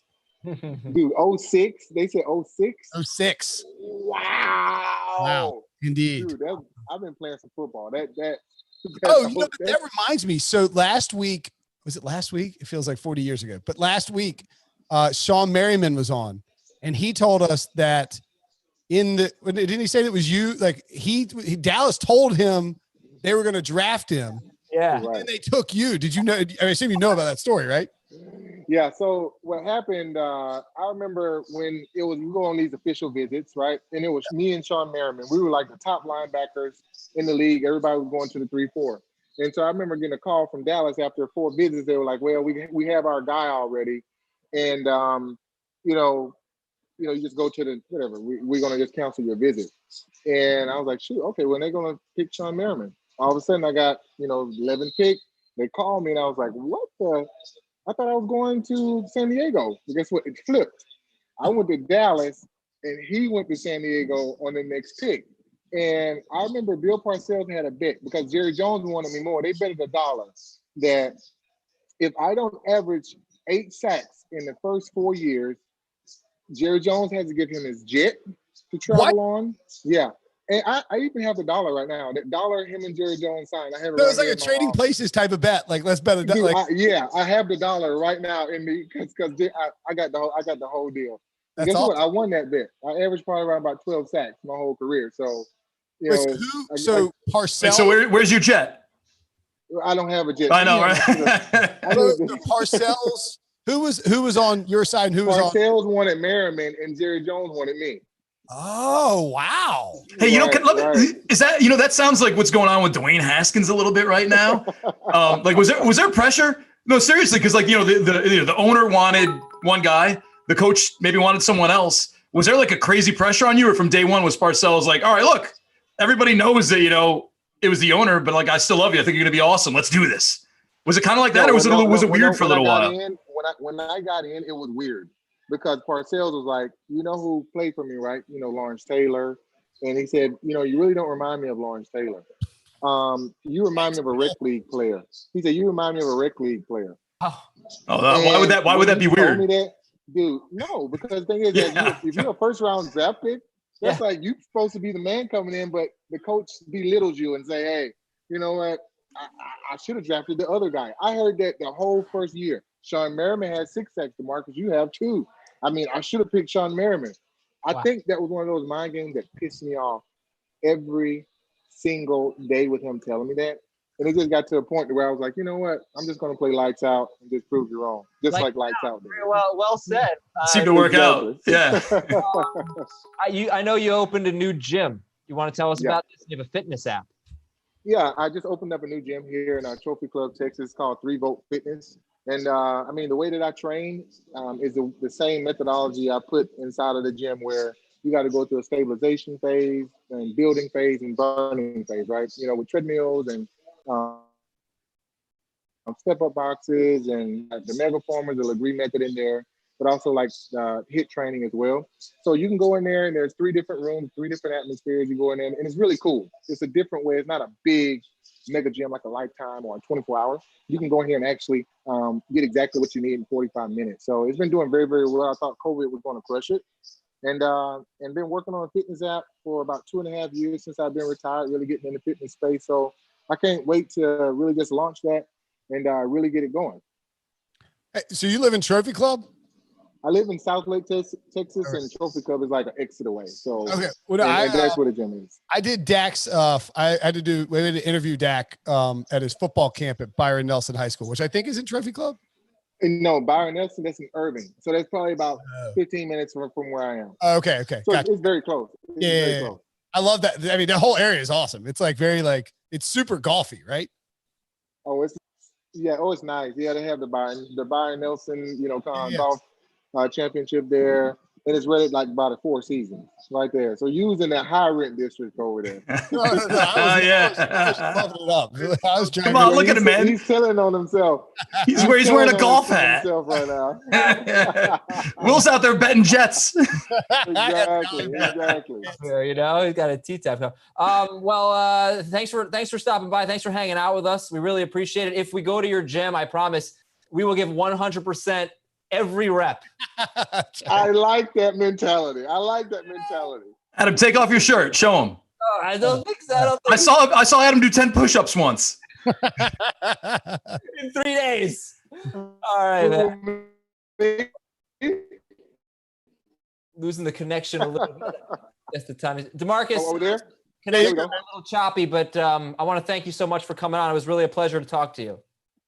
Hey, thank you guys for inviting me on anytime. All right, see you, DeMarcus. All right. All right, take care. Peace. Check in on this game, guys. It's a fourth quarter. We got an 8-point game. The Cleveland Browns just intercepted Phillip Rivers again. Will Brinson gently weeps. Although I did bet on the Browns. So Good for you. Good for you. And I think I started the Browns DST somewhere, so that's good.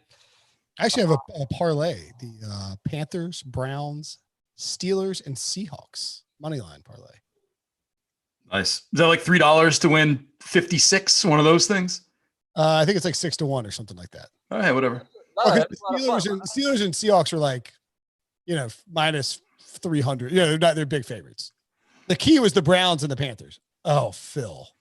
I didn't bet this week. I actually didn't look at any lines this week. No, you don't bet. Give me that. Get out. I do. I do. I do.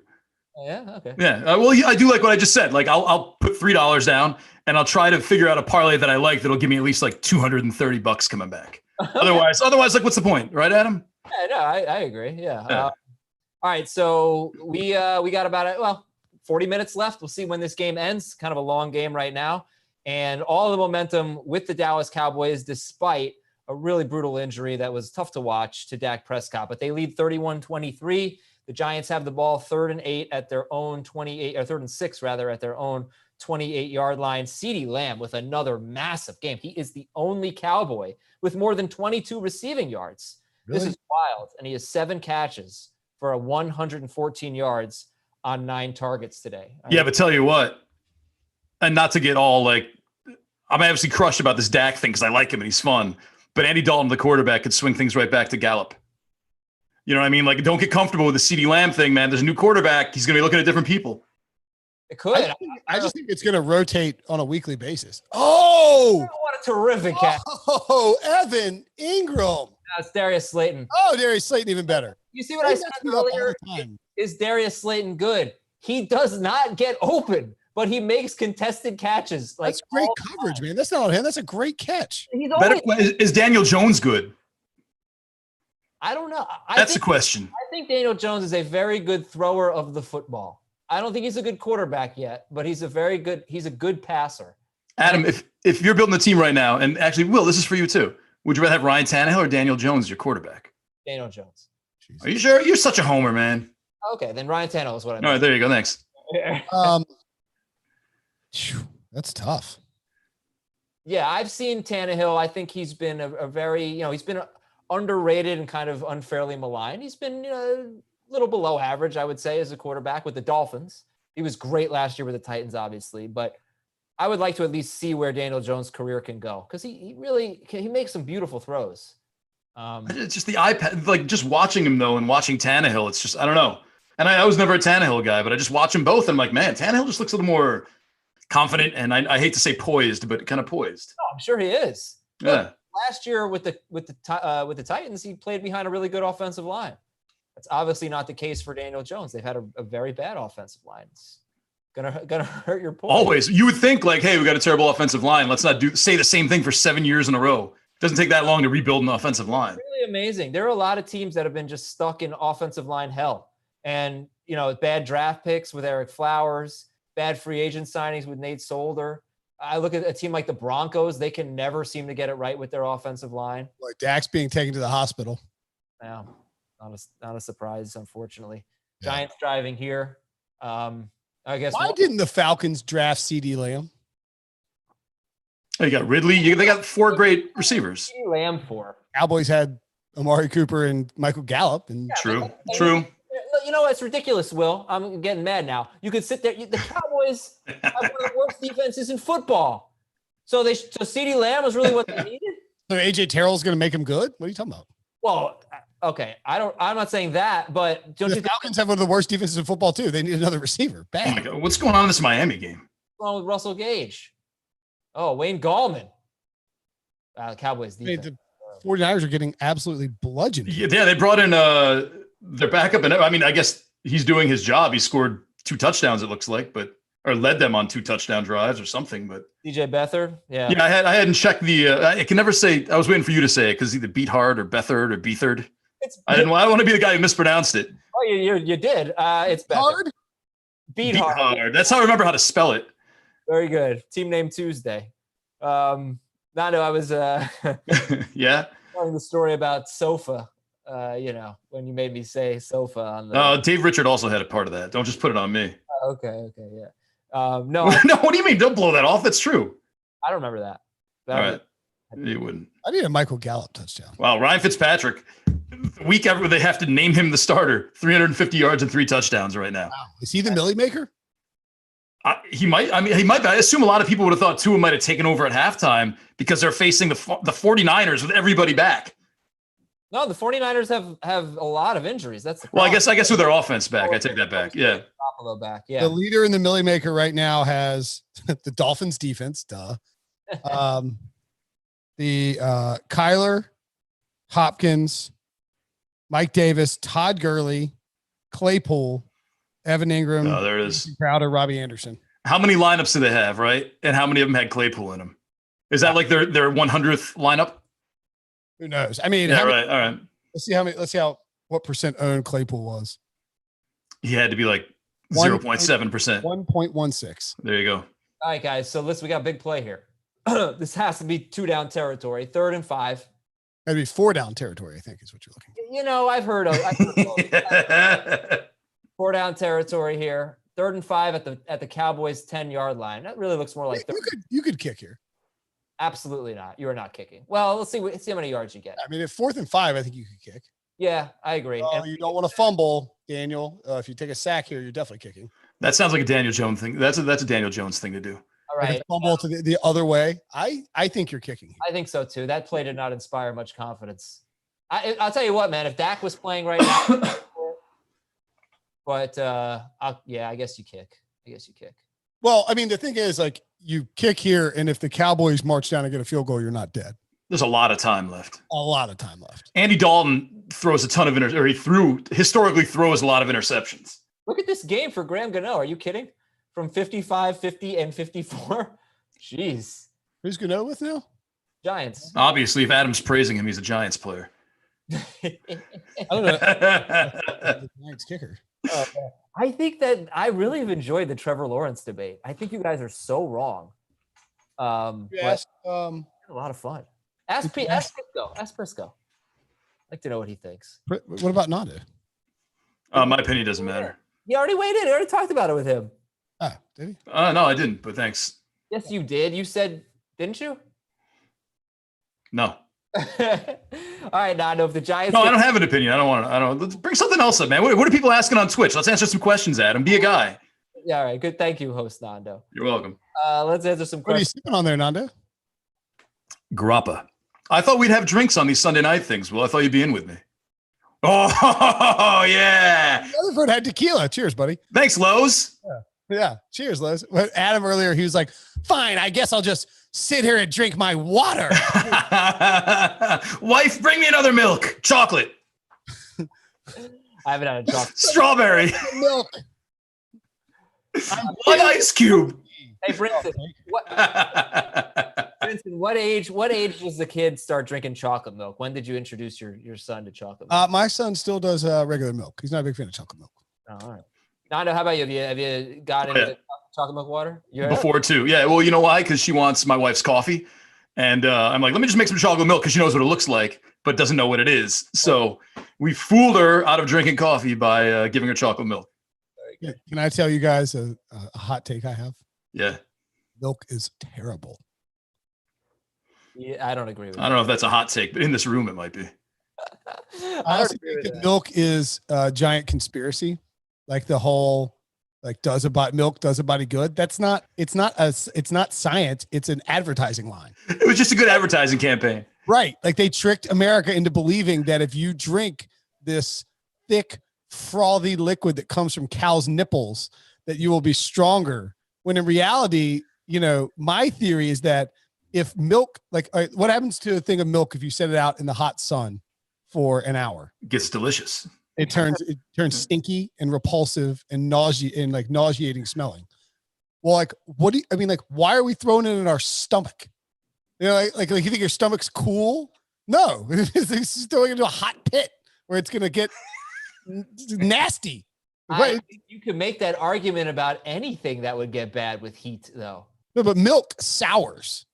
Yeah, Adam, steak turns into beef jerky and it's delicious. I don't know. Think about that. I think milk's popularity is a giant conspiracy designed to make dairy farmers money and to line the pockets of the fat cats on Wall Street. I think you lost it right at the end there, but you were going. You had all those dairy farmers on Wall Street. I live in dairy farmer country too. So. It's important for kids, But then, all right, Adam, we're obviously messing with you. Get some Twitch questions, man. Why are you playing along with us? I don't have any Twitch questions. Brinson sucks. Bad take from. What am I listening to? Our offensive lines are built by milk. Yes. Good. Almond milk, cashew milk, oat milk. Almond milk is disgusting. I don't like almond milk. Coconut milk is good, but it has a lot of sugar in it. Almond milk is very good. Oat milk is delicious. So I've switched. If I go to Starbucks or whatever, and I get a latte, I now get almond milk, oat milk, or coconut milk. I was wondering, guys, been wondering this for a while. Do you drink your cereal milk when you're done with the cereal? Oh, fumble! Who's got it? Sorry if I startled you. Nano, do you drink your cereal milk? Yeah, who doesn't, man? I don't think I do. I think it's kind of gross. You don't remember? I'm too sure. I don't have. Giants ball. I don't have. Oh my God, Dak Prescott undergoing ankle surgery tonight. Oh. Why are you surprised by this? That is a. They're probably got to put rods in. Think about if you go to the ER with something like that. They'll be like, we got to put some rods in real quick, and we'll when the swelling goes down, we'll give you an MRI, we'll reassess it, whatever. It might be just a minor thing where they're just trying to stabilize it. Boy, how did he drop that ball? All right, so here's a question from a. By the way, that is squarely on. That's why you take the 3 points. From a fantasy perspective, who is the best quarterback in the NFC East going forward? Alex Smith. Dwayne Haskins. It's either Wentz or Dalton, right? It has to be Wentz. Alshon Jeffrey's coming back. Deshaun Jackson's coming back. They've got stars in the making there now. And Miles Sanders seems to be okay now. One thing that would concern me about if I'm a Cowboys fan, is that Andy Dalton was good and serviceable with the Bengals until their offensive line fell apart. And once their offensive line was bad, he was awful. And the Cowboys offensive line might not be good anymore. If Tyron Smith and Lyle Collins are out and all these dudes are hurt, that's a problem. Mm-hmm. Evan Ingram with another carry. Carson Wentz has now in 3 straight weeks, he scored 21 to 23 fantasy points and 6 point per passing touchdown leagues. That's not really that good. Who's his number one? But it's not that bad either. And Greg Ward has been running the ball. Travis Fulgham, apparently. Travis Fulgham's amazing. Zach Ertz is supposed to be. Zach Ertz has had 2 pathetic games in a row. Dallas Goedert's been out. I think I'm really nervous about Zach Ertz. I don't know how much longer I can call him a buy low. I don't know what's going on there. Offense hasn't changed. Offensive coordinator hasn't changed. Zach Ertz had a lot of success with them in place there. So it's got to be an Ertz thing, right? It's not. The offense has changed in only in the fact that the line isn't as good. Maybe you wonder if just he's getting a ton of attention. Well, that's when Ertz. Remember Ertz? I think I was still at CBS, so this must have been 5-6 years ago when Ertz was supposed to be the next big thing. Who was the dude ahead of him who was the tight end in 13, 14, 15? And everyone's like, why isn't Ertz playing? And it turned out he couldn't block. And so he wasn't.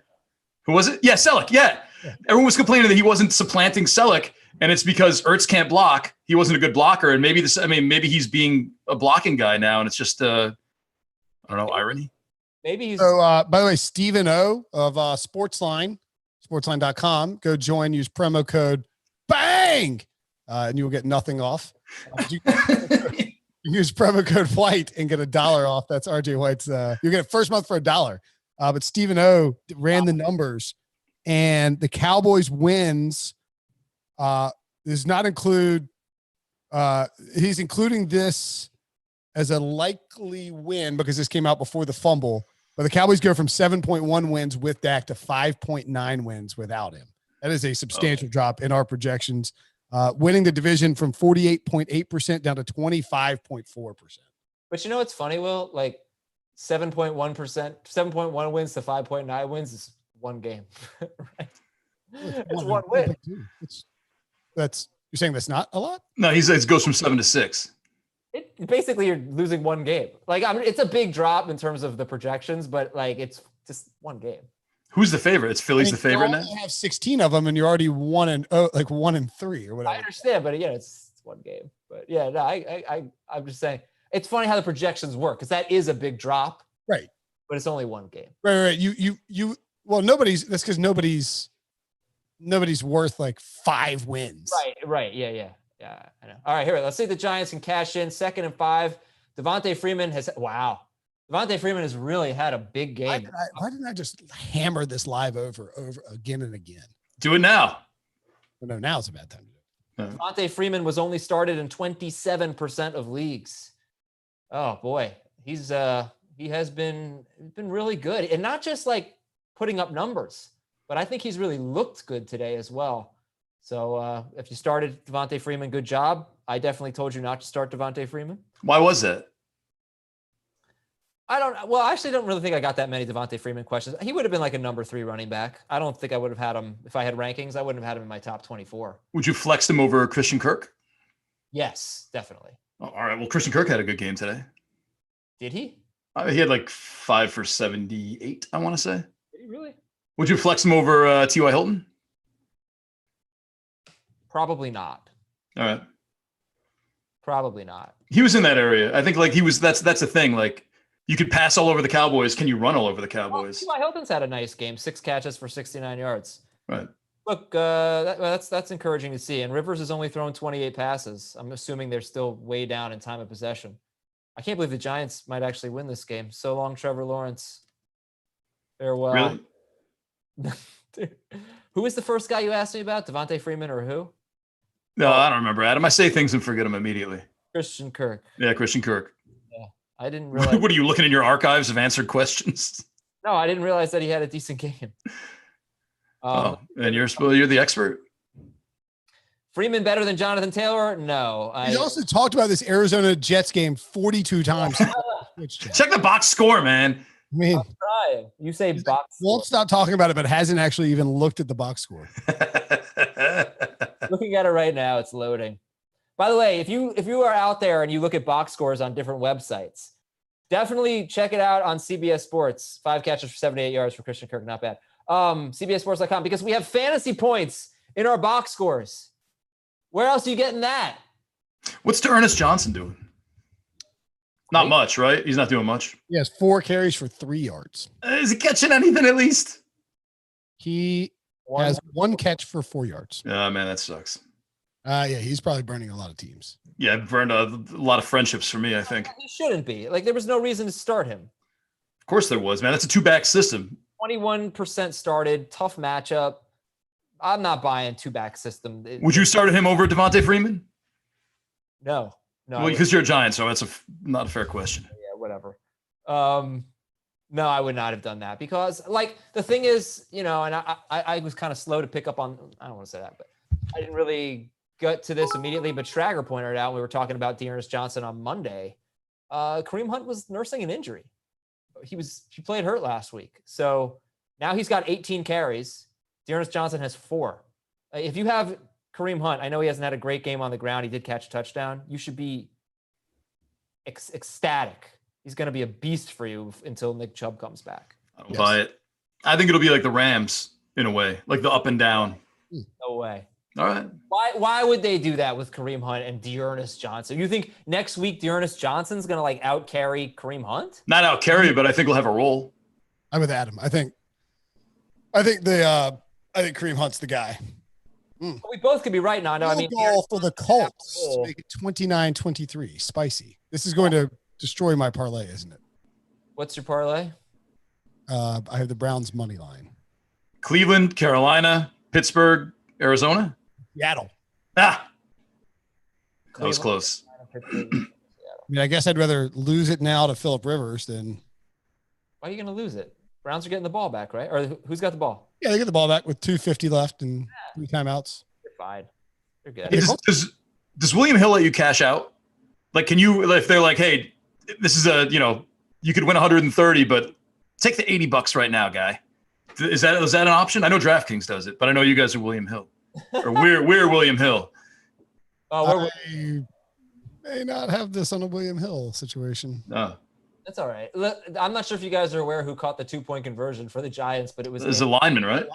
Andrew Thomas.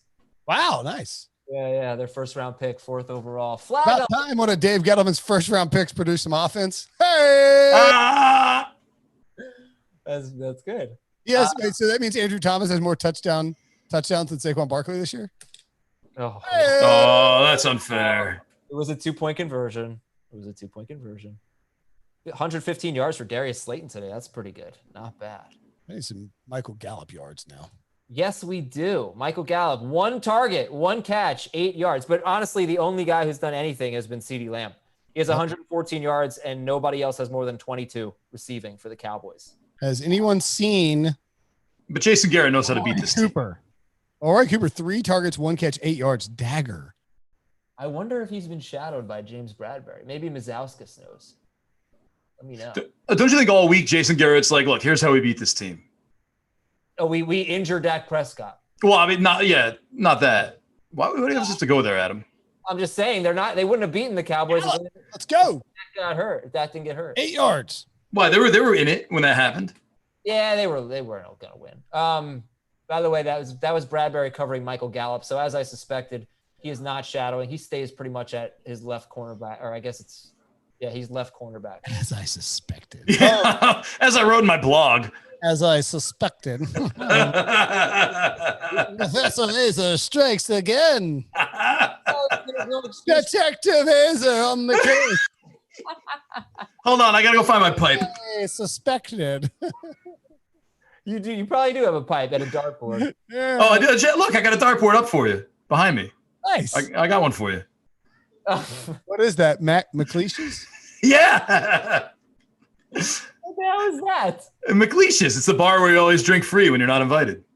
Is that the bar where we got drunk together, Nando? No. Where did we get drunk together, Will? It was some Irish pub for some conference, right? Yeah. Man, I can't remember. I can't either. It was a long time. But it was a good time. It was a good time. Yeah, absolutely. Pre-beard.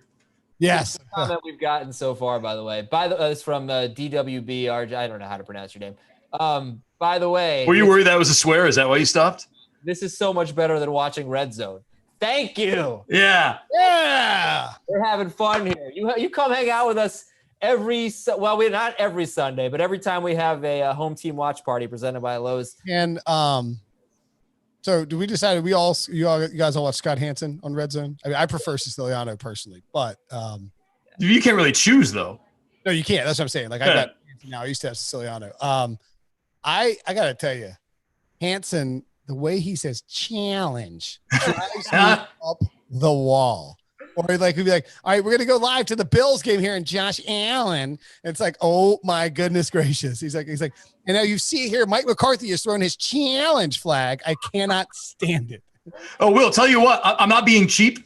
Because I've had Red Zone forever, but I was on a JetBlue flight like 4 years ago or whatever, and it was on a Sunday, and they only had NFL Network, and I watched the NFL Network, like whatever they call it.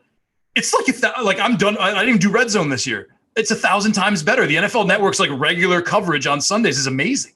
But they don't show you the actual games, right? Just the highlights? No, well, I mean, they show you the highlights, but like 20 seconds after they happen. Oh, wow. And then they go back and they're like, okay, so it was like, you look at the bottom of the screen, it's 0-0, and they're showing you, it's just like a loop of like, kind of like a sports center, the old school sports center, just for football, just for games that are happening right now. It's amazing. It's amazing. That's cool. Yeah. Check it out one day. And they got like LaDainian Tomlinson and Terrell Davis offering analysis of things that are happening. That's cool. Much of the action. Like Red Zone gives you so much more actual football. No, you see, it's all clips. But do you see? You just don't see it live. You see the scoring plays, but you don't see like the drives developing and stuff. Oh, Andy Dalton almost made a mistake.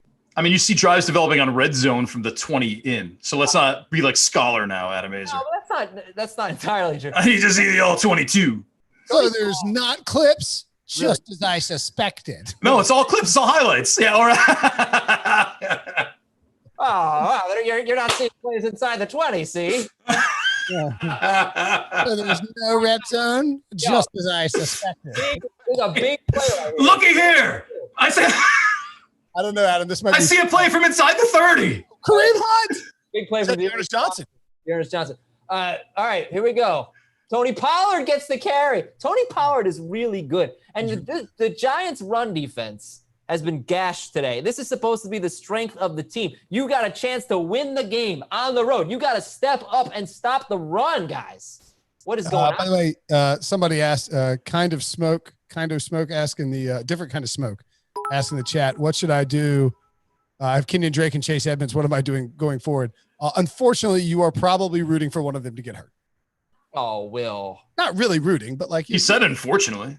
I said, unfortunately. I mean, that's it's like bless her heart. She's all, it's.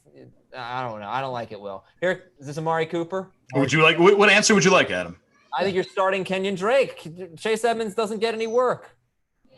Like, what are you going to do? He does in the passing game. Kenyon Drake or Chase Edmonds? Yeah, Chase Edmonds does, but not enough. Like he just. What are you going to get? A 29-yard touchdown run from him every day or whatever it was? I don't know. 5 for 57 is 10 points. And then if you throw in like another 20 rushing yards, that's 12. And then maybe a touchdown, you got an 18-point game from Chase Edmonds at PPR. Why are they taking Julius Peppers out of the it's Jabril Peppers. Jabril Peppers did that again. Why do they take Jabril Peppers out of the game? Why are they running an end around to Amari Cooper? Biggest play of the game. Get him back out there. What the hell happened? Maybe he called himself out.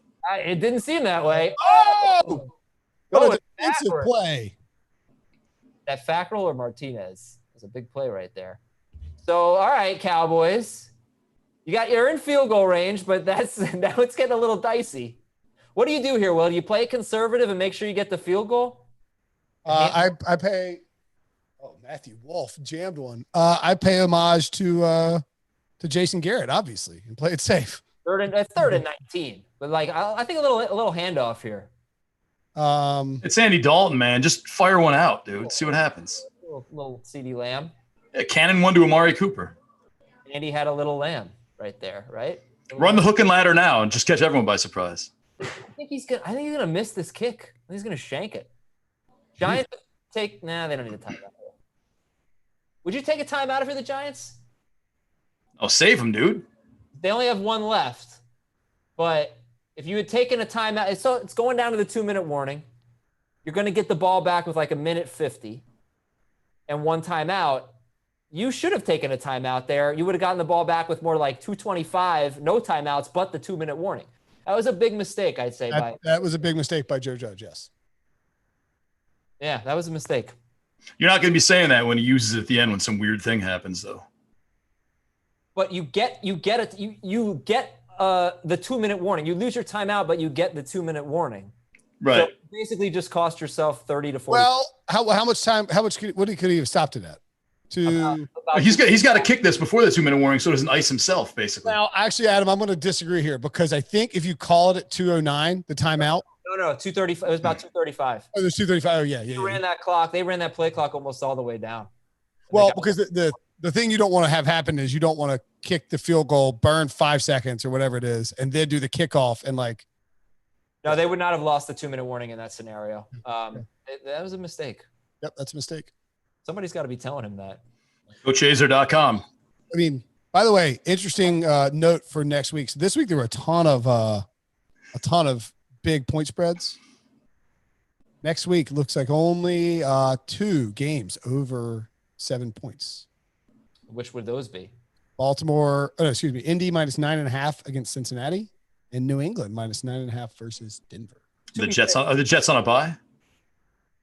The Jets I haven't even looked at the buys, but I mean, on a bye now. I don't even know. Like their game against the Dolphins got moved. I have no freaking idea. Let me see the Jets. What happened with the Jets are playing the Dolphins? I'm sorry, that is 8. I'm sorry, Miami minus 8 against the Jets. Yes, Jets got moved to Jets. I put together my notes and I have every team's schedule and I copy and paste them, and it is so valuable to me to see the upcoming matchups, and like it's all going to be wrong, or like half of it's going to be wrong. Embrace it, man. It's fun. Yeah, it's a little fun, actually. You guys pointed out at the beginning of the show, right? Dave Richard has a a giant schedule chart. What is that? It's a Sharpie. What joke am I missing here? About the Sharpie? Yeah. I was readjusting my focus. Oh. I wasn't like, hi, Dave, suck it.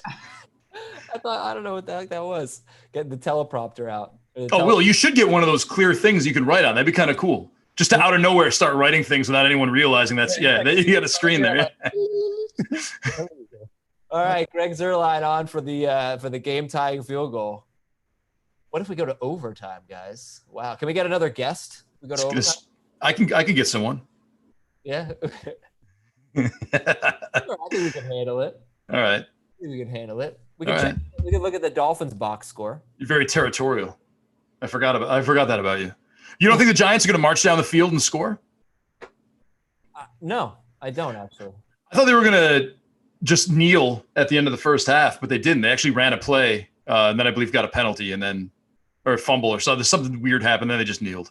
So I give them that. Like Jones out for the year. Who? Chandler Jones. Oh no, that sucks. Greg Zer. Oh, I thought he was going to miss it. It started slicing a little bit, but it's all good. He made it. We're tied, baby. What a game. Yeah. Watch party presented by Lowe's. We got a great game here in the NFC East. Daniel Jones coming out, tied at 34. A chance for a game-winning drive, unless, Will, onside kick. Huh? Yeah. No, I don't think so. Probably not. Mike McCarthy, onside kick. Or take a knee and just go to overtime. That's a Giants move. Yeah. That would be cowardly. Yeah. The Browns snuck in a field goal. Did you see that? Yeah. Hit the goalpost and banged into the side to make it. Oh no! Sad Philip Rivers face. Please stop it. That made it a 9-point game. Yeah, it's ball game. 21 seconds left. Okay. Cody Parkey finishes it off. But you missed that, and you're thinking, oh, let's not bury the lead here. Dearness Johnson carried that team down the field. I told you. Yeah, I was yelling about that, right? He's now up 8-32. 8 for 32. You weren't paying attention when we told you that. What was I doing? Making fun of you? Probably. You're getting some type of background piece made to make fun of me. Shout out to Walgreens. How's this making fun of you? You thought I had a dartboard, so I got a dartboard for you. You spelled McLeish's wrong, I'm pretty sure. I don't think so.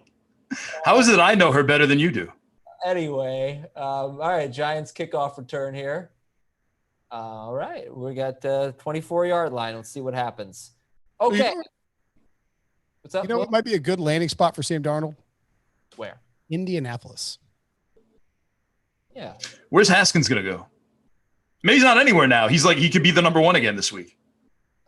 Where is Haskins going to go? I think he's going to go to San Francisco. They will develop him, move on from Jimmy Garoppolo, and turn Dwayne Haskins into a good player.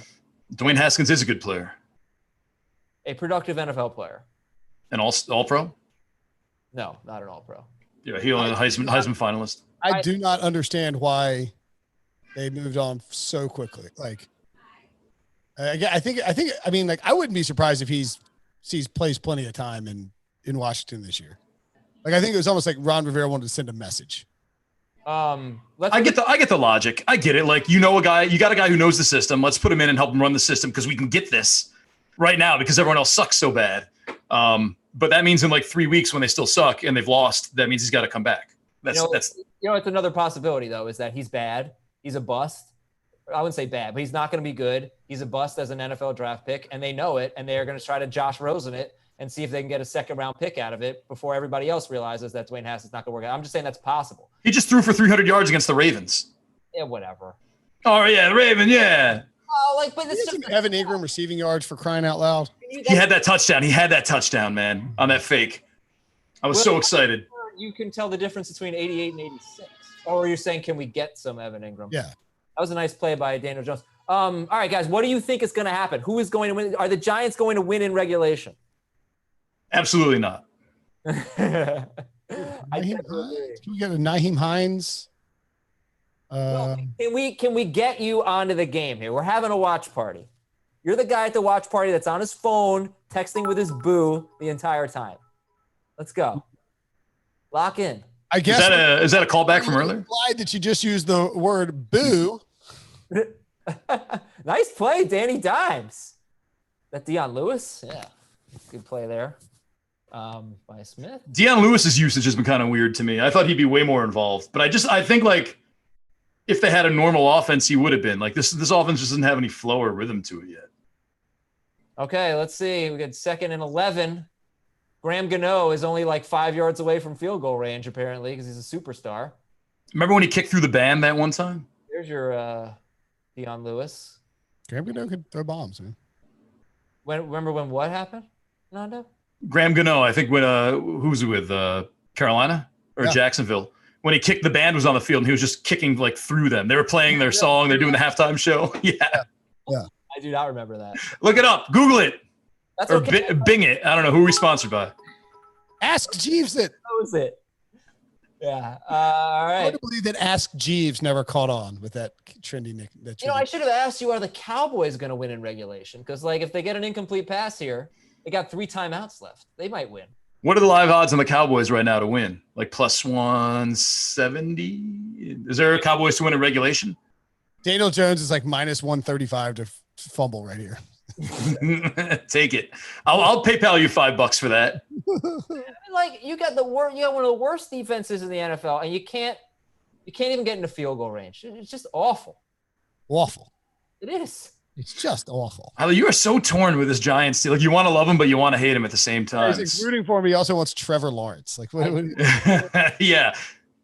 The Cowboys odds are off the board. I would anticipate. I think they can definitely win this in regulation. Absolutely. You punt, and then Andy Dalton just fires one up to Amari Cooper for like 68 yards, and you get a couple runs, and you kick a field goal, like a 42-yard field goal for the win. If you were 3 timeouts, a veteran quarterback, and these receivers, if you were they're about to run the offense, they should run 24/7, and they're going to go score. They might score a touchdown. They might exactly. You're CeeDee Lamb there, right? You're CeeDee Lamb. You catch that ball at the 11. Do you just take your chances and let it bounce at the 12? See if you can get a touchback. Those are big 8 yards right there. I don't know if you mess with that. I'm sure they practice these scenarios all the time. They tell them exactly what to do. I don't think you mess with that. All right. Why? Why be buried at the 1 and get the safety and game's over? Well, because you're buried, you're at the 12, your odds aren't great. Especially with Andy Dalton. You try to get to 20, it's a big difference. You just loved Andy Dalton. 20 minutes ago, you just loved Andy Dalton. It's not Dak Prescott, that's all. When DeMarcus Ware was on, you were kissing up to him, saying like, yeah, Andy Dalton's awesome. That's what I said. And now that he's gone, you're like, oh, Andy Dalton from the 12. I love DeMarcus is Troy University and Andy Dalton. When I asked DeMarcus Ware a question, I read him that quote from Xavier Woods, and Ware gets like this serious face on, and Will Brinson laughs like so hard. I thought I did something wrong. I thought you were laughing at me. Is that Michael Gallup? No, it's Cooper. I need to really learn these guys' numbers. MarcusWareFacts.net. I'm pretty sure that's Don't you miss the days when all the wide receivers wore numbers in the 80s? Yeah. Right. Why? You wouldn't be able to tell the difference. NC State has a defensive tackle who wears 29. Aleem McNeil. He's a stud. You're not allowed to do that. He does it. And he's about to wreck Derek King in a couple of weeks. Now, I'm petitioning to make sure he can't play with that freaking jersey number. No way. All right, everybody. Dalton Schultz. Yeah, we should probably talk about that. Dalton Schultz has been invisible. 1 catch for 6 yards on 3 targets. Amari Cooper, 2 catches for 23 yards. Who do you guys think has more receiving yards, CeeDee Lamb or Darius Slayton? Slayton. Yeah. I'm going to Slayton too. 5 more or something. Are you cheating? What? No, you wouldn't bring it up unless the Giants the answer. Yeah. Slayton 129, Lamb 124. Well done. That's Michael Gallup. Incomplete. That's not a catch. Get out of here. Put his feet down. Wow. It's called toe drag swag, Adam. Oh, that is a beautiful catch. Ooh, I don't know. That second one. I don't think you're overturning it. They got to look at that. They better look at that. Adam, who's your number 1 waiver wire pick this week? I think it's a catch. That's a good question. Who's our number 1 waiver wire pickup this week? It's not going to be Claypool, right? Claypool. It's going to be Chase Claypool. Really? I think so, yeah. Would you rather have Michael Gallup or Chase Claypool? You got to go for Gallup there, right? Yeah, I guess Gallup. I'm suspecting that Gallup actually probably saw a lot of James Bradbury today. And that's like, no, Bradbury's been really good this year, so keep that in mind. Let's Just as I suspected. I've been proven correct once again. Just as I suspected. Inspector Razor. Keep going. You can say whoo whoo. I think that's a catch right there. Well, oh man, I got to buy a magnifying glass for next week, or next whenever we do this again. When is our next stream? We got to find that out. Razor, I said let's just do it again next week, man. You've got these rules. Also, I got to make sure we're staying for overtime. I'm staying for overtime. I'm gonna give myself another drink, but there's not gonna be an overtime because Dallas is gonna win this. Yeah, you want to go get your drink first, and are they gonna say? I mean, this is tough. I don't know how you. I don't know, man. Did they called it a catch on the field? So you got to really have inconclusive proof to overturn it. You've got to be able to pinpoint his. Call on the field is inbounds, so you can't overturn this. You want offense, man. Yeah. Oh my God! Look at sad Daniel Jones. Tee-hee. All right, our next stream is week 7, 49ers versus the Patriots, or Chiefs Broncos. That would be October 25th. Now, we're gonna have a Halloween theme. I was gonna say, how excited are you that Halloween is like on a Saturday? That's a catch. That's a. I don't know. It doesn't matter what day it is. Why would that make a difference? Hey, who's gonna score the first touchdown tonight? Who do we think? Which team or which player? Which player? What are the odds? So I have Dalvin Cook 5.5 to 1, Chris Carson 6, DK Metcalf 7, Lockett 6.5, Thielen 9.5, Olsen 10, Justin Jefferson 13, David Moore 14, Madison 16, Russell 14. That's it. Russell Wilson sneak. How about that? He's been a lot of quarterbacks have scored first, like lately. Kirk Cousins is 27 to 1. That's kind of hard to imagine, but Ball. Andy taking a shot. Oh, Michael Gallup. Game over. Over. If that counts as a catch, that's his over on his prop. Game over. Michael Gallup. That is close though. Let's see these feet. 1, 2. Oh yeah. Oh yeah. Gallup, baby. Can you believe this? Like, how bad are the Giants? Are you serious right now? They saved their timeout. We're good. Oh my gosh, dude. That was a great play. And that was definitely not James Bradbury covering him. You know what? Did he have possession before that leg went down? All right, you got a lot to look at here. I bet you they overturned this one just to get like a call for me, call for you kind of thing. I don't think he was juggling it, was he? Got ball. 1, 2. That's it. That's just a catch. Unless there's an angle on the other side that doesn't show it. Ball moves a little. It's a catch. Adam, stop it. Just grow up. Dude, I'm Trevor. I'm Team Trevor Lawrence here. Get a dog. I'm saying. You're scared. Get a dog. Man. When did he possess the ball? Was it immediately or was it when that knee came down? They might say his knee was out. Have the ball right there because it moves a little bit. It moves. I think they might overturn that. It moves just ever so slightly, and the knee's down there. Oh man, I don't know, dude. It's close. Tell you what, I'm willing to stay on this until Russell Wilson scores the first touchdown tonight, no matter what. We're on here. It's like, let's do it, Adam. Pinky promise. I got a podcast to record, buddy. Come on. What's this? This is a Twitch stream. You're scared. Get a dog. What is this get a dog thing? I don't know. I don't know that either. That sounds like a video game reference. Yeah, it's like if you're scared, get yourself a dog. That'll protect you. All right, we're waiting to see if this catch might. What do you guys say? I say catch. If it's not a catch, what are we doing out here? I think they're going to reverse it because they just gave a close one to the Cowboys. No way. You can't reverse that. How are we down to 3 seconds already? They let it run down while they were waiting for them to stop the clock to do the reverse. I bet you please put the clock back to 18 seconds. One of those. Yeah. Chat thinks it's a catch. Everybody except you thinks it's a catch. You don't know the politics of this thing, man. They're good. I'll be surprised. Maybe I'm wrong. Is that definitely the over for Gallup, by the way? What's the call stands? All right. 73 yards. I think that gets it. Blew it again. This is really bad, dude. It's just like some teams just can't make big plays, you know? 49.5 is his over. Bang. Hits it. What's he at now? Like 73. Giants should trade for like D.D. Westbrook. He's been inactive, healthy scratch for 5 weeks. Just get some big play guy who can open it up a little bit. Definitely going to change things. All right, Greg Zuerlein on. I know fantasy managers have been a little upset. Greg Zuerlein not kicking a lot of field goals this year, but you're going to start now. He's been kicking a lot. They should give a bonus for a game-winning field goal, right, Adam? Like 2 points, kind of like the 100-yard bonus. Here's the snap, the kick, it's up. Oh, and it curved in! Oh, it was going wide. He did the last one too. You remember that? I know. Crazy. 37-34. Cowboys are in first place at 2-3. The Giants 0-5. Get the football team next week. And that was wild. That was wild, folks. Nando, thanks for coming on, my man. Oh, that's it?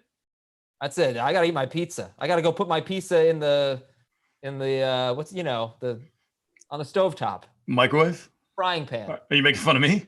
No, I've been told in the chat today to do that. Get a conventional oven and it'll change your life. Have a conventional oven. So put it in there. Okay. Goodbye. No, I don't mean like it's an oven that's conventional. I mean the little ones. Get out of here. Yeah. No, you don't know about that? You don't have a little toaster oven? I don't think he does. He thinks a toaster oven is the toaster. I don't have a toaster. I don't put Pop-Tarts in a toaster and push a thing down and it pops up. I have a convention oven. All right. Everybody, we're out of here. This has been the Home Team Watch Party presented by Lowe's. Thanks to Nando. Thanks to Will. Thanks to Heath Cummings. Special thanks to Steve Weatherford and to Marcus Ware. It was awesome. And for all of you who hung around for over 3 hours to watch this game, very cool of you. We really appreciate it. We are back in week 7. We're going to have either the 49ers Patriots or the Chiefs Broncos. That's on October 25th. We will talk to you then. I want to thank all the people behind the scenes who helped make this possible today. I'm Adam Azer. Hope this was a lot of fun for you because we loved it. And we'll talk to you in 2 weeks. Don't mess up your pizza. Will, this is awesome. Inspector Azer.